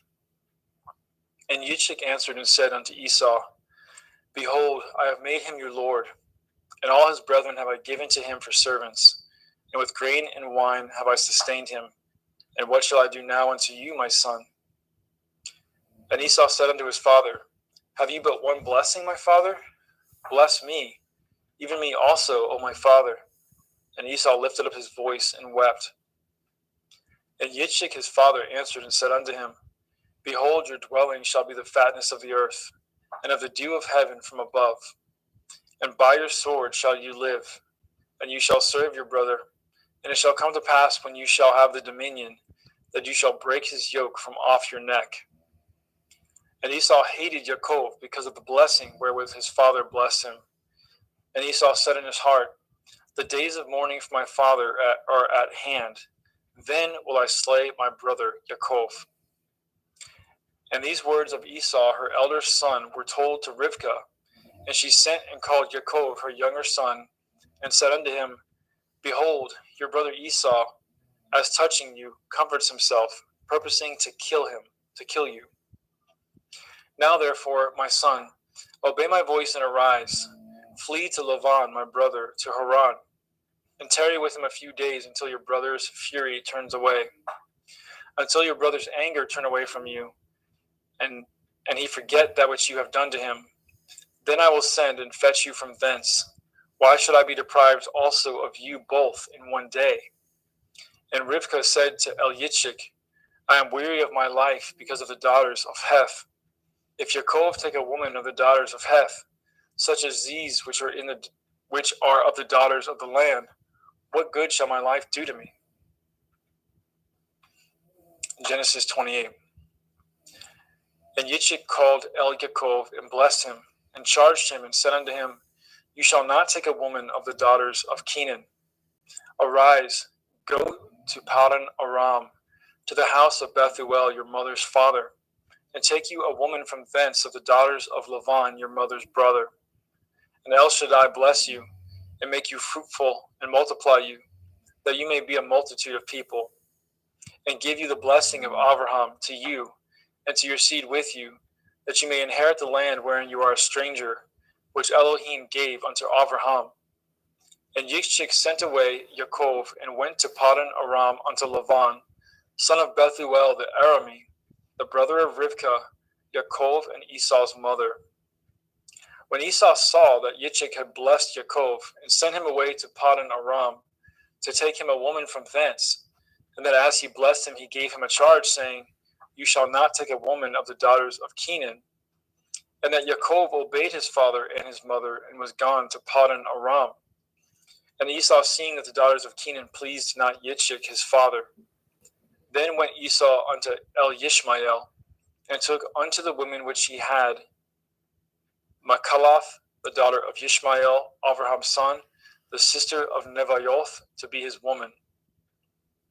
And Yaakov went out from Beersheba, and went towards Haran. And he lighted upon a certain place, and tarried there all night, because the sun was set.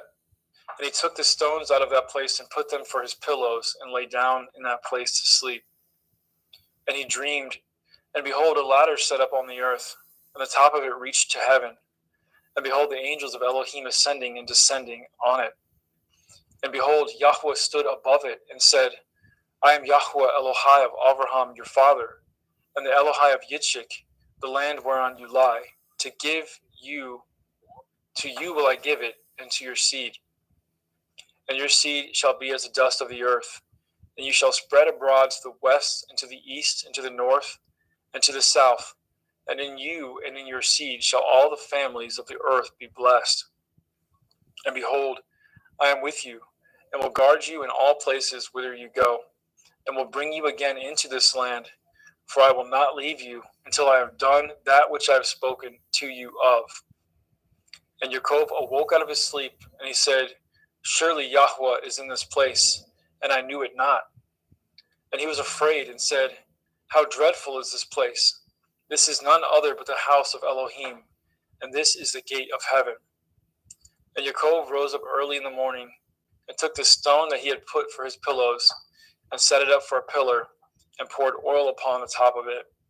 And he called the name of that place Beit El, but the name of that city was called Luz at the first.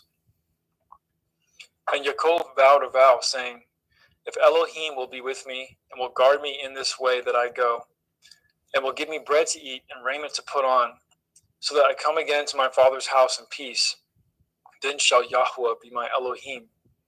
And this stone, which I have set for a pillar, shall be Elohim's house. And of all that you shall give me, I will surely give the 10th unto you.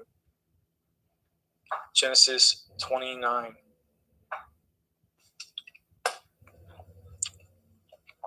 Then Yaakov went on his journey, and came into the land of the people of the east. And he looked, and behold, a well in the field, and lo, there were 3 flocks of sheep lying by it. For out of that well they watered the flocks, and a great stone was upon the well's mouth. And thither there were all the flocks gathered.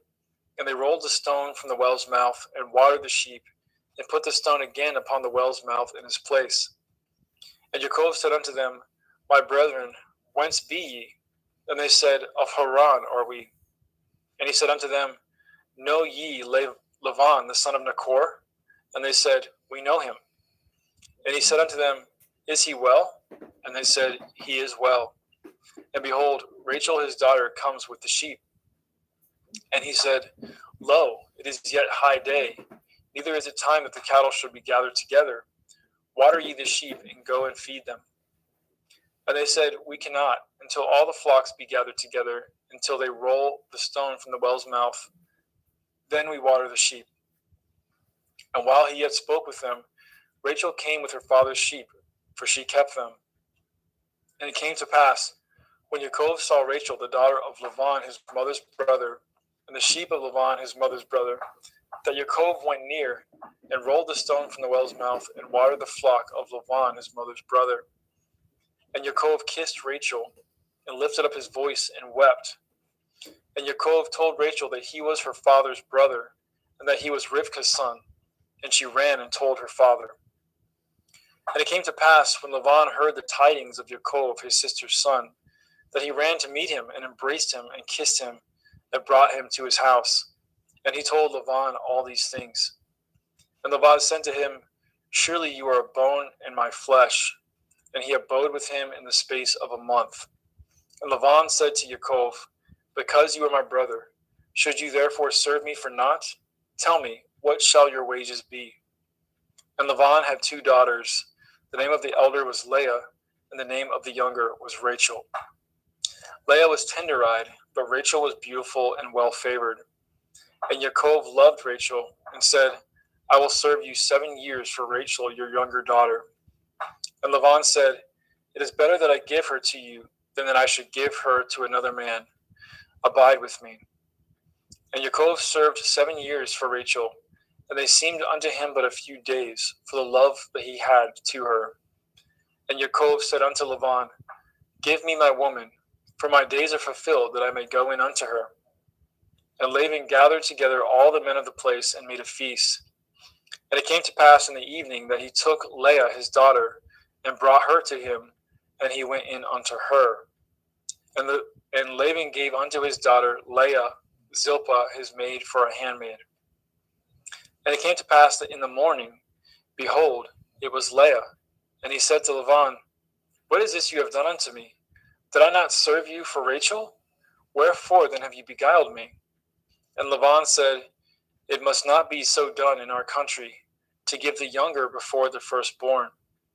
Fulfill her week, and we will give you this also for the service which you shall serve me yet 7 other years.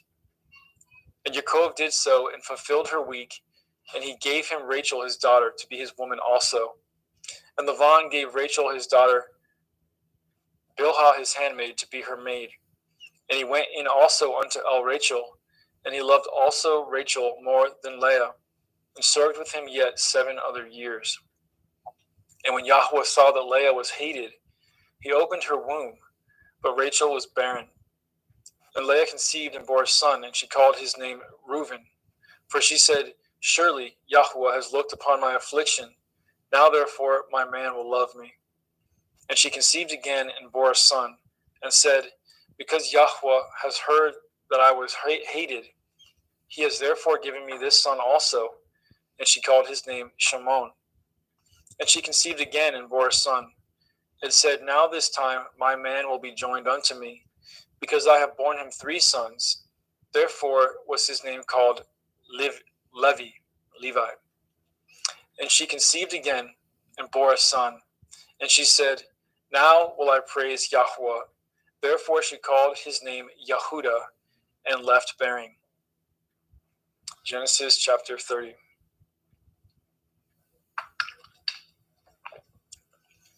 And when Rachel saw that she bore Yaakov no children, Rachel envied her sister, and said unto Yaakov, Give me children, or else I die.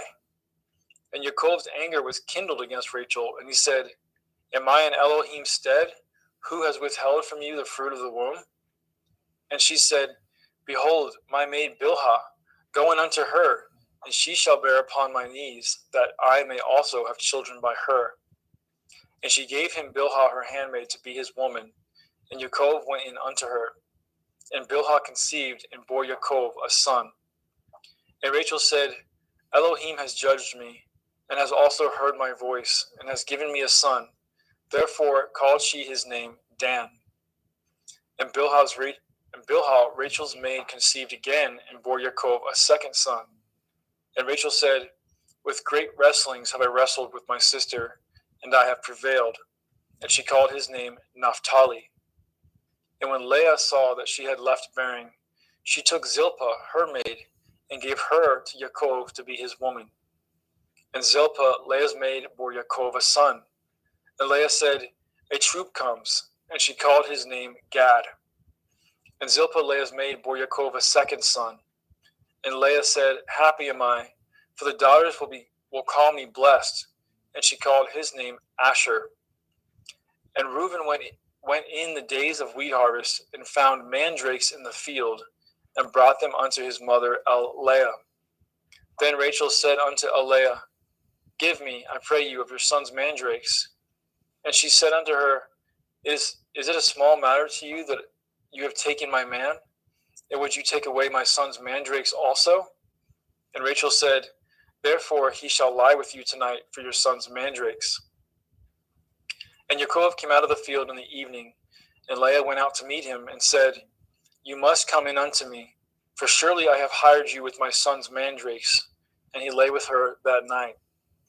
And Elohim hearkened unto Leah, and she conceived and bore Yaakov the fifth son.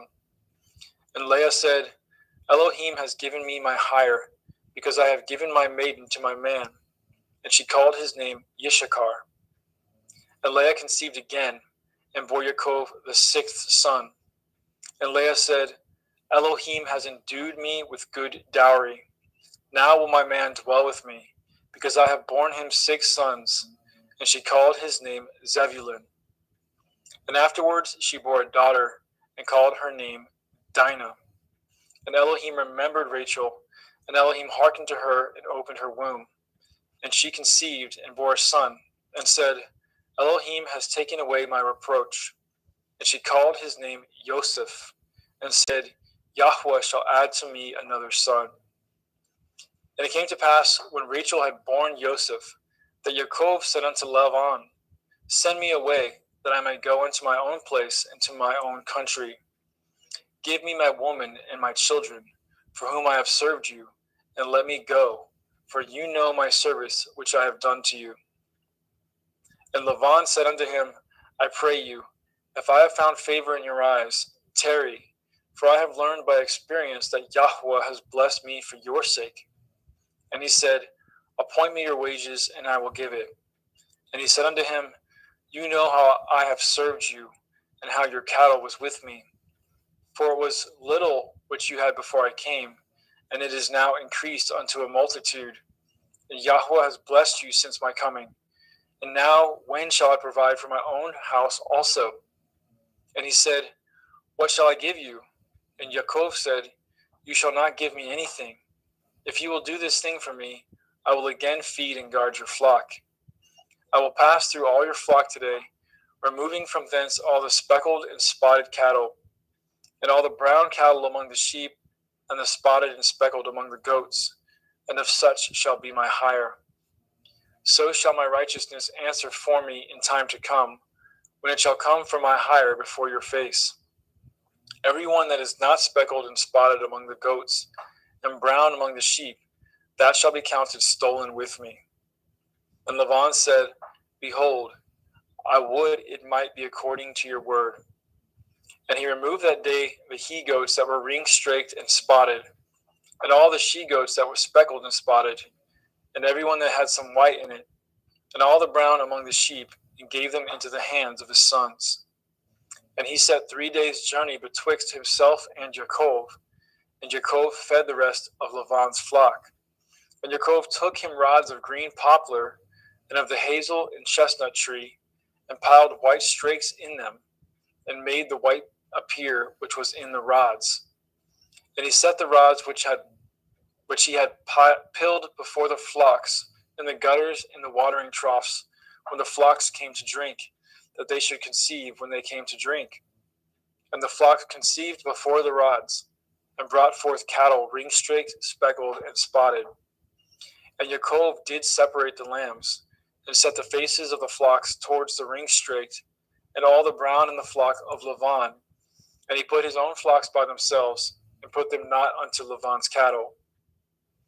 And it came to pass, whensoever the stronger cattle did conceive, that Yaakov laid the rods before the eyes of the cattle in the gutters, that they might conceive among the rods. But when the cattle were feeble, he put them not in. So the feebler were Lavan's, and the stronger Yaakov's. And the man increased exceedingly, and had much cattle, and maidservants, and manservants, and camels, and asses. Thank you, brother. Praise Yah. Praise Yah. Brother Justin McRoberts, pick up at chapter 31.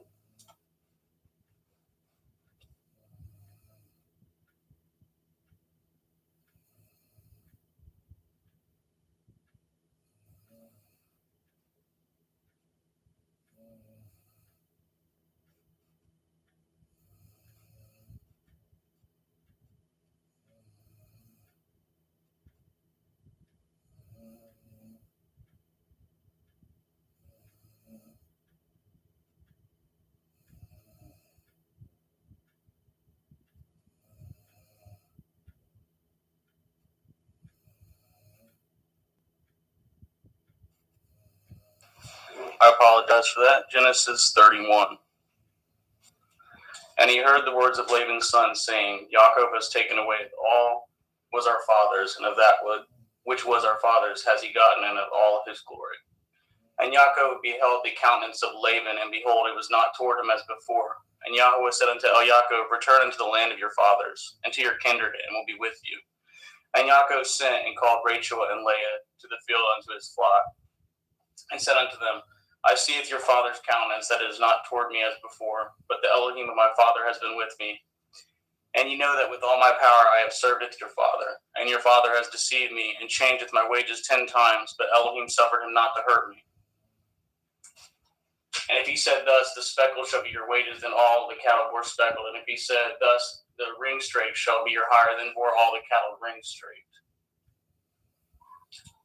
Thus Elohim has taken away the cattle of your father and given them to me. And it came to pass at the time that the cattle conceived, that I lifted up my eyes, and I saw in a dream. And behold, the rams which leaped upon the cattle were ring-streaked, speckled, and grizzled. And the angel of Elohim spoke unto me in a dream, saying, Yaakov. And I said, Here am I. And he said, Lift up now your eyes and see. All the rams which leap upon the cattle are ring-streaked, speckled, and grizzled. For I have seen all that Laban does unto you. And he said, and I am the Elohim of Bedel, which you anointed the pillar and were vowed a vow unto me. Now arise, get you out from this land, and return unto the land of your kindred.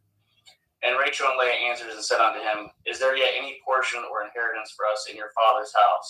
Are we not counted of him strangers? For he has told us, and has quite devoured also our money. For all the riches which Elohim has taken from our father, that is ours, and our children's. Now then, whatsoever Elohim has said unto you, do. Then Yaakov rose up and said unto his sons, with his women upon camels, and he carried away with all his cattle and with all his goods which he had gotten, the cattle of his getting, which he had gotten in Paddan Aram, for to go to Yitzhak his father in the land of Canaan. And Laban went to shear at the sheep, and Rachel had stolen at the teraphim that were her father's. And Yaakov stole away if unawares to Laban the Arami, in that he had told him not that he fled. So he fled with all that he had, and he rose up and passed over the river, and setteth his face toward Mount Gilead. And it was told Laban on the 3rd day that Yaakov was fled. And he tooketh his brethren with him, and pursued after him 7 days' journey, and they overtook him in Mount Gilead. And Elohim came to Laban the Arami in the dream by night, and said unto him, Take heed that you speak not to Yaakov, neither good or bad. Then Laban overtooketh Yaakov. Now Yaakov had pitched his tent in the mount, and Laban with his brethren pitched the mount of Gilead. And Laban said to Yaakov, What have you done that you have stolen away as unawares to me, and carried away my daughters and captives, taken with the sword? Wherefore did you flee away secretly and steal away from me, and did not tell me, that I might have sent you away with mirth and with songs, with tabret and harp? and have not suffered me to kiss my sons and my daughters. You have now done foolishly in so doing. Is it in the power of my hand to do you hurt? But the Elohim of your father spoken to me yesternight, saying, Take heed that you speak not to Yaakov, either good or bad. And now, though you would needs be gone, because you sore longed after your father's house, yet wherefore have you stolen if my Elohim? And Yaakov answered and said to Laban, Because I was afraid, for I said perchance you would take by force if your daughters from me. With whomsoever you findeth your Elohim, let him not live. Before our brethren, discern what is yours with me, and take it to you. For Yaakov knew not that Rachel had stolen them. And Laban went into Yaakov's tent, and into Leah's tent, and into the two maiden servants' tents, but he found them not. Then went he out of Laban's tent, and entered into Rachel's tent. Now Rachel had taken at the teraphim, and put them in the camel's furniture, and sat upon them. And Laban searched all the tent, but he found them not. And she said to her father, Let it not displease my lord, that I cannot rise up before you, for the custom of women is upon me. And he searched, but found not the teraphim. And Yaakov was wroth, and chode with Laban. And Yaakov answered and said to Laban, What is my transgression? What is my sin, that you have hotly pursued after me? Whereas you have searched with all my stuff, what have you found of all your household stuff? Set it here before my brethren and your brethren, that they may be judged betwixt us both. This 20 years have I been with you. Your ewes and your she-goats have not cast their young, and the rams of your flock have I not eaten. That which was torn of beasts I brought not unto you. I bore the loss of it. Of my hand did you require it, whether stolen by day or stolen by night. And thus I was in the day that the drought consumed me, and the frost by night, and my sleep departed from my eyes. Thus have I been 20 years in your house. I served you 14 years for your 2 daughters, and 6 years for your cattle, and you have changed my wages 10 times. Except the Elohai of my father, the Elohai of Abraham, and the fear of Yitzhak had been with me, surely you had sent me away now empty. Elohim has seen of my affliction, at the labor of my hands, and rebuked you yesternight. And Laban answered and said unto Yaakov, These daughters are my daughters, and these children are my children, and these cattle are my cattle, and all that you see is mine. And what can I do this day unto these my daughters, or unto these children which they have borne? Now therefore, let us cut a covenant, I and you, and let it be for a witness between me and you. And Yaakov took a stone and set it up for a pillar, and Yaakov set it unto his brethren, Gasher stones, and they took stones and made a heap, and they did eat there upon the heap. And Laban called it Yegar Sahudotha, but Yaakov called it Gal-Aid. And Laban said, This heap is a witness between me and you this day. Therefore was the name of it called Gali. And Mitzpah, for he said, Yahweh watch between me and you when we are absent one from another. If you shall afflicteth my daughters, or if you shall take other women besides my daughters, no man is with us. See, Elohim is witness betwixt me and you. And Laban said to Yaakov, Behold this heap, and behold this pillar which I have cast betwixt me and you. This heap be witness, and this pillar be witness, that I will not pass over at this heap to you, and you shall not pass over at this heap and at this pillar unto me for harm. The Elohai of Abraham, and the Elohai of Nachor, and the Elohai of their father, judged betwixt us. And Yaakov swore by the fear of his father Yitzhak. Then Yaakov offered sacrifice upon the mountain, called his brethren to eat bread, and they did eat bread, and tarried all night in the mount. And early in the morning Laban rose up, and kissed his sons and his daughters, and blessed them, and Laban departed and returned unto his place. Genesis chapter 32. And Yaakov went on his way, and the angels of Elohim met him. And when Yaakov saw them, he said, This is Elohim's host. And he called the name of that place Mach-Anaim. And Yaakov sent messengers before him to Esau his brother unto the land of Seir in the country of Edom. And he commanded them, saying, Thus shall you speak unto my lord Esau, your servant Yaakov, says thus, I have sojourned with Laban, and stayed there until now. And I have oxen and asses, flocks and men servants and women servants, and I have sent to tell my lord that I may find grace in your sight. And the messengers returned to Yaakov, saying, We came to your brother Esau, and also he comes to you, and 400 men with him. Then Yaakov was greatly afraid and distressed, and he divided at his people that was with him, and at his flocks, and at his herds, and his camels, in 2 bands, and said, If Esau come to the one company and smite it, then the other company which is left shall escape. And Yaakov said, O Elohai of my father Abraham, and Elohai of my father Yitzhak, Yahweh, which said unto me, Return unto your country and to your kindred, and I will deal with you. I am not worthy of the least of all the mercies and of all the truth which you have showed unto your servant. For with my staff I passed over this Yarden, and now I am become 2 bands. Deliver me, I pray you, from the hand of my brother, from the hand of Esau, for I fear him, lest he will come and smite me and the mother with the children.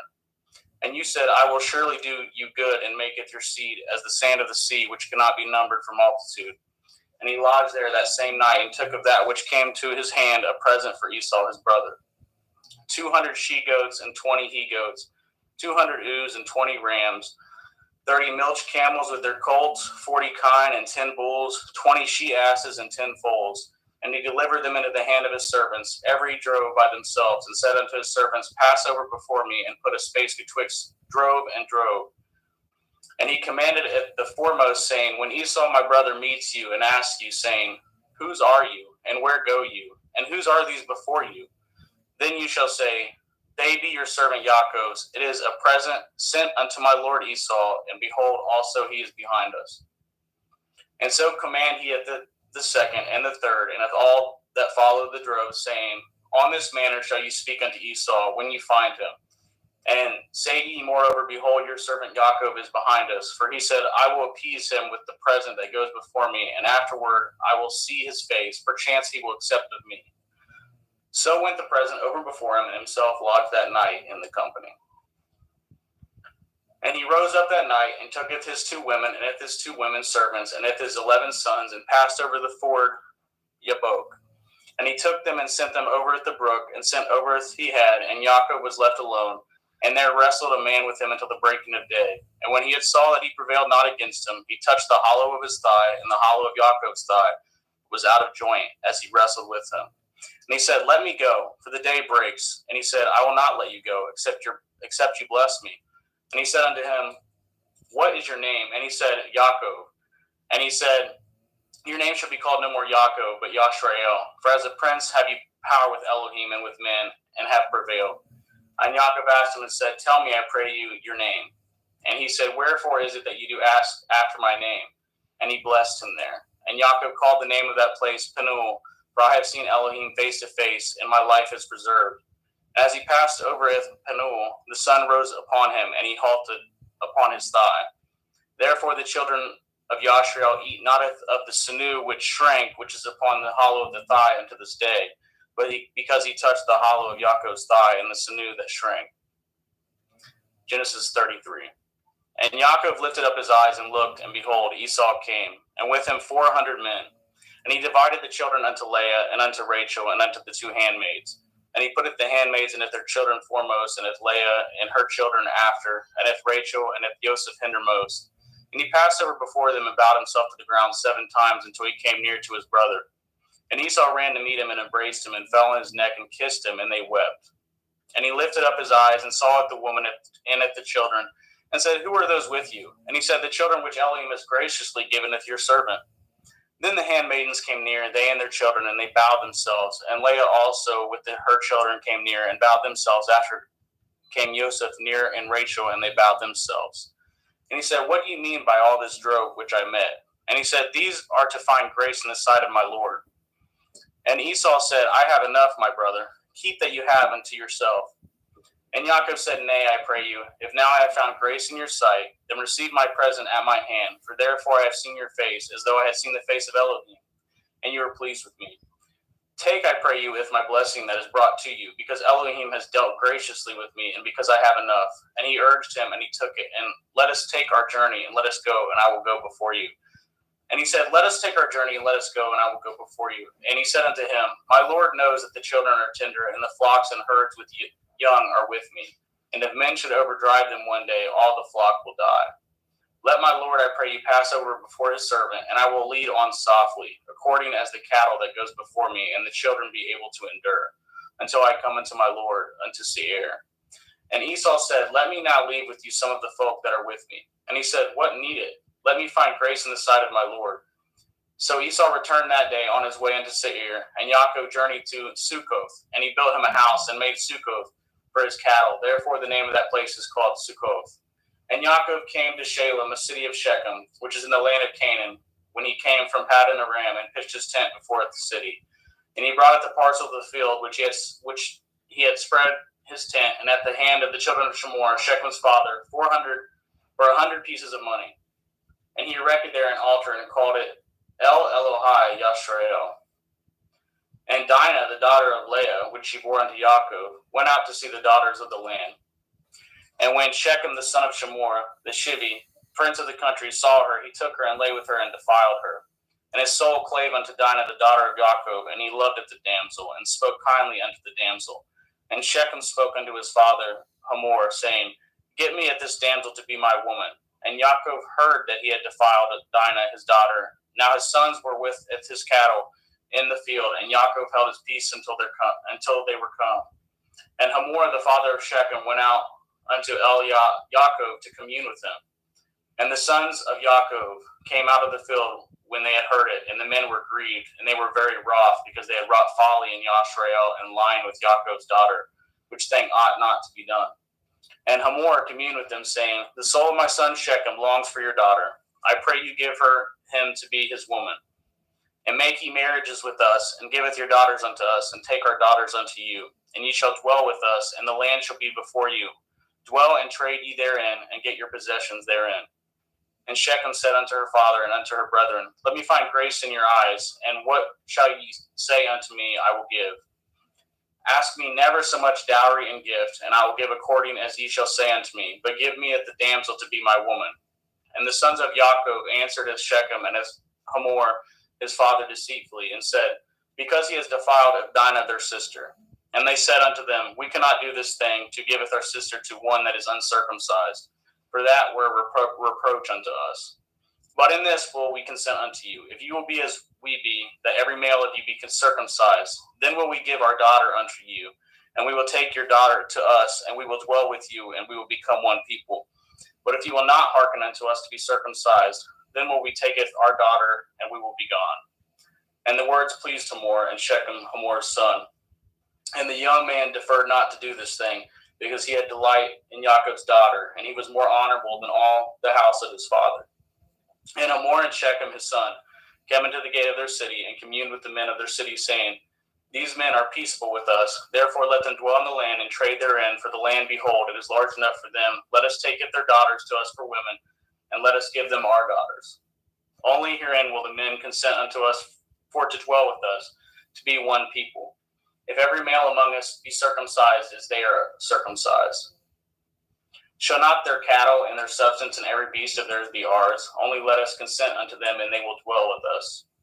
And unto Hamor and unto Shechem his son hearkened all that went out of the gate of his city, and every male was circumcised, all that went out of the gate of his city. And it came to pass on the third day, when they were sore, that two of the sons of Yaakov, Shimon and Levi, Dinah's brethren, took each man his sword, and came upon the city boldly, and slew all the males. And they sleweth Hamor and Shechem his son with the edge of the sword, and tooketh Dinah out of Shechem's house, and went out. The sons of Yaakov came upon the slain, and spoiled the city, because they had defiled their sister. They took at their sheep, and at their oxen, and at their asses, and at that which was in the city, at that which was in the field, and if all their wealth, and if all their little ones, and all their women took they captive, and spoiled if even all that was in the house. And Yaakov said to Shimon and Levi, Yet have troubled me to stink among the inhabitants of the land, among the Canaanim and the Perizim, and I being few in number, they shall gather themselves together against me and slay me, and I shall be destroyed, I and my house. And they said, Should he deal with our sister as with a harlot? Genesis 35. And Elohim said unto Yaakov, Arise, and go up to Bethel, and dwell there, and make there an altar unto Elohim that appeared unto you when you fled from the face of Esau your brother. Then Yaakov said unto his household and to all that were with him, Put away the strange Elohai there among you, and be clean, and change your garments. And let us arise, and go up to Bethel, and will make there an altar unto Elohim, who answered me in the day of my distress, and was with me in the way which I went. And they gave unto Yaakov all the strange Elohai which were in their hand, and all their earrings which were in their ears. And Yaakov hid them under the oak which was by Shechem. And they journeyed, and the terror of Elohim was upon the cities which were round about them, and they did not pursue after the sons of Yaakov. So Yaakov came to Luz, which is in the land of Canaan, that is Bethel, and all the people that were with him. And he built there an altar and called the place El Baal, because there Elohim appeared unto him when he had fled from the face of his brother. But Deborah, Rivka's nurse, died, and she was buried beneath Baal under an oak, and the name of it was called Alon Baputh. And Elohim appeared unto Yaakov again when he came out of Paddan Aram, and blessed him. And Elohim said unto him, Your name is Yaakov. Your name shall not be called any more Yaakov, but Yashrael shall be your name. And he calleth his name Yashrael. And Elohim said unto him, I am El Shaddai. Be fruitful and multiply. A nation and a company of nations shall be of you, and kings shall come out of your loins. And that the land which I gave Abraham and Yitzhak, to you I will give it, and to your seed after you will I give it the land. And Elohim went up from him in the place where he talked with him. And Yaakov set up a pillar in the place where he talked with him, even a pillar of stone. And he poured a drink offering thereon, and he poured oil thereon. And Yaakov called it the name of the place where Elohim spoke with him, Bethel. And they journeyed from Bethel, and there was but a little way to come to Ephrath. And Rachel travailed, and she had hard labor. And it came to pass, when she was in hard labor, that the midwife said unto her, Fear not, you shall have this son also. And it came to pass, as her soul was in departing, for she died, that she called his name Benoni, but his father called him Benjamin. And Rachel died, and she was buried in the way of Ephrath, which is in Bethlehem. And Yaakov set a pillar upon her grave, and that is the pillar of Rachel's grave unto this day. And Yashrael journeyed and spread his tent beyond Migdal Eder. And it came to pass, when Yashrael dwelt in that land, that Reuben went and lay with Bilhah, his father's concubine, and Yashrael heard it. Now the sons of Yaakov were 12. The sons of Leah, Reuben, Yaakov's firstborn, and Shimon, and Levi, and Yehuda, and Issachar, and Zebulun. The sons of Rachel, Joseph, and Benjamin. And the sons of Bilhah and Rachel's handmaid, Dan and Naphtali. And the sons of Zilpah, Leah's handmaid, Gad and Asher. These are the sons of Yaakov, which were born to him in Paddan Aram.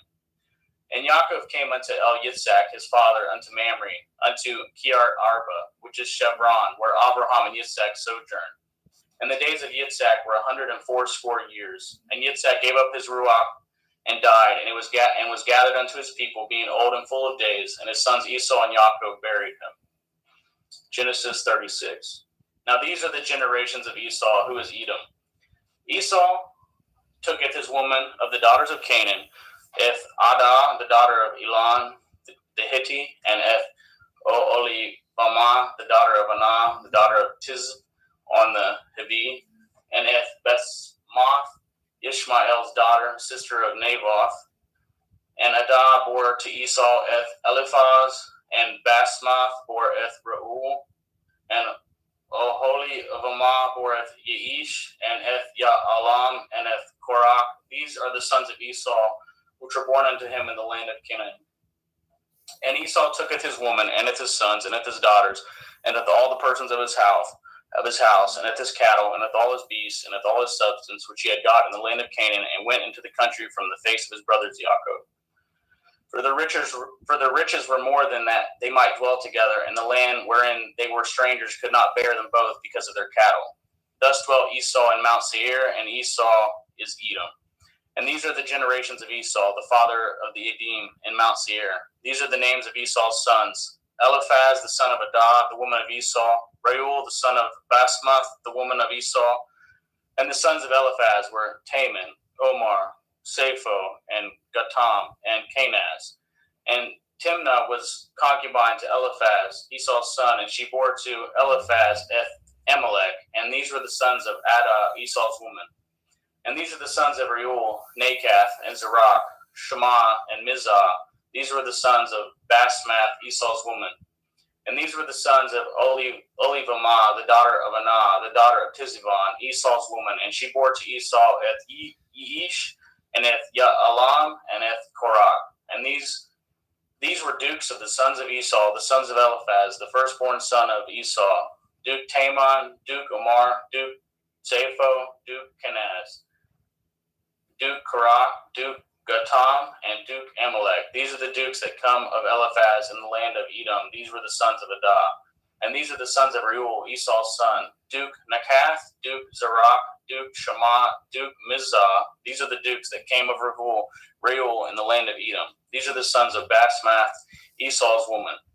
And these are the sons of Oholibamah, Esau's woman. Duke Yeish, Duke Ya'alam, Duke Korak. These were the dukes that came of Olivah-Yamah, daughter of Anah, Esau's woman. These are the sons of Esau, who is Edom, and these are their dukes. These are the sons of Seir, the Hori, who inhabited the land, Lotan, and Shoval, and Tizibon, and Anah, and Dishon, and Etzer, and Dishon. These are the dukes of Horium, and the children of Seir in the land of Edom. And the children of Lotan were Harai and Haman, and Lotan's sister was Timnah. And the children of Shoval were these: Elion, Menakath, and Ebal, Shephi, and Onam. And these are the children of Tevion, both Ayah and Anah. And this was Anah that founded the mules in the wilderness, and he fed at the asses of Tiziv on his father. And the children of Anah were these: Dishon and Oholibamah, the daughter of Anah. And these are the children of Dishon: Himdan and Eshban and Yithran and Haran. The children of Etzer are these: Bilhan and Zabon and Akon. The children of Dishon are these: Uts and Aran. These are the dukes that came of the Chorim: Duke Lotan, Duke Shoval, Duke Sivan, Duke Anah, Duke Dishon, Duke Etzer, Duke Dishon. These are the dukes that came of Hori among their dukes in the land of Seir. And these are the kings that reigned in the land of Edom, before they reigned any king over the children of Yashrael. And Bela, the son of Beor, reigned in Edom, and the name of his city was Dinhabah. And Bela died, and Jovab, the son of Zerach of Botzrah, reigned in his stead. And Jovab died, and Shusham of the land of Taimani reigned in his stead. And Husham died, and Hadad, son of Bedad, who smoteth Midian in the field of Moab, reigned in his stead, and the name of his city was Aviath. And Hadad died, and Sumlah of Mesrekah reigned in his stead. And Samlah died, and Shaul of Rechoboth by the river reigned in his stead. And Shaul died, and Baal Shanan, the son of Achbor, reigned in his stead. And Baal Hanan, the son of Achbor, died, and Hadar reigned in his stead. And the name of his city was Pau, and his woman's name was Mehetabel, and the daughter of Metred, the daughter of Mezahav. And these are the names of the dukes that came of Esau, according to their families, after their places, by their names: Dukes Timnah, Duke Eliah, Duke Yetheth, Duke Olihavamah, Duke Elah, Duke Pion, Duke Kenaz, Duke Taman, Duke Mivitzer, Duke Magdiel, Duke Eram. These be the dukes of Edom, according to their habitations in the land of their possessions. He is Esau, the father of the Edomim. Genesis chapter 37. And Yaakov dwelt in the land wherein his father was a stranger, in the land of Canaan. These are the generations of Yaakov. Joseph, being 17 years old, was feeding a flock with his brethren, and the lad was with his sons of Bilhah, and with the sons of Zilpah, his father's woman. And Joseph broughteth unto his father their evil report. Now Yashrael loved Joseph more than all his children, because he was the son of his old age, and made him a coat of many colors. And when his brethren saw that their father loved him more than all his brethren, they hated him, and could not speak peaceably unto him. And Joseph dreamed a dream, and he told it his brethren, and they hated him yet the more. And he said unto them, Hear, I pray you, this dream which I have dreamed. For behold, we were binding sheaves in the field, and lo, my sheaf arose, and also stood upright. And behold, your sheaf stood round about, and made obeisance to my sheaf. And his brethren said to him, Shall you indeed reign over us, or shall you indeed have dominion over us? And they hated him yet the more for his dreams and for his words. And they dreamed yet another dream, and told it his brethren, and said, Behold, I have dreamed a dream more, and behold, the sun and the moon and 11 stars made obeisance to me. And he told it to his father and to his brethren, and his father rebuked him, and said unto him, What is this dream that you have dreamed? Shall I and your mother and your brethren indeed come bow down ourselves to you, to the earth?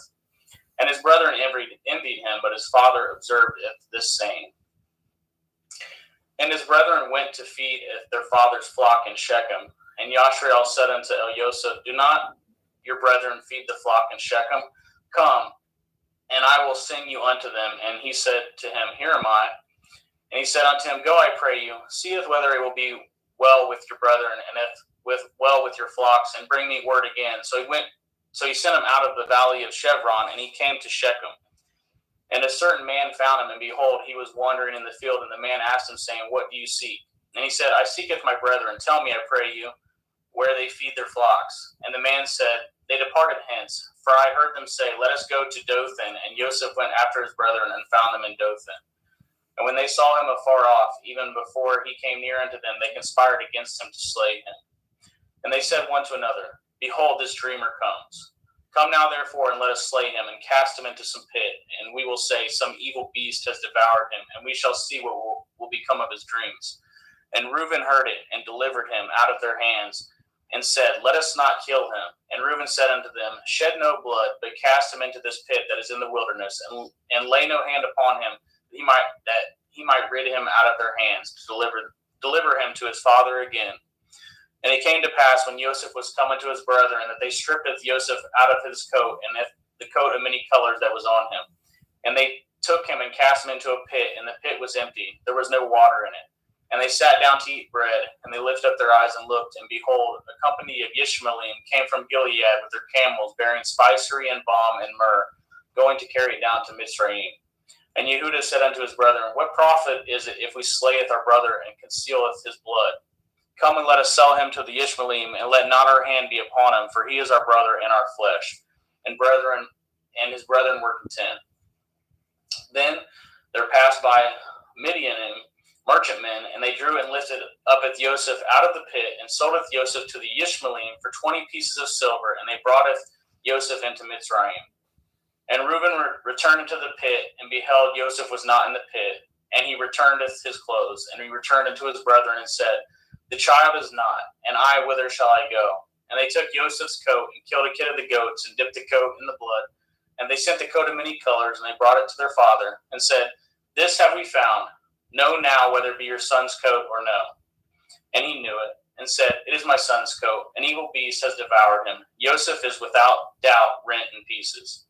And Yaakov rent his clothes, and put sackcloth upon his loins, and mourned for his son many days.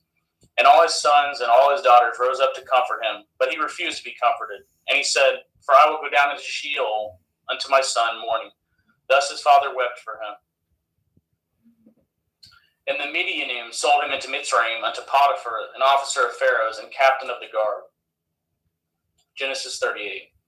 And it came to pass at that time that Yehudah went down from his brethren, and turned into a certain Adulami, whose name was Hiriah.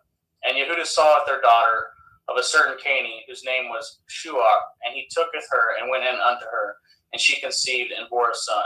And he called his name And she conceived again, and bore a son, and she called his name Onan. And yet she again conceived, and bore a son, and called his name Shelach. And he was at Keziv, and when she bore him. And Yehudah took a woman from his firstborn, whose name was Tamar. And Yehudah's firstborn, was wicked in the sight of Yahweh, and Yahweh slew him. And Yehudah said unto Onan, Go in unto your brother's woman, and marry her, and raise up seed to your brother. And Onan knew that the seed should not be his. And it came to pass, when he went in unto his brother's woman, that he spilled it on the ground, lest that he should give seed to his brother. And the thing which he did displeased Yahweh, wherefore he slew him also. Then said Yehudah to Tamar, to his daughter-in-law, Remain a widow at your father's house, till Shelach my son be grown. For he said, Lest perchance he die also, as his brethren did. And Tamar went and dwelt in her father's house. And in the process of time, the daughter of Shuach, Yehudah's woman, died, and Yehudah was comforted, and went up into his sheep shears to Timnath, and he and his friend Hiriah the Adullamite. And it was told Tamar, saying, Behold, your father-in-law goes up to Timnah to shear his sheep. And she put her widow's garments off from her, and covered her with a veil, and wrapped herself, and sat in an open place, which is by the way to Timnah. For she saw that Shelach was grown, and she was not given unto him to be his woman. When Yehudah saw her, he thought her to be a harlot, because she had covered her face. And he turned unto her by the way, and said, Go to, I pray you, let me come in unto you. For he knew not that she was his daughter-in-law. And she said, What will you give me, that you may come in unto me? And he said, I will send you a kid from the flock. And she said, Will you give me a pledge till you send it? And he said, What pledge shall I give you? And she said, Your signet and your bracelets, your staff that is in your hand. And he gave it to her, and came in unto her, and she conceived by him. And she arose and went away and laid by her veil from her and put on the garments of her widowhood. And Yehuda senteth the kid by the hand of his friend, the Adulami, to receive his pledge from the woman's hand, but he found her not. Then he asketh the men of the place, saying, Where is the harlot that was openly by the wayside? And they said, There was no harlot in this place. And he returned to Yehuda and said, I cannot find her. And also the men of the place said that there was no harlot in this place. And Yehuda said, Let her take it to her, lest we be shamed. Behold, I sent this kid, and you have not found her. And it came to pass about 3 months after that she was told Yehuda, saying, Tamar, your daughter-in-law, has played the harlot, and also, behold, she is with child by whoredom. And Yehuda said, Bring her forth, and let her be burnt. When she was brought forth, she sent to her father-in-law, saying, By the man whose these are, am I with child. And she said, Discern, I pray you, whose are these? The signet and bracelets and staff. And Yehuda acknowledged them and said, She has been more righteous than I, because that I gave her not to Shelach my son, and he knew her again no more. And it came to pass in the time of her travail, that behold, twins were in her womb. And it came to pass when she travailed, that the one put out his hand, and the midwife took and bound upon his hand a scarlet thread, saying, This came out first. And it came to pass, as he drew back his hand, that behold, the brother came out, and she said, Have you broken forth? This breach be upon you. Therefore his name is called Peretz. And afterward came out his brother, that had a scarlet thread upon his hand, and his name was called Zerah. Genesis chapter 39. And Joseph was brought down to Mitzrayim, and Potiphar, an officer of Pharaoh, captain of the guard, a Mitzri, brought him of the hands of the Ishmaelim, which had brought him down thither. And Yahuwah was with Joseph, and he was a prosperous man, and he was in the house of his master, the Mitzri. And his master saweth that Yahuwah was with him, and that Yahuwah made all that he did to prosper in his hand. And Joseph found grace in his sight, and he served him, and he made him overseer over his house, and all that he had put in his hand. And it came to pass from the time that he had made him overseer in the house, and over all that he had, the Yahuwah blessed at the Mitzri's house, for Joseph's sake.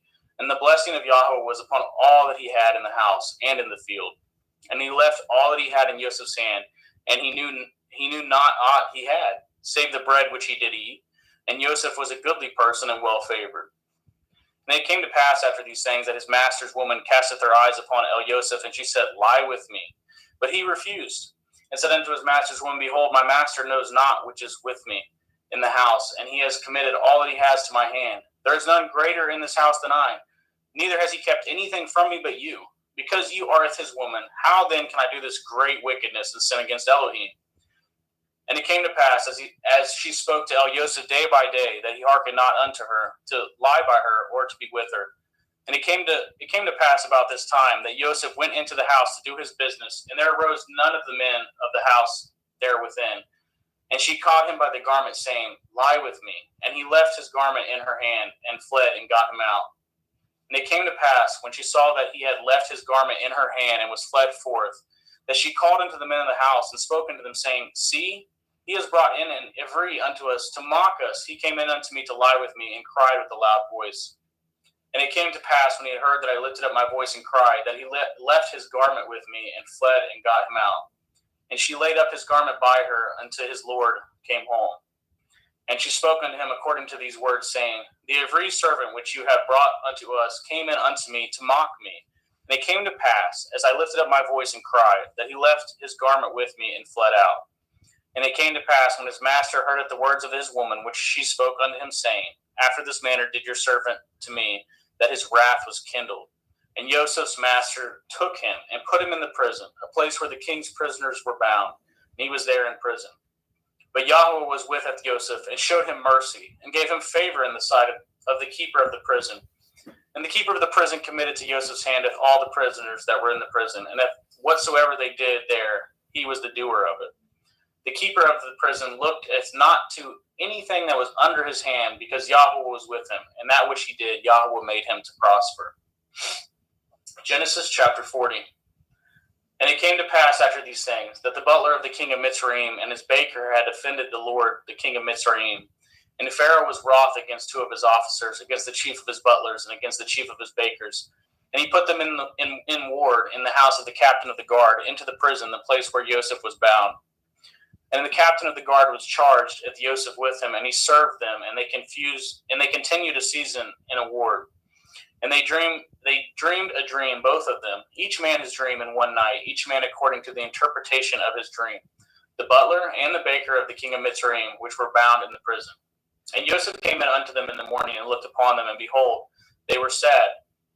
And he asked of Pharaoh's officers that were with him in the ward of the Lord's house, saying, Wherefore look ye so sadly today? And they said unto him, We have dreamed a dream, and there is no interpreter of it. And Joseph said unto them, Do not interpretations belong to Elohim? Tell me them, I pray you. And the chief butler tooketh his dream to Joseph, and said to him, In my dream, behold, a vine was before me.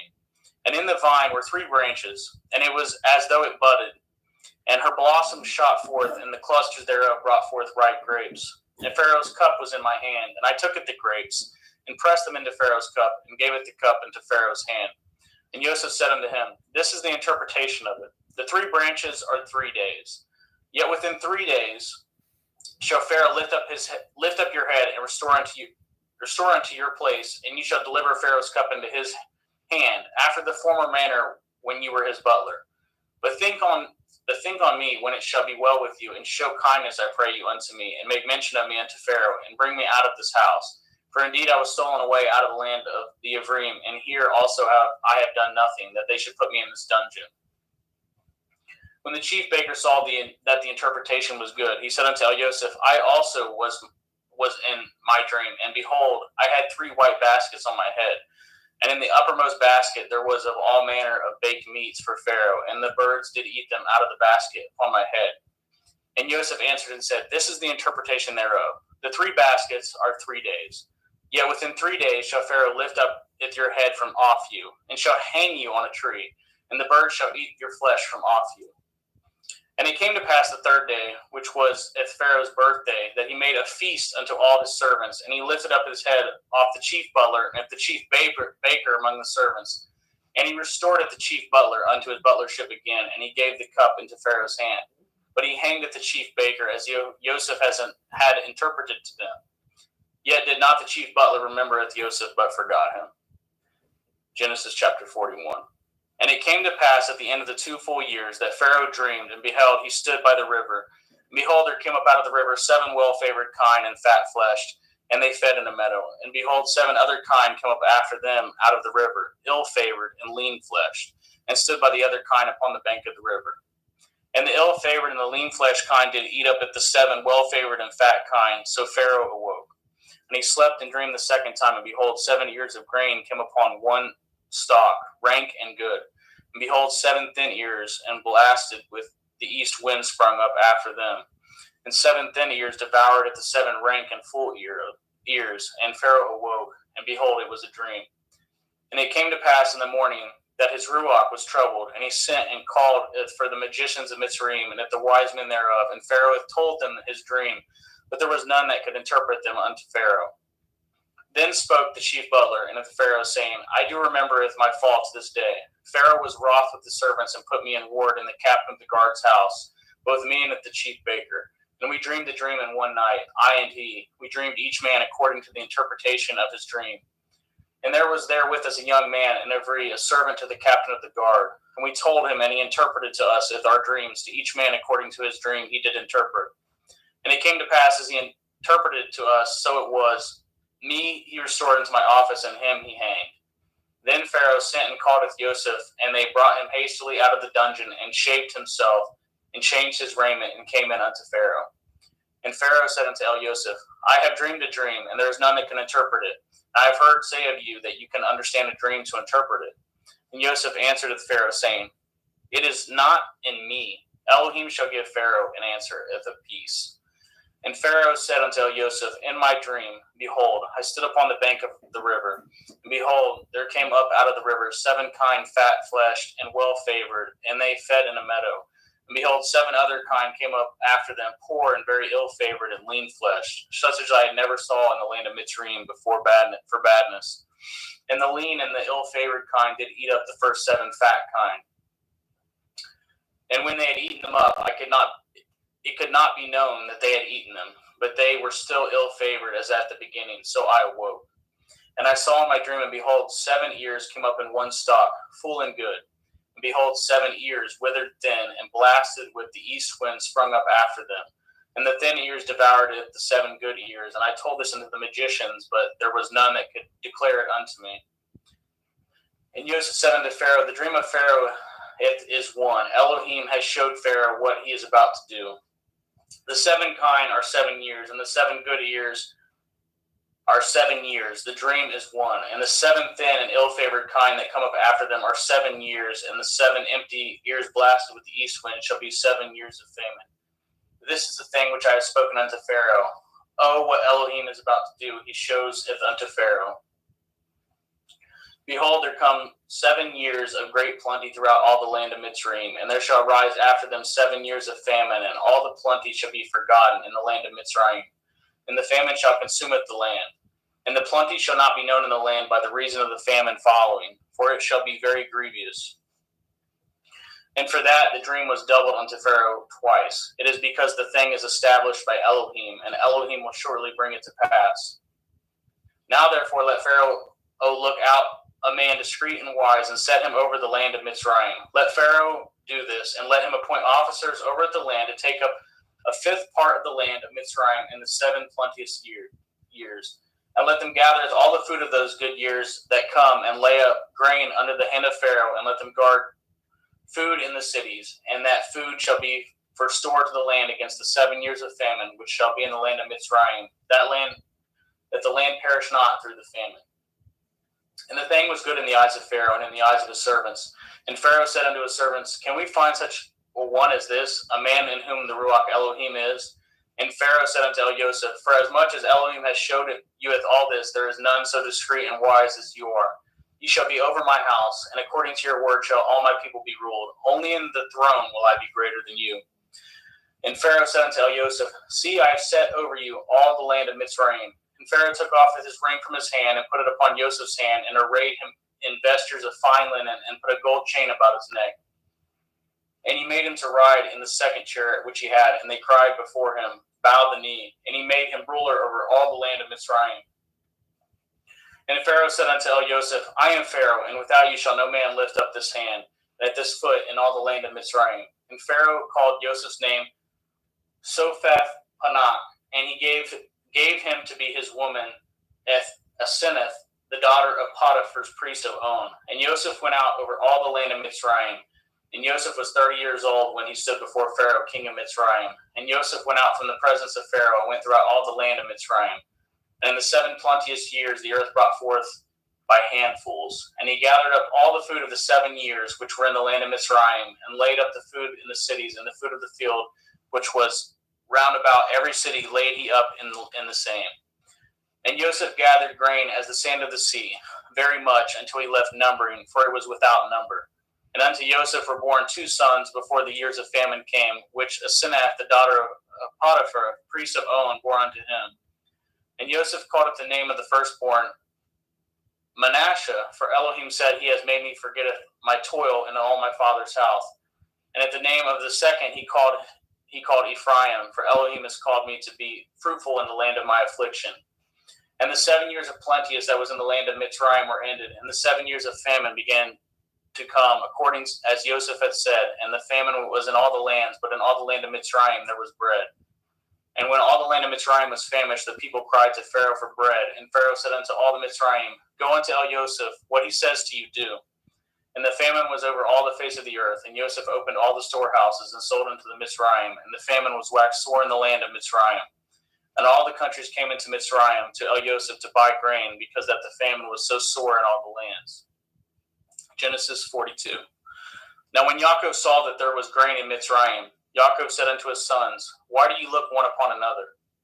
And he said, behold, I have heard that there is grain in Mitzrayim. Get you down thither, and buy for us from thence, that we may live and not die. And Joseph's 10 brethren went down to buy grain in Mitzrayim. But if Benjamin, Joseph's brother, Yaakov sent not with his brethren, for he said, lest perchance mischief befall him. And the sons of Yashriel came to buy grain among those that came, for the famine was in the land of Canaan. And Joseph was the governor over the land, and he it was that sold all the people of the land. And Joseph's brethren came and bowed down themselves before him with their faces to the earth. And Joseph saweth his brethren, and he knew them, but made himself strange unto them, and spoke roughly unto them. And he said unto them, Whence come ye? And they said, From the land of Canaan to buy food. And Joseph knew his brethren, and they knew him not. And Joseph remembered the dreams which he dreamed of them, and he said unto them, Ye are spies, to see if the nakedness of the land ye are come. And they said unto him, Nay, my lord, but to buy food are your servants come. We are all one man's sons. We are true men. Your servants are no spies. And he said unto them, Nay, but to see the nakedness of the land ye are come. And they said, Your servants are 12 brethren, the sons of one man, in the land of Canaan. And behold, the youngest is this day with our father, and one is not. And Joseph said unto them, This is that I spoke unto you, saying, Ye are spies. Hereby ye shall be proved. By the life of Pharaoh ye shall not go forth hence, except your youngest brother come hither. Send one of you, and let him fetcheth your brother, and ye shall be kept in prison, that your words may be proved, whether there be any truth in you, or else by the life of Pharaoh surely ye are spies. And he put them all together into work 3 days, and Joseph said unto them the third day, This do and live, for I feareth Elohim. If ye be true men, let one of your brethren be found in the house of your prison. Go ye carry grain for the famine of your houses. But bringeth your youngest brother unto me, so shall your words be verified, and ye shall not die. And they did so. And they said one to another, We are truly guilty concerning our brother, and that we saw the anguish of his soul when he besought us, and we could not hear. Therefore is this distress come upon us. And Reuben answered them, saying, Spoke I not unto you, saying, Do not sin against the child, and you would not hear? Therefore, behold, all this blood is required. And they knew not that Joseph understood them, for he spoke unto them by an interpreter.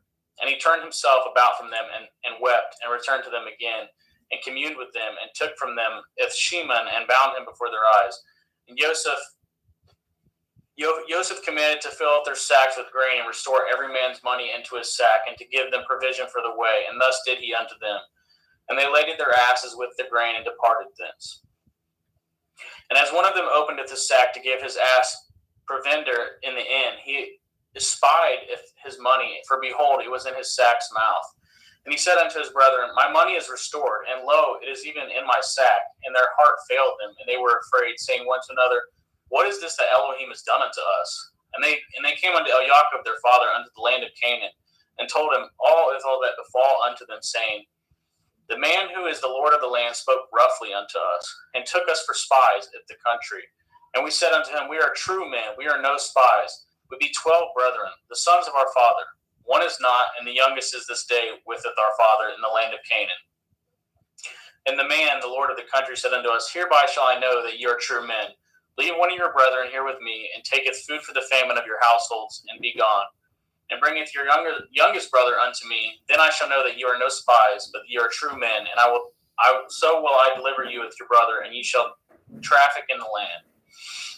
And it came to pass, as they emptied their sacks, that behold, every man's bundle of money was in his sack. And when both they and their father saw the bundles of money, they were afraid. And Jacob saw their father, and said unto them, Me have ye bereaved of my children. Joseph is not, and Shimon is not, and ye will taketh Benjamin away. All these things are against me. And Reuben spoke unto his father, saying, Slayeth my 2 sons, if I bring him not to you, deliver him into my hand, and I will bring him to you again. And he said, My son shall not go down with you, for his brother is dead, and he is left alone. If mischief shall befall him by the way in which ye go, then shall you bring down my gray hairs with sorrow to Sheol. Genesis chapter 43. And the famine was sore in the land. And it came to pass, when they had eaten up of the grain which they had brought out of Mitzrayim, their father said unto them, Go again, buy us a little food. And Yehudah spoke unto him, saying, The man did solemnly protest unto us, saying, Ye shall not see my face, except your brother be with you. If you will sendeth our brother with us, we will go down and buy you food. But if you will not send him, we will not go down. For the man said unto us, Ye shall not see my face, except your brother be with you. And Yashrael said, Wherefore dealt ye so ill with me, as to tell the man whether ye had yet a brother? And they said, The man asked us strangely of our state and of our kindred, saying, Is your father yet alive? Have ye another brother? And we told him according to the tenor of these words. Could we certainly know that he would say, Bringeth your brother down? And Yehudah said unto Yashrael his father, Send the lad with me, and we will arise and go, that we may live and not die, both we and you, and also our little ones. I will I will be surety for him. Of my hand shall you require him. If I bring him not unto you, and set him before you, then let me bear the blame forever.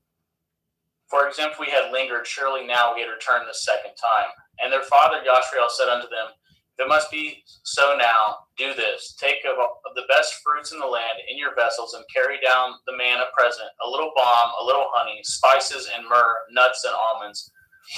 And take a double money in your hand, and the money that was brought again in the mouth of your sacks. Carry it again in your hand, and perchance it was an oversight. Taketh your brother, and arise, go again unto the man.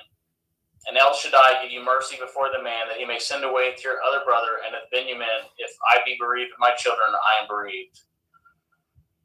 And the men took that present, and they took double money in their hand, and Benjamin and rose up and went down to Mitzrayim and stood before Joseph. And when Joseph saw Benjamin with them, he said to the ruler of the house, bring these men home and slay, and make ready, for these men shall dine with me at noon.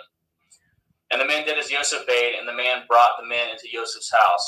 And the men were afraid, because they were brought into Joseph's house. And they said, because of the money that was returned in our sacks at the first time are we brought in, that he may seek occasion against us, and fall upon us, and take us for bondmen and with our asses. And they came near to the steward of Joseph's house, and they communed with him at the door of the house, and said, O sir, we came indeed down at the first time to buy food. And it came to pass, when we came to the inn, that we openeth our sacks, and behold, every man's money was in the mouth of his sack, and our money is full weight, and we have brought it again in our hand. And other money have we brought down in our hand to buy food. We cannot tell who put our money in our sacks. And he said, peace be to you, fear not. Your Elohim and the Elohim of your father has given you the treasure in your sacks. I had your money, and he brought it Shimon out unto them. And the man brought the men into Joseph's house, and gave them water, and they washed their feet, and he gave their asses provender. And they made ready at the present against Joseph, came at noon, for they had heard that they should eat bread there. And when Joseph came home, they brought him the present which was in their hand into the house, and bowed themselves to him in the earth. And he asked them of their welfare, and said, Is your father well? The old man of whom you spoke, is he yet alive? And they answered, Your servant our father is in good health. He is yet alive. And they bowed down their heads and made obeisance. And he lifted up his eyes and saw his brother, Benjamin, and his mother, and said, Is this your younger brother of whom you spoke unto me? And he said, Elohim be gracious unto you, my son. And Joseph made haste, for his heart did yearn upon his brother, and he sought where to weep. And he entered into his chamber and wept there. And he washed his face and went out and refrained himself, and said, Set on bread. And they set on for him by himself, and for them by themselves, and for the Mitzrayim which did eat with him by themselves, because the Mitzrayim might not eat bread with the Ephraim, for that is an abomination unto the Mitzrayim. And they sat before him, the firstborn according to his birthright, and the youngest according to his youth. And the men marveled one at another. And he took and sent messes unto them from before him. But Benjamin's mess was 5 times so much as any of theirs. And they drank and were merry with him. Genesis 44. And he commanded at the steward of the house, saying, Fill up the men's sacks with food, and as much as they can carry, and put every man's money in his sack's mouth. And putteth my cup, the silver cup, in the sack's mouth of the youngest, and his grain money, and he did according to the word that Joseph had spoken. As soon as the morning was light, the men were sent away, they and their asses. And when they were gone out of the city, and not yet afar off, Joseph said unto his stewards, Follow after the men, and when you do overtake them, say unto them, Wherefore have you rewarded evil for good? Is not this it which my Lord drinks, and whereby indeed he divines? Ye have done evil in so doing. And he overtook them, and he spoke unto them at these same words. And they said unto him, Wherefore says my Lord these words? Far be it that your servants should do according to this thing. Behold the money which we found in our sacks' mouths, we brought again unto you out of the land of Canaan. How then should we steal out of your Lord's house silver or gold? With whomsoever of your servants it be found, both let him die, and we also will be my Lord's bondmen. And he said, Now also let it be according to your words. He with whom it is found shall be my servant, and ye shall be blameless. Then they speedily took down every man at his sack to the ground, and opened every man his sack. And he searched and began at the eldest, and left at the youngest. And the cup was found in Benjamin's sack. Then they rent their clothes and laded every man his asses and returned to the city. And Yehuda and his brethren came to Joseph's house, for he was yet there, and they fell before him on the ground. And Joseph said unto them, What deed is this that ye have done? Know ye not that such a man as I can certainly divine? And Yehuda said, What shall we say unto my Lord? What shall we speak? Or how shall we clear ourselves? Elohim has found out the iniquity of your servants. Behold, we are my Lord's servants, both we and he also with whom the cup is found.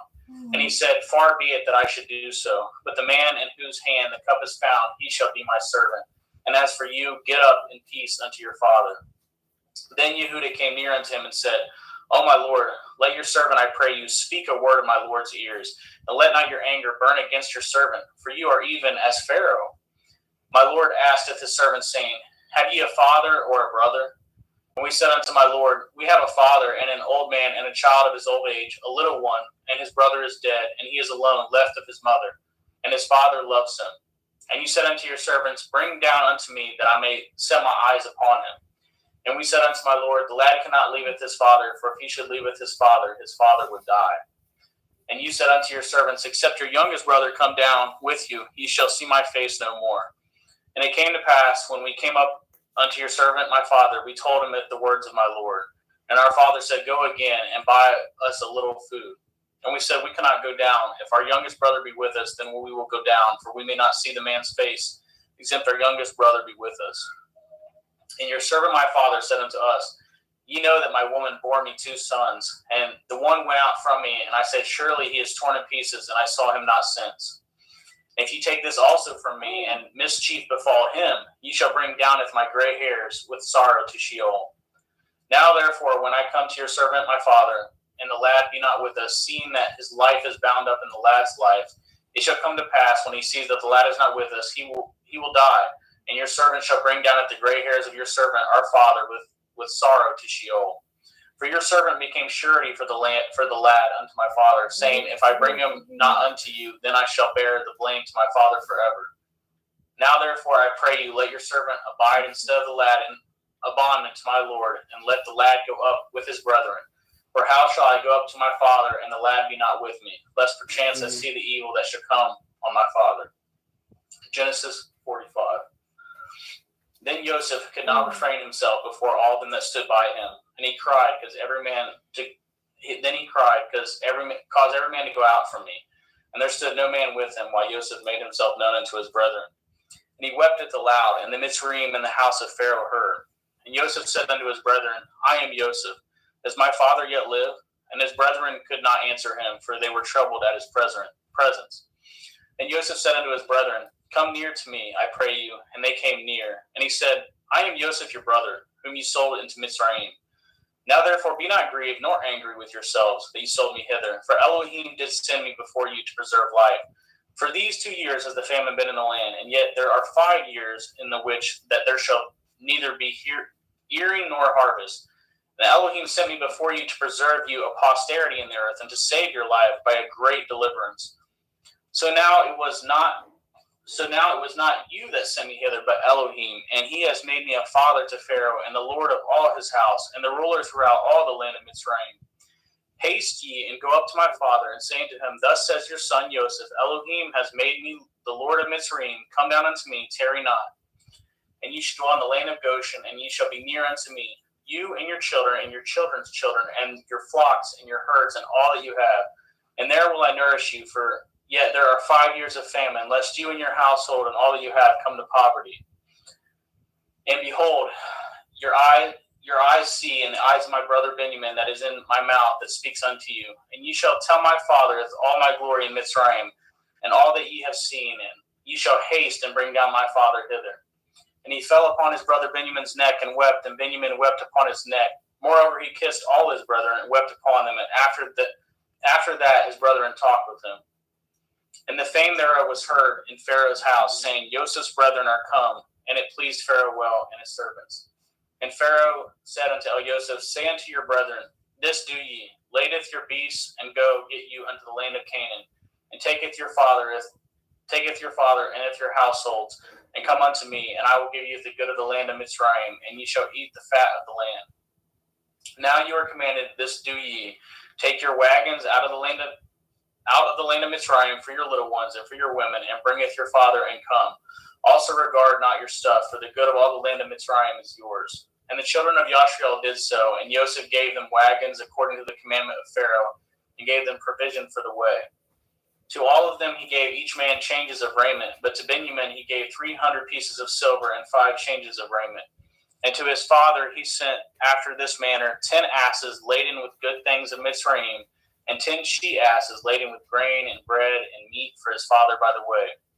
So he sent his brethren away, and they departed, and he said unto them, See that ye fall not out by the way. And they went up out of Mitzrayim, and came into the land of Canaan, unto Yaakov their father, and told him, saying, Joseph is yet alive, and he is governor over all the land of Mitzrayim. And Yaakov's heart fainted, for he believed them not. And they told him if all the words of Joseph, which he had said unto them. And when he had saw the wagons which Joseph had sent to carry him, the ruach of Yaakov their father revived. And Yashriel said, It is enough. Joseph my son is yet alive. I will go and see him before I die.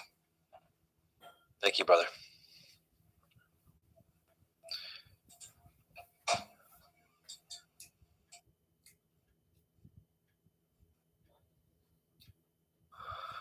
Genesis 46. And Yashrael took his journey with all he had, and came to Beersheba, and offered sacrifices unto the Elohim of his father Yitzchak. And Elohim spoke unto Yashrael in the visions of the night, and said, Yaakov, Yaakov. And he said, Here am I. And he said, I am El, the Elohai of your father. Fear not to go down into Mitzrayim, for I will there make of you a great nation. And I will go down with you into Mitzrayim, and I will also surely bring you up again, and Joseph shall put his hand upon your eyes.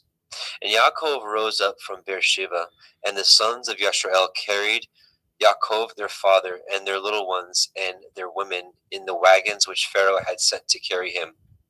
And they took their cattle and their goods, which they had gotten in the land of Canaan, and came into Mitzrayim, Yaakov and all his seed with him. His sons and his sons' sons with him, his daughters and his sons' daughters, and all his seed brought he with him into Mitzrayim. And these are the names of the children of Yashrael, which came into Mitzrayim, Yaakov and his sons, Reuben, Yaakov's firstborn. And the sons of Reuben, Hanok, and Palu, and Chetzron, and Carmi. And the sons of Shimon, Yemuel, Yamin, Ochad, and Yakin, and Sochar, and Shaul, the son of a Canaanite woman. And the sons of Levi, Gershon, Kohath, and Merari. And the sons of Yehuda, and Onan, and Shelach, and Peretz, and Zerach. But and Onan died in the land of Canaan. And the sons of Peretz were Chetzron and Hamul. The sons of Yisachar, Tola, Pua, and Yov, and Shimron. The sons of Zebulun, Sered, and Elion, and Yachael. These be the sons of Leah, which she bore unto Yaakov in Padan Aram, with his daughter Dinah. All the souls of his sons and daughters were 33. And the sons of Gad, Siphon, Chagai, Shunai, and Etzbon, and Eri, and Arodai, and Arelai. The sons of Asher, Yimna, Yitzchav, and Yishvai, and Berai, and Serach, their sister. The sons of Beriah, Hever, and Malkiel. These are sons of Zilpah, whom Lavan to Leah his daughter, who gave to Leah his daughter. And these she bore unto Yaakov, even 16 souls. The sons of Rachel, Yaakov's woman, Joseph and Benjamin.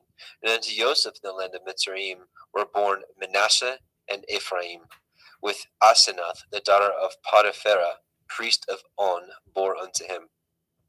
And the sons of Benjamin were Bela, Becher, Ashbel, Gera, Naaman, Echai, Rosh, Mupim, and Shupim, and Ard. These are the sons of Rachel, which were born unto Yaakov. All the souls were 14. And the sons of Dan, Cushim. And the sons of Naphtali, Yachzeel, and Gunai, and Yetzer, and Shilem. These are the sons of Bilhah, which Lavan gave unto Rachel his daughter, and she bore these unto Yaakov. All the souls were 7. All the souls that came with Yaakov into Mitzrayim were which came out of his loins, besides Yaakov's women, all the souls were 66. And the sons of Joseph, which were born him in Mitzrayim, were 2 souls. All the souls of the house of Yaakov, which came into Mitzrayim, were 10. And he sent Yehuda before him unto El Yosef to direct his face unto Goshen. And they came into the land of Goshen. And Yosef made ready his chariot and went up to meet Yashrael his father to Goshen, and presented himself unto him. And he fell on his neck, and he wept on his neck a good while. And Yashrael said unto El Yosef, Now let me die, since I have seen your face, because you are yet alive. And Yosef said unto his brethren and unto his father's house, I will go up and show Pharaoh, and say unto him, My brethren and my father's house, which were in the land of Canaan, are come unto me. And the men are shepherds, for their trade has been to feed cattle, and they have brought their flocks and their herds and all that they have. And it shall come to pass, when Pharaoh shall call you, and shall say, What is your occupation? That you shall say, Your servant's trade has been about cattle from our youth even until now, both we and also our fathers, that you may dwell in the land of Goshen. For every shepherd is an abomination unto the Mitzrayim. Genesis 47. Then Joseph came and told Pharaoh, and said, My father and my brethren and their flocks and their herds and all that they have are come out of the land of Canaan, and behold, they are in the land of Goshen. And he took some of his brethren, even 5 men, and presented them unto Pharaoh. And Pharaoh said unto his brethren, What is your occupation? And they said unto Pharaoh, Your servants are shepherds, both we and also our fathers. They said moreover unto Pharaoh, For to sojourn in the land are we come, for your servants have no pasture for their flocks, for the famine is sore in the land of Canaan.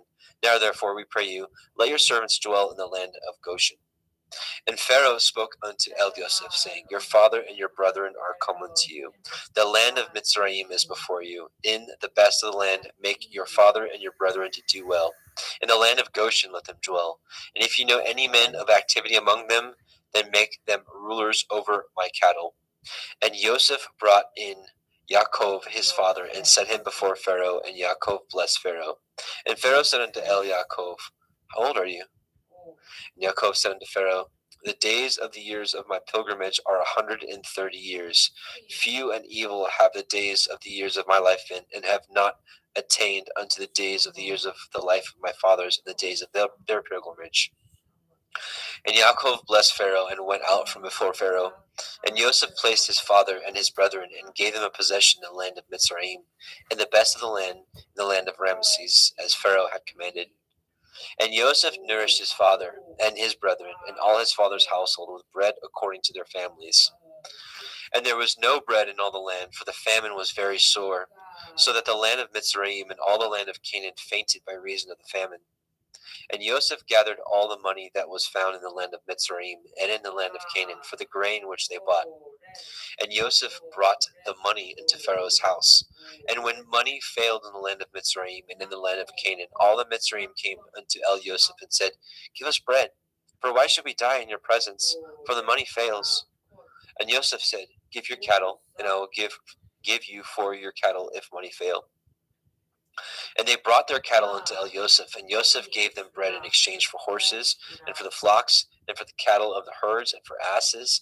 And he fed them with bread for all their cattle for that year.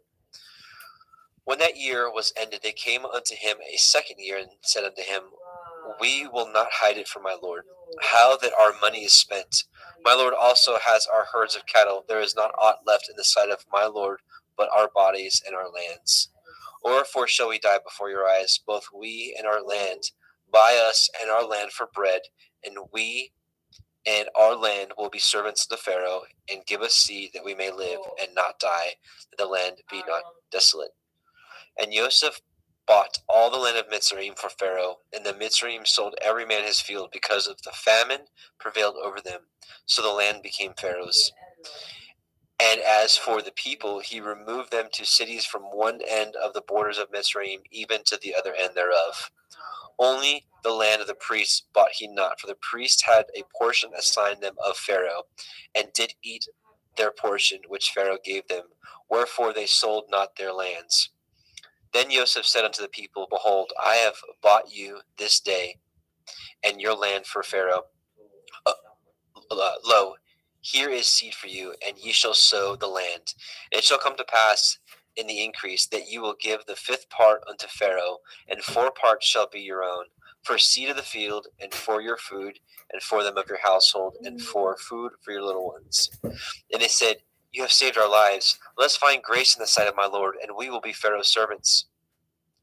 And Joseph made it a law over the land of Mitzrayim unto this day, that Pharaoh should have a 5th part, except the land of the priests only, which became not Pharaoh's.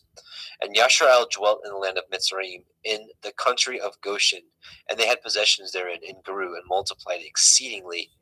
And Yaakov lived in the land of Mitzrayim 17 years. So the whole age of Yaakov was 147 years. And the time drew nigh that Yashrael must die. And he called his son Joseph, and said unto him, If now I have found grace in your sight, put, I pray you, your hand under my thigh, and deal kindly and truly with me. Bury me not, I pray you, in Mitzrayim. But I will lie with my fathers, and ye shall carry me out of Mitzrayim, and bury me in their burying place. And he said, I will do as you have said. And he said, Swear unto me. And he swore unto him. And Yashrael bowed himself upon the bed's head. Genesis 48. And it came to pass after these things, that one told Joseph, Behold, your father is sick.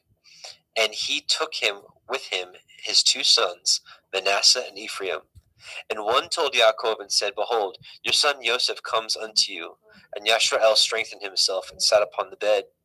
And Yaakov said unto El Joseph, El Shaddai appeared unto me at Luz in the land of Canaan, and blessed me, and said unto me, Behold, I will make you fruitful, and multiply you, and I will make of you a multitude of people, and will give this land to your seed after you for an everlasting possession.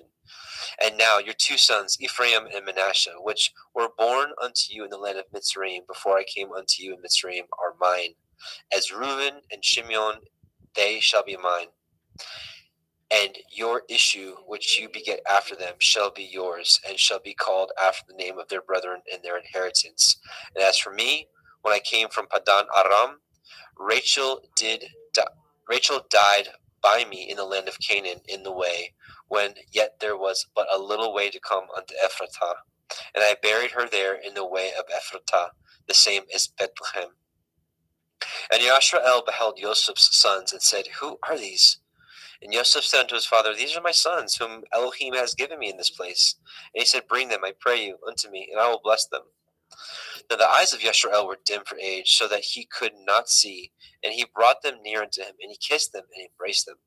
And Yashrael said unto El Joseph, I had not thought to see your face, and lo, Elohim has showed me also your seed. And Joseph brought them out from between his knees, and he bowed himself with his face to the earth. And Joseph took them both, Ephraim in his right hand toward Yashrael's left hand, and Manasseh in his left hand toward Yashrael's right hand, and brought them near unto him. And Yashrael stretched out his right hand, and laid it upon Ephraim's head, who was the younger, and his left hand on Manasseh's head, guiding his hands wittingly, for Manasseh was the firstborn. And he blessed Joseph, and said, Elohim, before whom my fathers Abraham and Yitzchak did walk, the Elohim which fed me all my life long until this day, the angel which redeemed me from all evil, bless the lads, and let my name be named on them, and the name of my fathers Abraham and Yitzchak, and let them grow into a multitude in the midst of the earth. And when Joseph saw that his father had laid his right hand upon the head of Ephraim, it displeased him. And he held up his father's hand to remove it from Ephraim's head unto Manasseh's head. And Joseph said unto his father, Not so, my father, for this is the firstborn. Put your right hand upon his head. And his father refused, and said, I know it, my son, I know it. He shall also become a people, and he also shall be great. But truly his younger brother shall be greater than he, and his seed shall become a multitude of nations. And he blessed them that day, saying, In you shall Yashrael bless, saying, Elohim make you as Ephraim and as Manasseh. And he set Ephraim before Manasseh. And Yashrael said unto El Joseph, Behold, I die, but Elohim shall be with you, and bring you again into the land of your fathers. Moreover, I have given to you one portion above your brethren, which I took out of the hand of the Emori with my sword and with my bow. Genesis 49. And And Yaakov called unto his sons, and said, Gather yourselves together, that I may tell you that which shall befall you in the last days. Gather yourselves together, and hear, ye sons of Yaakov, and hearken unto Yashrael your father. Reuben, you are my firstborn, my might, and the beginning of my strength, the excellency of dignity, and the excellency of power. Unstable as water, you shall not excel, because you went up to your father's bed, then defiled it. He went up to my couch. Shimon and Levi are brethren. Instruments of cruelty are in their habitations. O my soul, come not into their secret, unto their assembly. My honor be not united. For in their anger they slew a man, and in their self-will they dug down a wall. Cursed be their anger, for it was fierce, and their wrath, for it was cruel. I will divide them in Yaakov, and scatter them in Yashrael. Yehuda, you are he whom your brethren shall praise. Your hand shall be in the necks of your enemies. Your father's children shall bow down before you. Yehuda is a lion's whelp. From the prey, my son, you are gone up. He stooped down. He couched as a lion, and as an old lion, who shall rouse him up? The scepter shall not depart from Yehuda, nor a Torah giver from between his feet, until Shiloh come, and unto him shall the gathering of the people be. Binding his foal unto the vine, and his ass's colt unto the choice vine, he washed his garments in wine, and his clothes in the blood of grapes. His eyes shall be red with wine, and his teeth white with milk. Zebulun shall dwell at the haven of the sea. He shall be a haven for ships, and his border shall be unto Sidon. Issachar is a strong asses couching down between two burdens. And he saw that rest was good, and the land that it was pleasant, and bowed his shoulder to bear, and became a servant unto tribute. Dan shall judge his people as one of the tribes of Yashrael. Dan shall be a serpent by the way, an adder in the path that bites the horse's heels, so that his rider shall fall backwards. I have waited for your Yeshua, O Yahweh. Gad, a troop shall overcome him, but he shall overcome at the last. Out of Asher his bread shall be fat. He shall yield royal dainties. Naphtali is a hind let loose. He gives goodly words. Joseph is a fruitful bough, even a fruitful bough by a well, whose branches run over the wall. The archers have sorely grieved him, and shot at him, and hated him. But his bow abode in strength, and the arms of his hands were made strong by the hands of the mighty Elohim of Yaakov. From thence the shepherd, the stone of Yashrael. Even by the Elohim of your father, who shall help you, and by El Shaddai, who shall bless you with blessings of heaven above, blessings of the deep that lies under, blessings of the breasts and the womb. The blessings of your father have prevailed above the blessings of my progenitors unto the utmost bound of the everlasting hills. They shall be on the head of Joseph, and on the crown of the head of him that was separate from his brethren. Benjamin shall raven as a wolf. In the morning he shall devour the prey, and at night he shall divide the spoil. All these are the 12 tribes of Yashrael, and this is it that their father spoke unto them and blessed them. Every one according to his blessing he blessed them. And he charged them and said unto them, I am to be gathered unto my people. Bury me with my fathers in the cave that is in the field of Ephron the Hittite, in the cave that is in the field of Machpelah, which is before Mamre in the land of Canaan, which Abraham bought with the field of Ephron the Hittite for possession of a burying place. There they buried Abraham and Sarah his woman. There they buried Yitzchak and Rivka his woman, and there I buried Leah. The purchase of the field and of the cave that is therein was from the children of Heth. And when Yaakov had made an end of commanding his sons, he gathered up his feet into the bed, and yielded up his ruach, and was gathered unto his people. Genesis 50. And Joseph fell upon his father's face, and wept upon him, and kissed him. And Joseph commanded his servants, the physicians, to embalm his father, and the physicians embalmed Yashrael. And 40 days were fulfilled for him. For so are fulfilled the days of those which are embalmed, and the Mitzrayim mourned for him 60 days. And when the days of his mourning were past, Joseph spoke unto the house of Pharaoh, saying, If now I have found grace in your eyes, speak, I pray you, in the ears of Pharaoh, saying, My father made me swear, saying, Lo, I die. In my grave which I have dug for me in the land of Canaan, there shall you bury me. Now therefore, Let me go up, I pray you, and bury my father, and I will come again. And Pharaoh said, Go up, bury your father, according as he made you swear. And Joseph went up to bury his father, and with him went all the servants of Pharaoh, the elders of his house, and all the elders of the land of Mitzrayim. And all the house of Joseph and his brethren and his father's house, only their little ones and their flocks and their herds they left in the land of Goshen. And there went up with him both chariots and horsemen, and it was a very great company. And they came to the threshing floor of Atad, which is beyond the Yarden, and there they mourned with a great and very sore lamentation. And he made a mourning for his father 7 days. And when the inhabitants of the land, the Canaanim, saw the mourning in the floor of Atad, they said, This is a grievous mourning to the Mitzrayim. Wherefore the name of it was called Avel Mitzrayim, which is beyond the Yarden.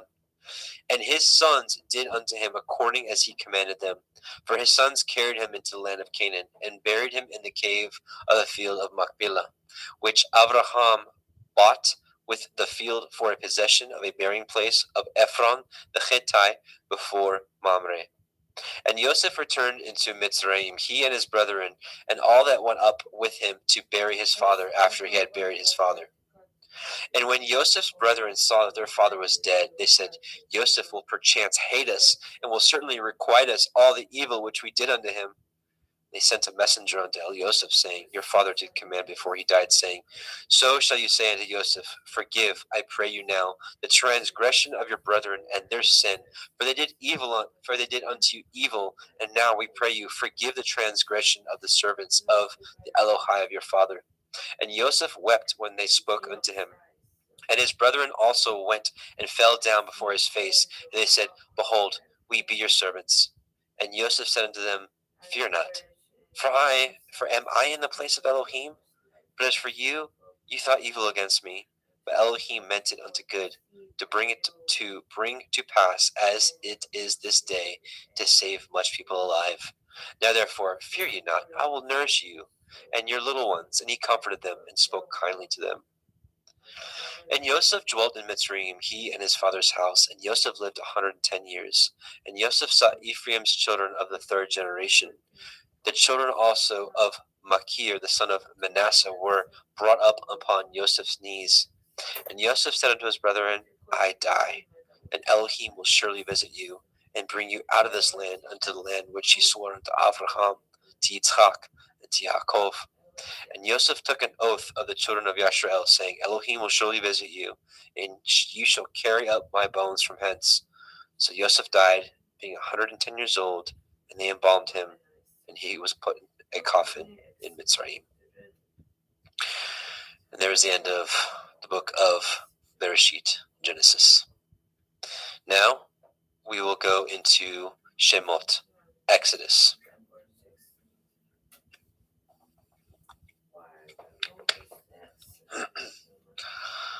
Exodus 1:1.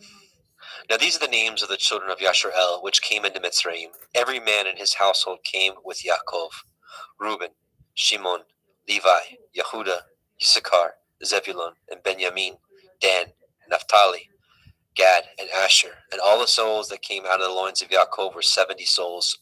For Joseph was in Mitzrayim already. And Joseph died, and all his brethren, and all that generation. And the children of Yashrael were fruitful and increased abundantly, and multiplied, and waxed exceedingly mighty, and the land was filled with them. Now there arose up a new king over Mitzrayim, which knew not Joseph. And he said unto his people, Behold, the people of the children of Yashrael are more and mightier than we. Come on, let us deal wisely with them, and lest they multiply. And it come to pass that, when there falls out any war, they join also unto our enemies, and fight against us, and so get them up out of the land. Therefore they did set over them taskmasters, to afflict them with their burdens. And they built for Pharaoh treasure cities, Pithom and Ramesses. But the more they afflicted them, the more they multiplied and grew, and they were grieved because of the children of Yashrael. And the Mitzrayim made the children of Yashrael to serve with rigor, and they made their lives bitter with hard bondage, in mortar and in brick, and in all manner of service in the field. All their service wherein they made them serve was with rigor. And the king of Mitzrayim spoke to the Ivri midwives, of which the name of the one was Shifra, and the name of the other was Pua. And he said, When you do the office of a midwife to the Ivrith women, and see them upon the stools, if it be a son, then ye shall kill him. But if it be a daughter, then she shall live. But the midwives feared Elohim, and did not as the king of Mitzrayim commanded them, but saved the men children alive. And the king of Mitzrayim called for the midwives, and said unto them, Why have ye done this thing, and have saved the men children alive? And the midwives said unto Pharaoh, Because the Ivrith women are not as the Mitzrayim women, for they are lively, and are delivered before the midwives come in unto them. Therefore Elohim dealt well with the midwives, and the people multiplied and waxed very mighty. And it came to pass, because the midwives feared Elohim, that he made them houses. And Pharaoh charged all his people, saying, Every son that is born ye shall cast into the river, and every daughter ye shall save alive. Exodus 2. There went a man of the house of Levi, and took to be his woman a daughter of Levi. And the woman conceived, and bore a son. And when she saw him that he was a goodly child, she hid him 3 months. And when she could no longer hide him, she took for him an ark of bulrushes, and daubed it with slime and with pitch, and put the child therein, and she laid it in the reeds by the river's brink. And his sister stood afar off, to wit what would be done to him. And the daughter of Pharaoh came down to wash herself at the river, and her maidens walked along the riverside. When she saw the ark among the reeds, she sent her maid to fetch it. And when she had opened it, she saw the child, and behold, the babe wept. And she had compassion on him, and said, This is one of the Ephraim children. Then said his sister to Pharaoh's daughter, Shall I go and call to you a nurse of the Evrith woman, that she may nurse the child for you? And Pharaoh's daughter said to her, Go. And the maid went and called the child's mother. And Pharaoh's daughter said unto her, Take this child away, and nurse it for me, and I will give you your wages. And the woman took the child, and nursed it. And the child grew, and she brought him unto Pharaoh's daughter, and became her son. And she called his name Moshe. And she said, Because I drew him out of the water. And it came to pass in those days, when Moshe was grown, that he went out unto his brethren, and looked on their burdens. And he spied a Mitzrayim smiting an Ivri, one of his brethren. And he looked this way and that way. And when he saw that there was no man, he slew the Mitzri, and hid him in the sand. And when he went out the second day, behold, 2 men of the Ephraim strove together. And he said unto him that did wrong, Wherefore smite you your fellow? And he said, Who made you a prince and a judge over us? Intend you to kill me as you did the Mitzri? And Moshe feared, and said, Surely this thing is known. Now when Pharaoh heard this thing, he sought to slay Moshe. But Moshe fled from the face of Pharaoh, and dwelt in the land of Midian. And he sat down by a well. Now the priest of Midian had 7 daughters, and they came and drew water, and filled the troughs to water their father's flock. And the shepherds came and drove them away, but Moshe stood up and helped them, and watered the flock. And when they came to Reuel, their father, he said, How is it that you are come so soon today? And they said, A Mitzri delivered us out of the hand of the shepherds, and also drew water enough for us, and watered the flock. And he said to his daughters, Where is he? Why is it that ye have left the man? Call him, that he may eat bread. And Moshe was content to dwell with the man. And he gave Moshe Zipporah his daughter. And she bore him a son, and he called his name Gershom, for he said, I have been a stranger in a strange land. And it came to pass in the process of time that the king of Mitzrayim died, and the children of Yasharel sighed by reason of the bondage, and they cried, and their cry came up unto Elohim by reason of the bondage. And Elohim heard their groaning, and Elohim remembered his covenant with Avraham, and with Yitzchak, and with Yaakov. And Elohim looked upon the children of Yasharel, and Elohim had respect unto them. Now, Exodus chapter 3. Now, Moshe kept the flock of Yithro, his father-in-law, the priest of Midian, and he led the flock to the backside of the desert, and came to the mountains of Elohim, even to Horeb. And the angel of Yahweh appeared unto him in a flame of fire out of the midst of a thorn bush. And he looked, and behold, the thorn bush burned with fire, and the thorn bush was not consumed. And Moshe said, I will now turn aside and see this great sight, for why the thorn bush is not burnt? And Yahweh saw that he had turned aside to see. Elohim called to him out of the midst of the thorn bush, and said, Moshe, Moshe. He said, Here am I. He said, Draw not nigh hither, put off your shoes from off your feet, for the place whereon you stand is holy ground. Moreover, he said, I am the Elohai of your father, the Elohai of Avraham, the Elohai of Yitzchak, the Elohai of Yaakov. And Moshe hid his face, for he was afraid to look upon Elohim. And Yahweh said, I have surely seen the affliction of my people, which are in Mitzrayim, and have heard their cry by reason of their taskmasters, for I know their sorrows. And I come down to deliver them out of the hand of the Mitzrayim, and to bring them up out of the land unto a good land, and a large, and unto a land flowing with milk and honey, unto the place of the Kenanim, and the Chittim, and the Amorim, and the Perizim, and the Chivim, and the Yebusim. Now therefore, behold, the cry of the children of Yasharel is come unto me, and I have also seen the oppression wherewith the Mitzrayim oppress them. Come now therefore, and I will send you unto Pharaoh, that ye may bring forth my people, the children of Yasharel, out of Mitzrayim. And Moshe said unto Elohim, Who am I, that I should go unto Pharaoh, that I should bring forth the children of Yasharel out of Mitzrayim? He said, Certainly, I will be with you, and this shall be a sign unto you that I have sent you. When you have brought forth the people out of Mitzrayim, you shall serve Elohim upon this mountain. And Moshe said unto Elohim, Behold, when I come unto the children of Yasharel, and shall say unto them, The Elohai of your fathers has sent me unto you, and they shall say to me, What is his name? What shall I say unto them? And Elohim said unto El Moshe, Echaya, Asher Echaya, I am that I am. And he said, Thus shall you say unto the children of Yasharel, Achaya, I am, has sent me unto you. And Elohim said moreover unto El Moshe, Thus shall you say unto the children of Yasharel, Yahuwah Elohai of your fathers, the Elohai of Avraham, the Elohai of Yitzchak, and the Elohai of Yaakov, has sent me unto you. This is my name forever, and this is my mention unto all generations.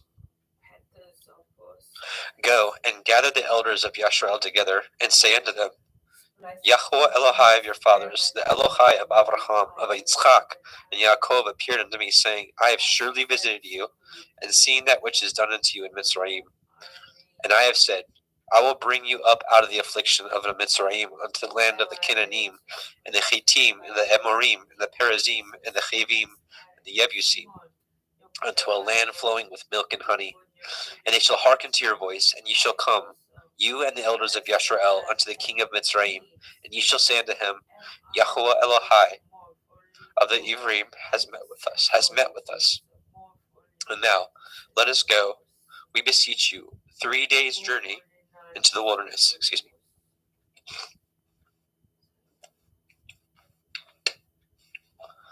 That we may sacrifice to Yahuwah Eloheinu. And I am sure that the king of Mitzrayim will not let you go. No, not by a mighty hand. And I will stretch out my hand and smite the Mitzrayim with all my wonders, which I will do in the midst thereof. And after that, he will let you go. And I will give this people favor in the sight of the Mitzrayim. And it shall come to pass that when you go, you shall not go empty. But every woman shall borrow of her neighbor, and of her that sojourns in her house, jewels of silver, and jewels of gold, and raiment, and ye shall put them upon your sons, and upon your daughters, and ye shall spoil the Mitzrayim. Exodus 4. And Moshe answered and said, But behold, they will not believe me, nor hearken unto my voice, for they will say, Yahuwah has not appeared unto you. And Yahuwah said unto him, What is that in your hand? And he said, A rod. And he said, Cast it on the ground. And he cast it on the ground, and it became a serpent. And Moshe fled from before it. And Yahweh said unto Moshe, Put forth your hand, and take it by the tail. And he put forth his hand, and caught it, and it became a rod in his hand, that they may believe that Yahuwah Elohai of your fathers, the Elohai of Avraham, the Elohai of Yitzchak, and the Elohai of Yaakov has appeared unto you. And Yahuwah said furthermore unto him, Put now your hand into your bosom. And he put his hand into his bosom. And when he took it out, behold, his hand was leprous as snow.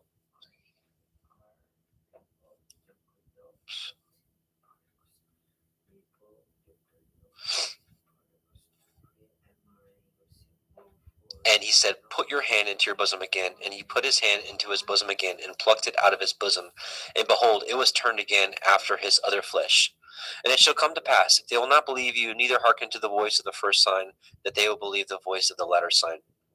And it shall come to pass, if they will not believe also these two signs, neither hearken unto your voice, that you should take of the water of the river and pour it upon the dry land, and the water which you take out of the river shall become blood upon the dry land. And Moshe said unto El Yahweh, O my Adonai, I am not eloquent, neither heretofore, nor since you have spoken unto your servant, but I am of slow speech and of a slow tongue. And Yahweh said unto him, Who has made man's mouth? Or who makes the dumb, or the deaf, or the seeing, or the blind? Have not I, Yahweh? Now therefore go, and I will be with your mouth, and teach you what to say, what you shall say. And he said, O my Adonai, send, I pray you, by the hand of him whom you will send. And the anger of Yahweh was kindled against Moshe, and he said, Is not Aharon the Levi your brother? I know that he can speak well. And also, behold, he comes forth to meet you, and when he sees you, he will be glad in his heart. And you shall speak unto him, and put the words in his mouth, and I will be with your mouth, and with his mouth, and I will teach you what you shall do. And he shall be your spokesman unto the people, and he shall be even as he shall be to you instead of a mouth, and ye shall be to him instead of Elohim. And ye shall take this rod in your hand, wherewith you shall do signs. And Moshe went and returned to Yithro his father-in-law, and said unto him, Let me go, I pray you, and return unto my brethren which are in Mitzrayim, and see whether they yet be alive. And Yithro said to Moshe, Go in peace. And Yahweh said unto Moshe in Midian, Go, return into Mitzrayim, for all the men are dead which sought your life. And Moshe took his woman and his sons, and set them upon an ass, and returned to the land of Mitzrayim. And Moshe took the rod of Elohim in his hand. And Yahweh said unto Moshe, When you go to return into Mitzrayim, say that you do all those wonders before Pharaoh, which I have put in your hand. But I will harden his heart, that he shall not let the people go. And you shall say unto Pharaoh, Thus says Yahweh, Yashrael is my son, even my firstborn. And I say unto you, Let my son go, that he may serve me. And if you refuse to let him go, behold, I will slay your son, even your firstborn. And it came to pass by the way in the inn, that Yahweh met him and sought to kill him. Then Zipporah took a sharp stone and cut off the foreskin of her son, and cast it at his feet, and said, Surely a bloody man you are to me. So he let him go. Then she said, A bloody man you are, because of the circumcision. And Yahweh said unto El Aharon, Go into the wilderness to meet Moshe. And he went, and he met him in the mount of Elohim, and kissed him. And Moshe told Aharon all the words of Yahweh who had sent him, and all the signs which he had commanded him. And Moshe and Aharon went and gathered together all the elders of the children of Yisrael. And Aharon spoke all the words which Yahweh had spoken unto Moshe, and did the signs in the sight of the people. And the people believed. And when they heard that Yahweh had visited the children of Yisrael, and that he had looked upon their affliction, then they bowed their heads and worshipped. Exodus 5. And afterward Moshe and Aharon went in and told Pharaoh, Thus says Yahweh Elohai of Yisrael, Let my people go, that they may hold a feast unto me in the wilderness. And Pharaoh said, Who is Yahweh, that I should obey his voice and let Yisrael go? I know not Yahweh, neither will I let Yisrael go. And they said, The Elohai of the Ivrim has met with us. Let us go, we pray you, 3 days' journey into the desert, and sacrifice unto Yahweh Eloheinu, lest he fall upon us with pestilence, or with the sword. And the king of Mitzrayim said unto them, Wherefore do ye, Moshe and Aharon, let the people from their works get you unto your burdens? And Pharaoh said, Behold, the people of the land now are many, and ye make them rest from their burdens. And Pharaoh commanded this same day the taskmasters of the people and their officers, saying, Ye shall no more give the people straw to make brick, as heretofore. Let them go and gather straw for themselves. And the tale of the bricks which they did make heretofore ye shall lay upon them. Ye shall not diminish aught thereof, for they be idle. Therefore they cry, saying, Let us go and sacrifice to our Elohim. Let their more work be laid upon the men, that they may labor therein, and let them not regard vain words. And their taskmasters of the people went out, and their officers, and they spoke to the people, saying, Thus says Pharaoh, I will not give you straw. Go ye, get you straw where you can find it, yet not aught of your work shall be diminished. So the people were scattered abroad throughout all the land of Mitzrayim to gather stubble instead of straw. And the taskmasters hasted them, saying, "Fulfill your works, your daily tasks, as when there was straw." And the officers of the children of Yasharel, which Pharaoh's taskmasters had set over them, were beaten and demanded, "Wherefore have you not fulfilled your task in making brick both yesterday and today as heretofore?" Then the officers of the children of Yasharel came and cried unto Pharaoh, saying, "Wherefore deal you thus with your servants? There is no straw given unto your servants. And they say to us, Make brick, and behold, your servants are beaten, but the fault is in your own people." And he said, "Ye are idle, ye are idle. Therefore ye say, Let us go and do sacrifice to Yahweh. Go therefore now and work, for there shall no straw be given you, yet ye shall deliver the tale of bricks." And the officers of the children of Yasharel did see that they were in evil case after it was said, "Ye shall not diminish aught from your bricks of your daily tasks." And they met Moshe and Aharon, who stood in the way, as they came forth from Pharaoh. And they said unto him, "Yahweh look upon you and judge, because you have made our savor to be abhorred in the eyes of Pharaoh and in the eyes of his servants, to put a sword in their hand to slay us." And Moshe returned unto El Yahweh and said, "Adonai, wherefore have you so evil entreated this people? Why is it that you have sent me? For since I came to Pharaoh to speak in your name, he has done evil to this people, neither have you delivered your people at all." Exodus chapter 6. Then Yahweh said unto Moshe, "Now you shall see what I will do to Pharaoh, for with a strong hand shall he let them go, and with a strong hand shall he drive them out of his land." And Elohim spoke unto Moshe and said to him, "I am Yahweh, and I appeared unto El Avraham, unto El Yitzchak, and unto El Yaakov by El Shaddai, but by the name of Yahweh was I not known to them. And I have also established my covenant with them, to give them the land of Canaan, the land of their pilgrimage, wherein they were strangers. And I have also heard the groaning of the children of Yasharel, whom the Mitzrayim keep in bondage, and I have remembered my covenant.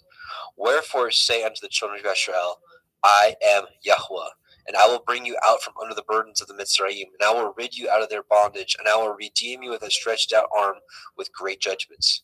And I will take you to me for a people, and I will be to you Elohim, and ye shall know that I am Yahweh Elohim, which brings you out from under the burdens of the Mitzrayim. And I will bring you in unto the land concerning the which I did swear to give it to Avraham, to Yitzchak, and to Yaakov, and I will give it to you for a heritage. I am Yahweh. And Moshe spoke so unto the children of Yasharel, but they hearkened not unto Moshe for anguish of the Ruach, and for cruel bondage. And Yahweh spoke unto Moshe, saying, Go in, speak unto Pharaoh, king of Mitzrayim, that he let the children of Yasharel go out of his land. And Moshe spoke before Yahweh, saying, Behold, the children of Yasharel have not hearkened unto me. How then shall Pharaoh hear me, who am of uncircumcised lips? And Yahweh spoke unto El Moshe and El Aharon, and gave them a charge unto the children of Yasharel, and unto Pharaoh, king of Mitzrayim, to bring the children of Yasharel out of the land of Mitzrayim. These be the heads of their fathers' houses, the sons of Reuben, the firstborn of Yasharel, Chanok and Palu, Chetzron and Carmi. These be the families of Reuben. And the sons of Shimon, Yemuel and Yamin, and Ochad and Yakin, and Sochar, and Shaul, and the son of a Canaanite woman. These are the families of Shimon. And these are the names of the sons of Levi, according to their generations, Gershon, Kohath, Merari. And the years of the life of Levi were 137 years. The sons of Gershom, Livni and Shimi, according to their families. And the sons of Kohath, Amram, Yitzhar, Hebron, and Uziel. And the years of the life of Kohath were 133 years. And the sons of Merari, Machlai, and Mushai. These are the families of Levi, according to their generations. Hang on, give me just a moment.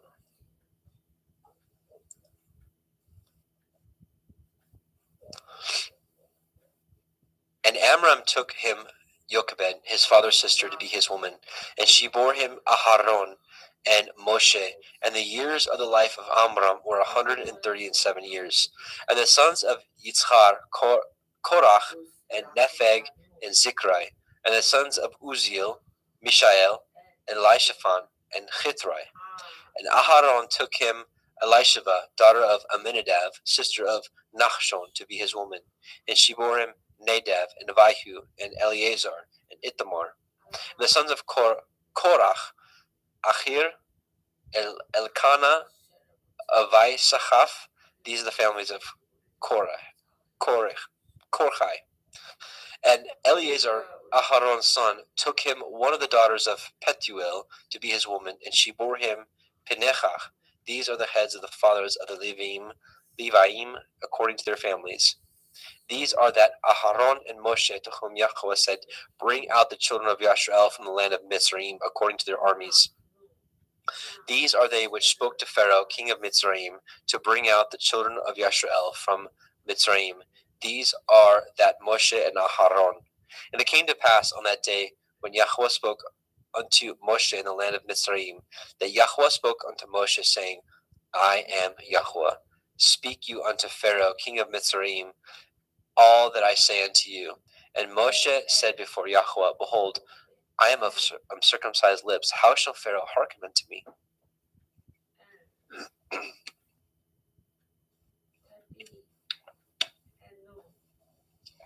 Exodus chapter 7. And Yahweh said unto Moshe, "See, I have made you an Elohim to Pharaoh, and Aharon your brother shall be your prophet. You shall speak all that I command you, and Aharon your brother shall speak unto Pharaoh, that he send the children of Yashrael out of his land. And I will harden Pharaoh's hearts, and multiply my signs and my wonders in the land of Mitzrayim. But Pharaoh shall not hearken unto you, that I may lay my hand upon Mitzrayim, and bring forth my armies and my people, the children of Yashrael, out of the land of Mitzrayim by great judgments. And the Mitzrayim shall know that I am Yahweh, when I stretch forth my hand upon Mitzrayim, and bring out the children of Yashrael from among them." And Moshe and Aharon did as Yahweh commanded them, so did they. And Moshe was 80 years old, and Aharon 83 years old, when they spoke unto Pharaoh. And Yahweh spoke unto El Moshe and unto El Aharon, saying, "When Pharaoh shall speak unto you, saying, Show a miracle for you, and then you shall say unto El Aharon, Take your rod and cast it before Pharaoh, and it shall become a serpent." And Moshe and Aharon went unto Pharaoh, and they did so as Yahweh had commanded. And Aharon cast down his rod before Pharaoh, and before his servants, and it became a serpent. Then Pharaoh also called the wise men and the sorcerers, now the magicians of Mitzrayim. They also did in like manner with their enchantments, for they cast down every man his rod, and they became serpents. But Aharon's rod swallowed up their rods. And he hardened Pharaoh's heart, that he hearkened not unto them, as Yahweh had said. And Yahweh said unto Moshe, "Pharaoh's heart is hardened. He refuses to let the people go. Get you unto Pharaoh in the morning. Lo, he goes out into the water, and you shall stand by the river's brink against he come. And the rod which was turned to a serpent shall you take in your hand. And you shall say unto him, Yahweh Elohai of the Ivrim has sent me unto you, saying, Let my people go, that they may serve me in the wilderness. And behold, hitherto you would not hear. Thus says Yahweh, and this you shall know that I am Yahweh. Behold, I will smite with the rod that is in my hand upon the waters which are in the river, and they shall be turned to blood. And the fish that is in the river shall die, and the river shall stink, and the Mitzrayim shall loathe to drink of the water of the river. And Yahweh spoke unto Moshe, saying, Moshe, say unto Aharon, Take your rod, and stretch out your hand upon the waters of Mitzrayim, upon their streams, upon their rivers, and upon their ponds, and upon all their pools of water, that they may become blood, and all that here may be blood throughout all the land of Mitzrayim, both in vessels of wood and in vessels of stone. And Moshe and Aharon did so, and Yahweh commanded, and he lifted up the rod, and smote the waters that were in the river in the sight of Pharaoh, and in the sight of his servants, and all the waters that were in the river were turned to blood. And the fish that was in the river died, and the river stank, and the Mitzrayim could not drink of the water of the river, and there was blood throughout all the land of Mitzrayim.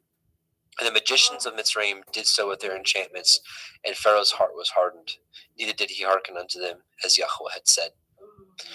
And Pharaoh turned and went into his house, neither did he set his heart to this also.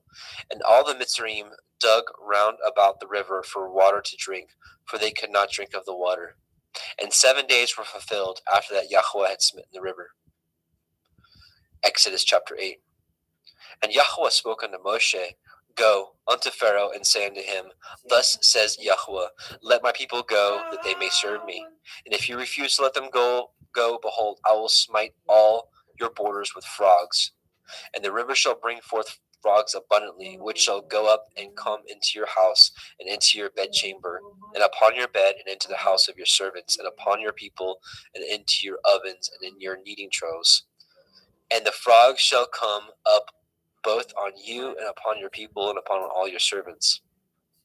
And Yahweh spoke unto El Moshe, Say unto El Aharon, Stretch forth your hand with your rod over the streams, over the rivers, and over the ponds, and cause frogs to come up upon the land of Mitzrayim. And Aharon stretched out his hand over the waters of Mitzrayim, and the frogs came up and covered the land of Mitzrayim. And the magicians did so with their enchantments, and brought up the frogs upon the land of Mitzrayim. Then Pharaoh called for Moshe and Aharon, and said, Entreat El Yahweh, that he may take away the frogs from me and my people, and I will let the people go, that they may do sacrifice unto Yahweh. And Moshe said unto Pharaoh, Glory over me. When shall I entreat for you, and for your servants, and for your people, to destroy the frogs from you and from your houses, that they may remain in the river only? And he said, Tomorrow. And he said, Be it according to your word, that you may know that there is none like unto Yahweh Eloheinu. And the frogs shall depart from you, and from your houses, and from your servants, and from your people, they shall remain in the river only. And Moshe and Aharon went out from Pharaoh, and Moshe cried unto El Yahweh because of the frogs which he had brought against Pharaoh. And Yahweh did according to the word of Moshe, and the frogs died out of the houses, out of the villages, and out of the fields. And they gathered them together upon heaps, and upon the land, and the land stank. But when Pharaoh saw that there was respite, he hardened his heart, and hearkened not unto them, as Yahweh had said. And Yahweh said unto El Moshe, Say unto El Aharon, Stretch out your rod, and smite the dust of the land, that it may become lice throughout all the land of Mitzrayim. And they did so. For Aharon stretched out his hand with his rod, and he smote the dust of the earth, and it became lice in man and in beast, and all the dust of the land became lice throughout all the land of Mitzrayim. And the magicians did so with their enchantments to bring forth lice, but they could not, because so there were lice upon man and upon beast. Then the magician said unto Pharaoh, This is the finger of Elohim. And Pharaoh's heart was hardened, and he hearkened not unto them, as Yahweh had said. And Yahweh said unto Moshe, Rise up early in the morning, and stand before Pharaoh. Lo, he comes forth to the water, and say unto him, Thus says Yahweh, Let my people go, that they may serve me. Else, if you will not let my people go, behold, I will send swarms of flies upon you, and upon your servants, and upon your people, and into your houses, and the houses of the Mitzrayim shall be full of the swarm of flies, and also the ground whereon they are. And I will sever in that day the land of Goshen, in which my people dwell, that no swarms of flies shall be there, to the end you may know that I am Yahweh in the midst of the earth. And I will put a division between my people and your people. Tomorrow this shall this sign be. And Yahweh did so. And there came a grievous swarm of flies into the house of Pharaoh, and into his servants' houses, and into all the land of Mitzrayim. The land was corrupted by reason of the swarm of the flies. And Pharaoh called for Moshe and for Aharon, and said, Go ye, sacrifice to your Elohim in the land. And Moshe said, It is not meet so to do, for we shall sacrifice the abomination of the Mitzrayim to Yahweh Eloheinu. Lo, shall we sacrifice the abomination of the Mitzrayim before their eyes, and will they not stone us? We will go 3 days' journey into the wilderness, and sacrifice to Yahweh Eloheinu, as he commanded us. And Pharaoh said, I will let you go, that you may sacrifice to Yahweh Elohika in the wilderness. Only you shall not go very far away. Entreat for me. And Moshe said, Behold, I go out from you, and I will entreat El Yahweh, that the swarms of flies may depart from Pharaoh, from his servants, and from his people tomorrow, But let not Pharaoh deal deceitfully anymore in letting the people go to sacrifice, and not letting the people go to sacrifice to Yahweh. And Moshe went out from Pharaoh and entreated Yahweh. And Yahweh did according to the word of Moshe. And he removed the swarms of flies from Pharaoh, from his servant, and from his people. There remained not one. And Pharaoh hardened his heart at this time also, neither would he let the people go. Exodus chapter 9. Then Yahweh said unto Moshe, Go in unto Pharaoh, and tell him, Thus says Yahweh Elohai of the Ivrim, Let my people go, that they may serve me. For if you refuse to let them go, and will hold them still, behold, the hand of Yahweh is upon your cattle which is in the field, upon the horses, upon the asses, upon the camels, upon the oxen, and upon the sheep. There shall be a very grievous pestilence. And Yahweh shall sever between the cattle of Yashrael and the cattle of Mitzrayim, and there shall nothing die of all that is the children of Yashrael.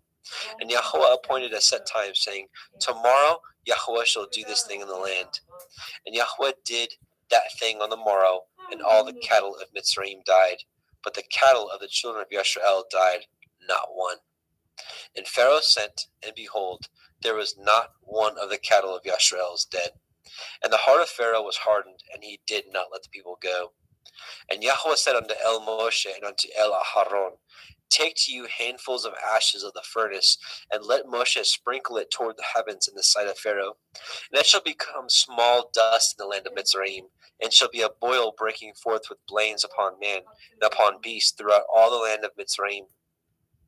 And they took ashes of the furnace and stood before Pharaoh, and Moshe sprinkled it up towards the heavens, and it became a boil breaking forth with blains upon man and upon beast.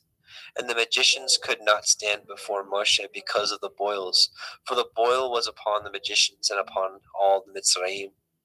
And Yahweh hardened the heart of Pharaoh, and he hearkened not unto them, as Yahweh had spoken unto Moshe. And Yahweh said unto Moshe, Rise up early in the morning, and stand before Pharaoh, and say unto him, Thus says Yahweh Elohai of the Ivrim, Let my people go, that they may serve me. For I will at this time send all my plagues upon your heart, and upon your servants, and upon your people, that you may know that there is none like me in all the earth. For now I will stretch out my hand, that I may smite you and your people with pestilence, and you shall be cut off from the earth. And in very deed for this cause have I raised you up, for to show in you my power, and that my name be declared throughout all the earth. Yet, as yet, exalt you yourself against my people, that you will not let them go? Behold, tomorrow, about this time, I will cause it to rain a very grievous hail, such as has not been in Mitzrayim since the foundation thereof, even until now. Send therefore now, and gather your cattle, and all that you have in the field, upon every man and beast which shall be found in the field, and shall not be brought home. The hail shall come down upon them, and they shall die. He that feared the word of Yahweh among the servants of Pharaoh made his servants and his cattle flee into the houses. And he that regarded not the word of Yahweh left his servants and his cattle in the field.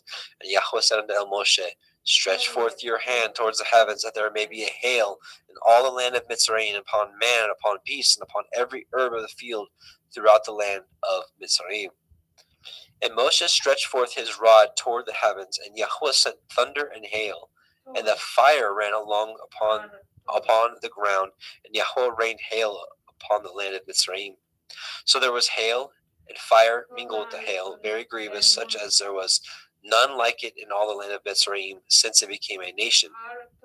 And the hail smote through all the land of Mitzrayim, and all that was in the field, both man and beast, and the hail smote every herb of the field, and broke every tree of the field. Only in the land of Goshen, where the children of Yashrael were, was there no hail. And Pharaoh sent and called for Moshe and Aharon, and said unto them, I have sinned this time. Yahweh is righteous, and I and my people are wicked. Entreat Yahweh, for it is enough, that there be no more mighty thunderings and hail, and I will let you go, and ye shall stay no longer. And Moshe said unto him, As soon as I am gone out of the city, I will spread abroad my hands unto Yahweh, and the thunder shall cease, neither shall there be any more hail, that you may know how that the earth is Yahweh's. But as for you and your servants, I know that you will not yet fear Yahweh Elohim. And the flax and the barley was smitten, for the barley was in the ear, and the flax was bold. But the wheat and the rye were not smitten, for they were not grown up. And Moshe went out of the city from Pharaoh, and spread abroad his hands unto El Yahweh. The thunders and the hails ceased, and the rain was not poured upon the earth. And when Pharaoh saw that the rain and the hail and the thunders were ceased, he sinned yet more, and hardened his heart, he and his servants. And the heart of Pharaoh was hardened, neither would he let the children of Yisrael go, as Yahweh had spoken by Moshe. Exodus chapter 10. And Yahweh said unto El Moshe, Go in unto Pharaoh, for I have hardened his heart, and the heart of his servants, that I might show these my signs before him, and that you may tell in the ears of your son and of your son's son, that what things I have wrought in Mitzrayim, and my signs which I have done among them, that ye may know how that I am Yahweh. And Moshe and Aharon came in unto Pharaoh, and said unto him, Thus says Yahweh Elohai of the Ivrim, How long will you refuse to humble yourselves before me? Let my people go, that they may serve me. Else, if you refuse to let my people go, behold, tomorrow I will bring the locust into your coasts, and they shall cover the face of the earth, that one cannot be able to see the earth, and they shall eat eat the remnant of that which is escaped, which remains of you from the hail, and ye shall eat every tree which grows for you out of the field. And they shall fill your houses, and the houses of all your servants, and the houses of all the Mitzrayim, which neither your fathers nor your fathers' fathers have seen since the day that they were upon the earth unto this day. And he turned himself and went out from Pharaoh. And Pharaoh's servants said unto him, How long shall this man be a snare unto us? Let the men go, that they may serve Yahweh Elohim. Know you not that Mitzrayim is destroyed? And Moshe and Aharon were brought again unto Pharaoh, and he said unto them, Go, serve Yahweh Elohim. But who are they that shall go? And Moshe said, We will go with our young and with our old, with our sons and with our daughters, with our flocks and with our herds will we go, for we must hold a feast unto Yahweh. And he said unto them, Let Yahweh be so with you, as I will let you go, and your little ones. Look to it, for evil is before you. Not so. Go now ye, that ye are men, and serve Yahweh, for that ye did desire. And they were driven out from Pharaoh's presence. And Yahweh said unto Moshe, Stretch out your hand over the land of Mitzrayim for the locusts, that they may come up upon the land of Mitzrayim, and eat every herb of the land, even all that the hail has left. And Moshe stretched forth his rod over the land of Mitzrayim, and Yahweh brought an east wind upon the land all that day and all that night. And when it was morning, the east wind brought the locust. And the locust went up over all the land of Mitzrayim, and rested in the coasts of Mitzrayim. Very grievous were they. Before them there were no such locusts as they, neither after them shall there be any such. For they covered the face of the whole earth, so that the land was darkened. They did eat of every herb of the land, and fruit of the trees which the hail had left. And there remained not any green thing in the trees, or in the herbs of the field, through all the land of Mitzrayim. Then Pharaoh called for Moshe and Aharon in haste, and he said, I have sinned against Yahweh Elohim and against you. Now therefore forgive, I pray you, my sin only this once, and entreat Yahweh Elohim that he may take away from me this death only. And he went out from Pharaoh and entreated Yahweh. And Yahweh turned a mighty strong west wind, which took away the locusts, and cast them into the Red Sea. There remained not one locust in all the coast of Mitzrayim. But Yahweh hardened Pharaoh's heart, so that he would not let the children of Israel go. And Yahweh said unto Moshe, Stretch out your hand toward the heavens, that there may be a darkness over the land of Mitzrayim, even darkness which may be felt. And Moshe stretched forth his hand toward the heavens, and there was a thick darkness in all the land of Mitzrayim 3 days. They saw not one another, neither rose any from his place for 3 days, but all the children of Yisrael had light in their dwellings. And Pharaoh called unto Moshe and said, Go ye, serve Yahweh. Only let your flocks and your herds be stayed. Let your little ones also go with you. And Moshe said, you must give us also sacrifices and burnt offerings, that we may sacrifice unto Yahweh Eloheinu. Our cattle also shall go with us. There shall not a hoof be left behind, for thereof must we take to serve Yahweh Eloheinu. And we know not whether what we must serve Yahweh until we have come hither. But Yahweh hardened Pharaoh's heart, and he would not let them go.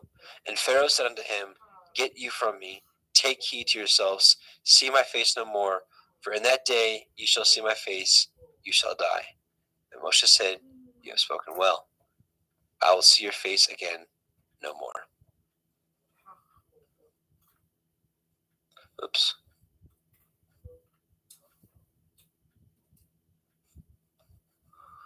Okay. And Brother Jeremy? Yes, you sir. with us? Okay. I'm going to pick it back up at chapter 11, verse 1. Yep.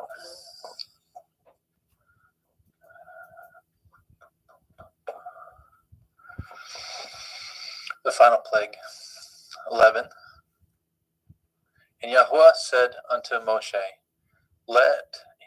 Yet will I bring one plague more upon Pharaoh and upon Mitzrayim. Afterwards he will let you go hence. When he shall let you go, he shall surely thrust you out hence altogether. Speak now in the ears of the people, and let every man borrow of his neighbor, and every woman of her neighbor, jewels of silver and jewels of gold. And Yahweh gave the people favor in the sight of the Mitzrayim. Moreover, the man Moshe was very great in the land of Mitzrayim, in the sight of Pharaoh's servants and in the sight of the people.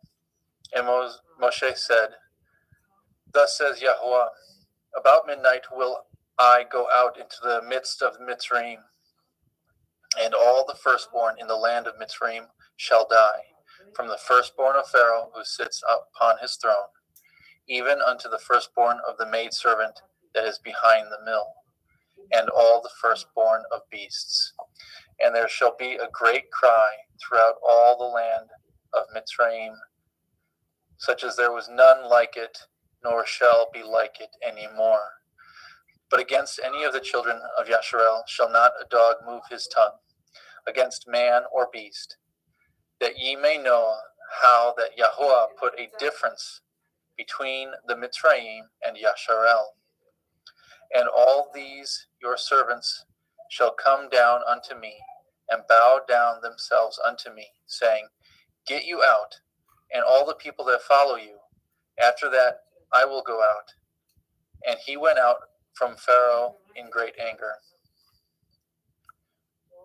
And Yahuwah said unto Moshe, Pharaoh shall not hearken unto you, that my wonders may be multiplied in the land of Mitzrayim. And Moshe and Aharon did all these wonders before Pharaoh, and Yahuwah hardened Pharaoh's heart, so that he would not let the children of Yasharel go out of his land. And Yahuwah spoke unto El Moshe and El Haron in the land of Mitzrayim, saying, This month shall be unto you the beginning of months. It shall be the first month of the year to you. Speak ye unto all the assembly of Yasharel, saying, In the 10th day of this month they shall take to them every man a lamb according to the house of their fathers, a lamb for a house. And if a household be too little for the lamb, let him and his neighbor next unto his house take it according to the number of souls. Every man according to his eating shall make your count for the lamb. Your lamb shall be without blemish, a male of the first year. Ye shall take it out from the sheep or the goat, or from the goats.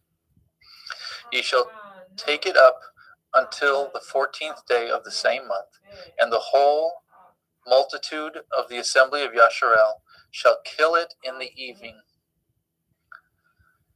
And they shall take the blood and shall strike it on the 2 side posts and on the upper doorpost of the houses wherein they shall eat it.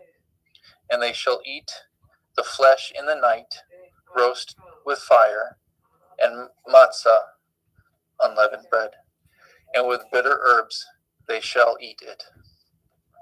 Eat not of it raw, nor sodden it at all with water, but roast with fire his head with his legs, and the purtenance thereof. And ye shall let nothing of it remain until the morning. That which remains of it until the morning shall ye burn with fire. And thus shall ye eat it, with your loins girt, your shoes on your feet, your staff in your hand, and ye shall eat it in haste. It is Yahuwah's Pesach. For I will pass through the land of Mitzrayim this night, and will smite all the firstborn in the land of Mitzrayim, both man and beast, and against all the Elohai of Mitzrayim will I execute judgment. I am Yahuwah. The blood shall be to you for a mark upon the houses where ye are. And when I see the blood, I will pass over you, and the plague shall not be upon you to destroy you, when I smite the land of Mitzrayim. And this day shall be unto you for a memorial, and you shall keep it a feast to Yahuwah throughout your generations, and ye shall keep it a feast by an ordinance forever. 7 days shall ye eat matzah. Even the first day ye shall put away leaven out of your houses. For whosoever eats chametz from the first day until the 7th day, that soul shall be cut off from Yasharel.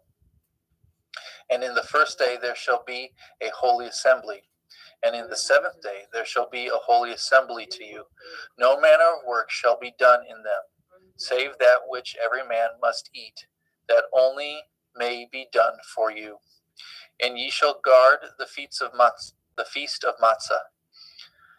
For in this selfsame day have I brought your armies out of the land of Mitzrayim.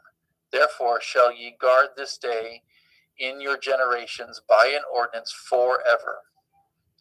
In the first day, on the 14th, in the first month, on the 14th day of the month, at evening, shall ye eat matzah until the 21st day of the month at evening.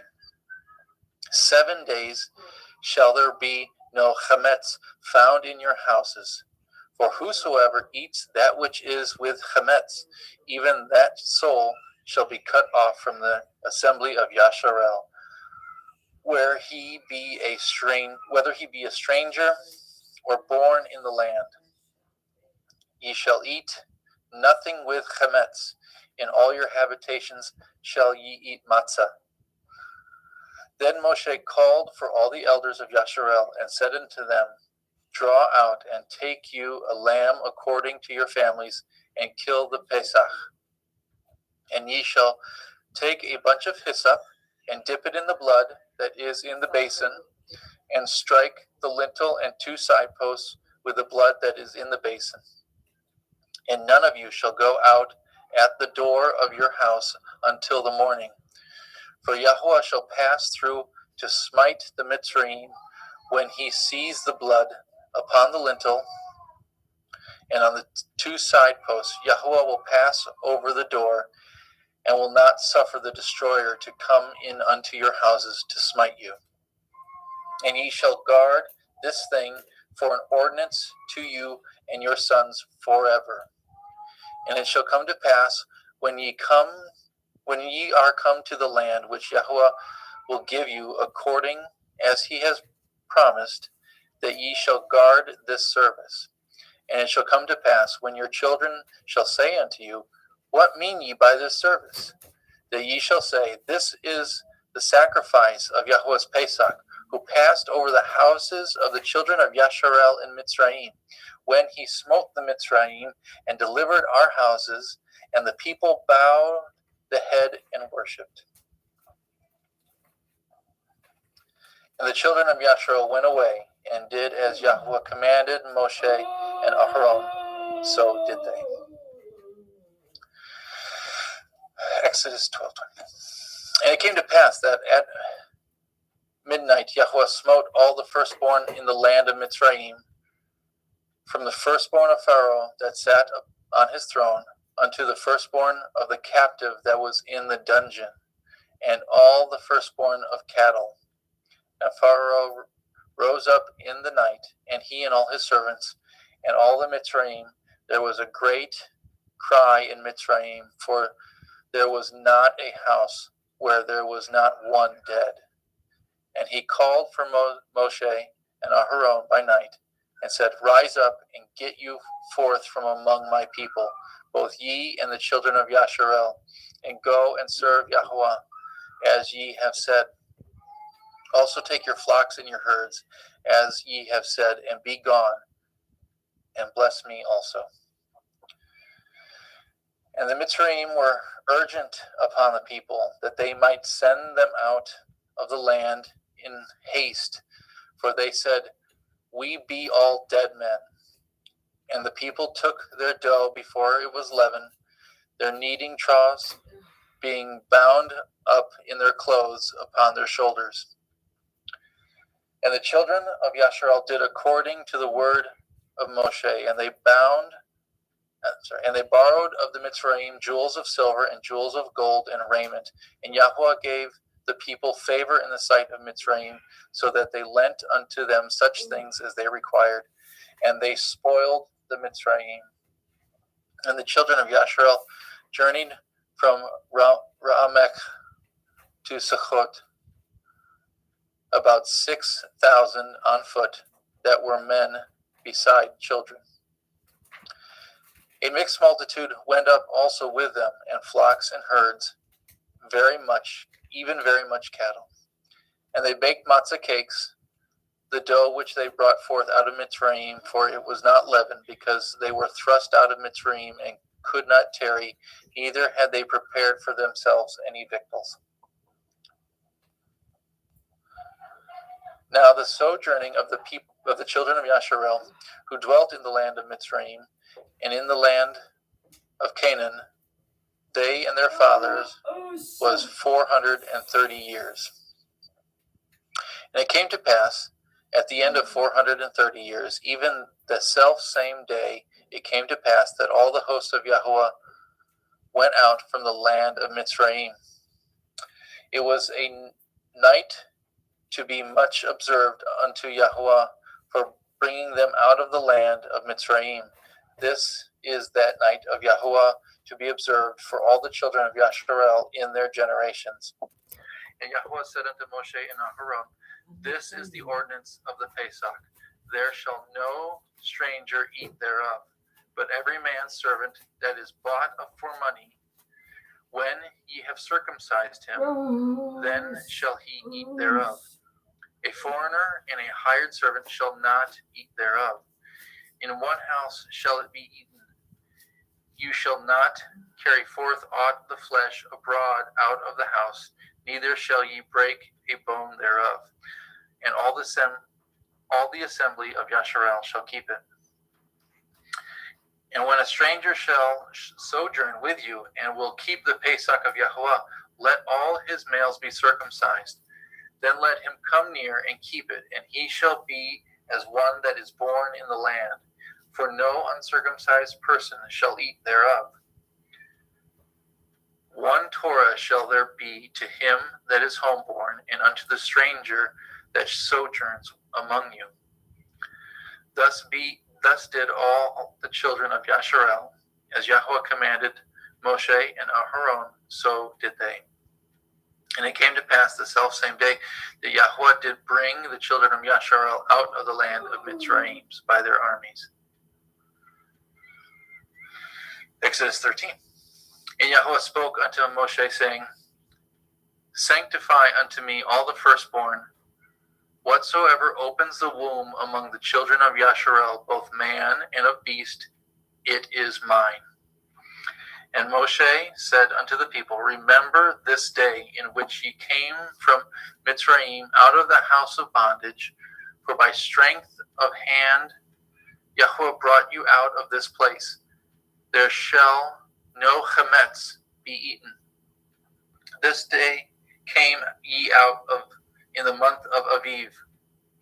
And it shall be when Yahweh shall bring you into the land of the Canaanim, and the Chittim, and the Amorim, and the Chivaim,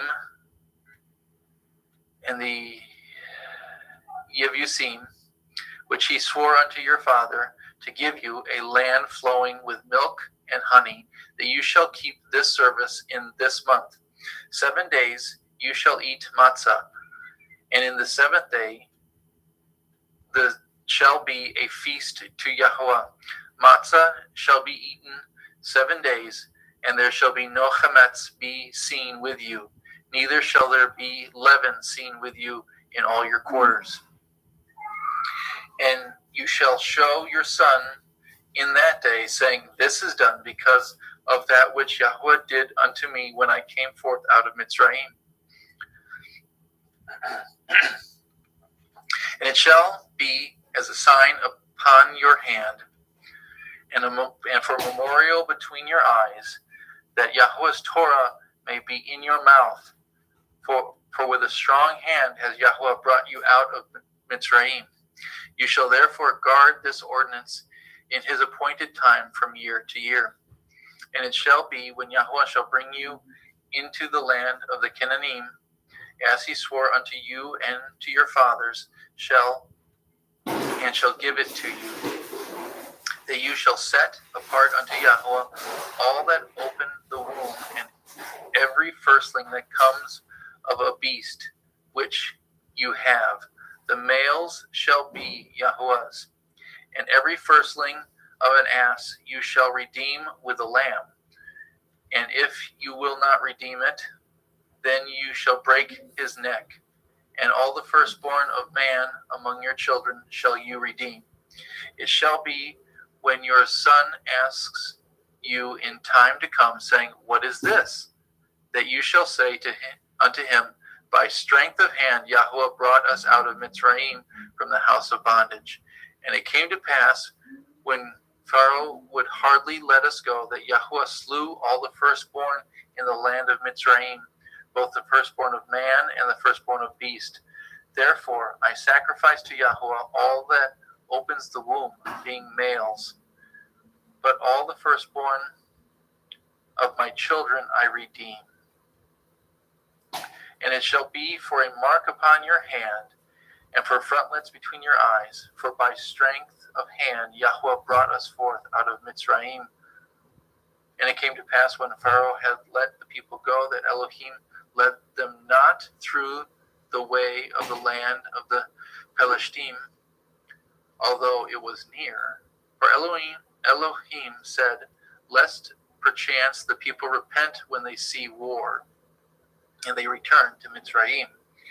But Elohim led the people about through the way of the wilderness of the Red Sea. And the children of Yasharel went up harnessed out of the land of Mitzrayim. And Moshe took the bones of Yosef with him, for he had straitly sworn the children of Yasharel, saying, Elohim will surely visit you, and shall carry you, and ye shall carry up my bones away hence with you.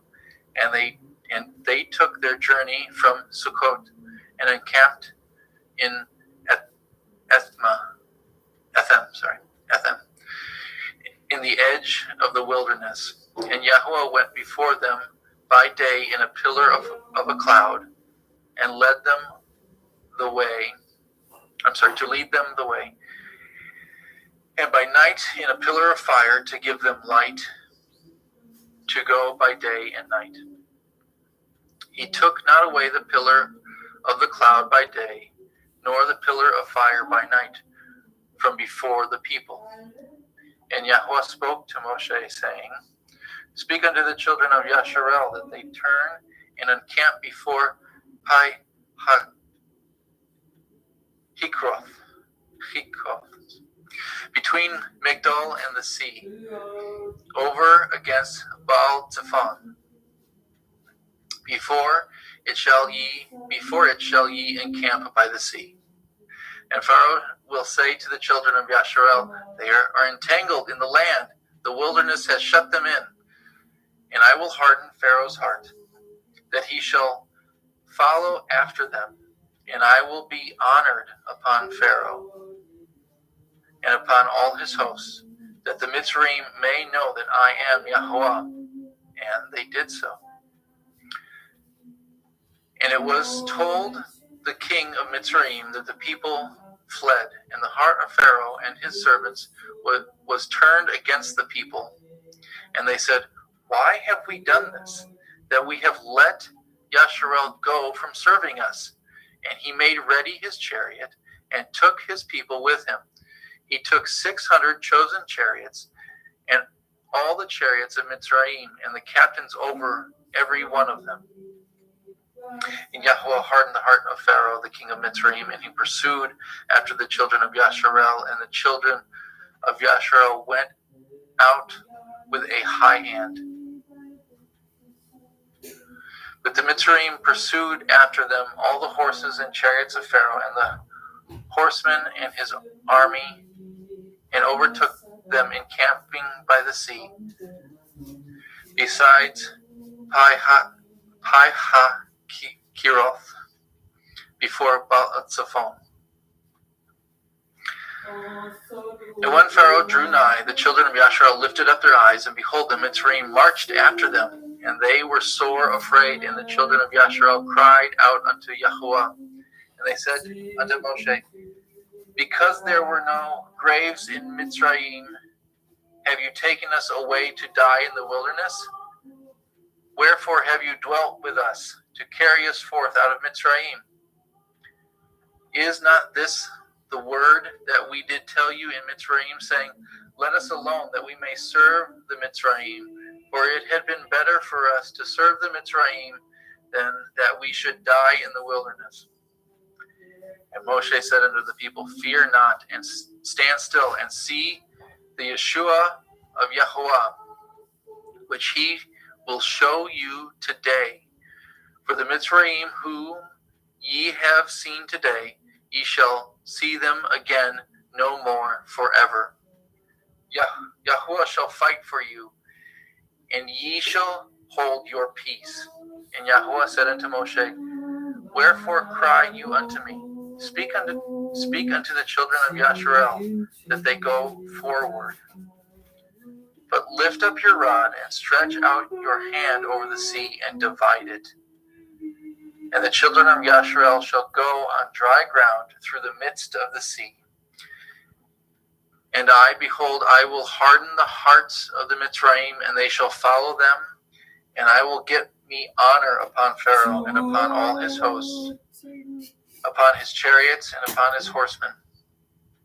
And the Mitzrayim shall know that I am Yahuwah, when I have gotten me honor upon Pharaoh, upon his chariots, and upon his horsemen. And the angel of Elohim, which went before the camp of Yasharel, removed and went before them, and the pillar of cloud went from before their face and stood behind them.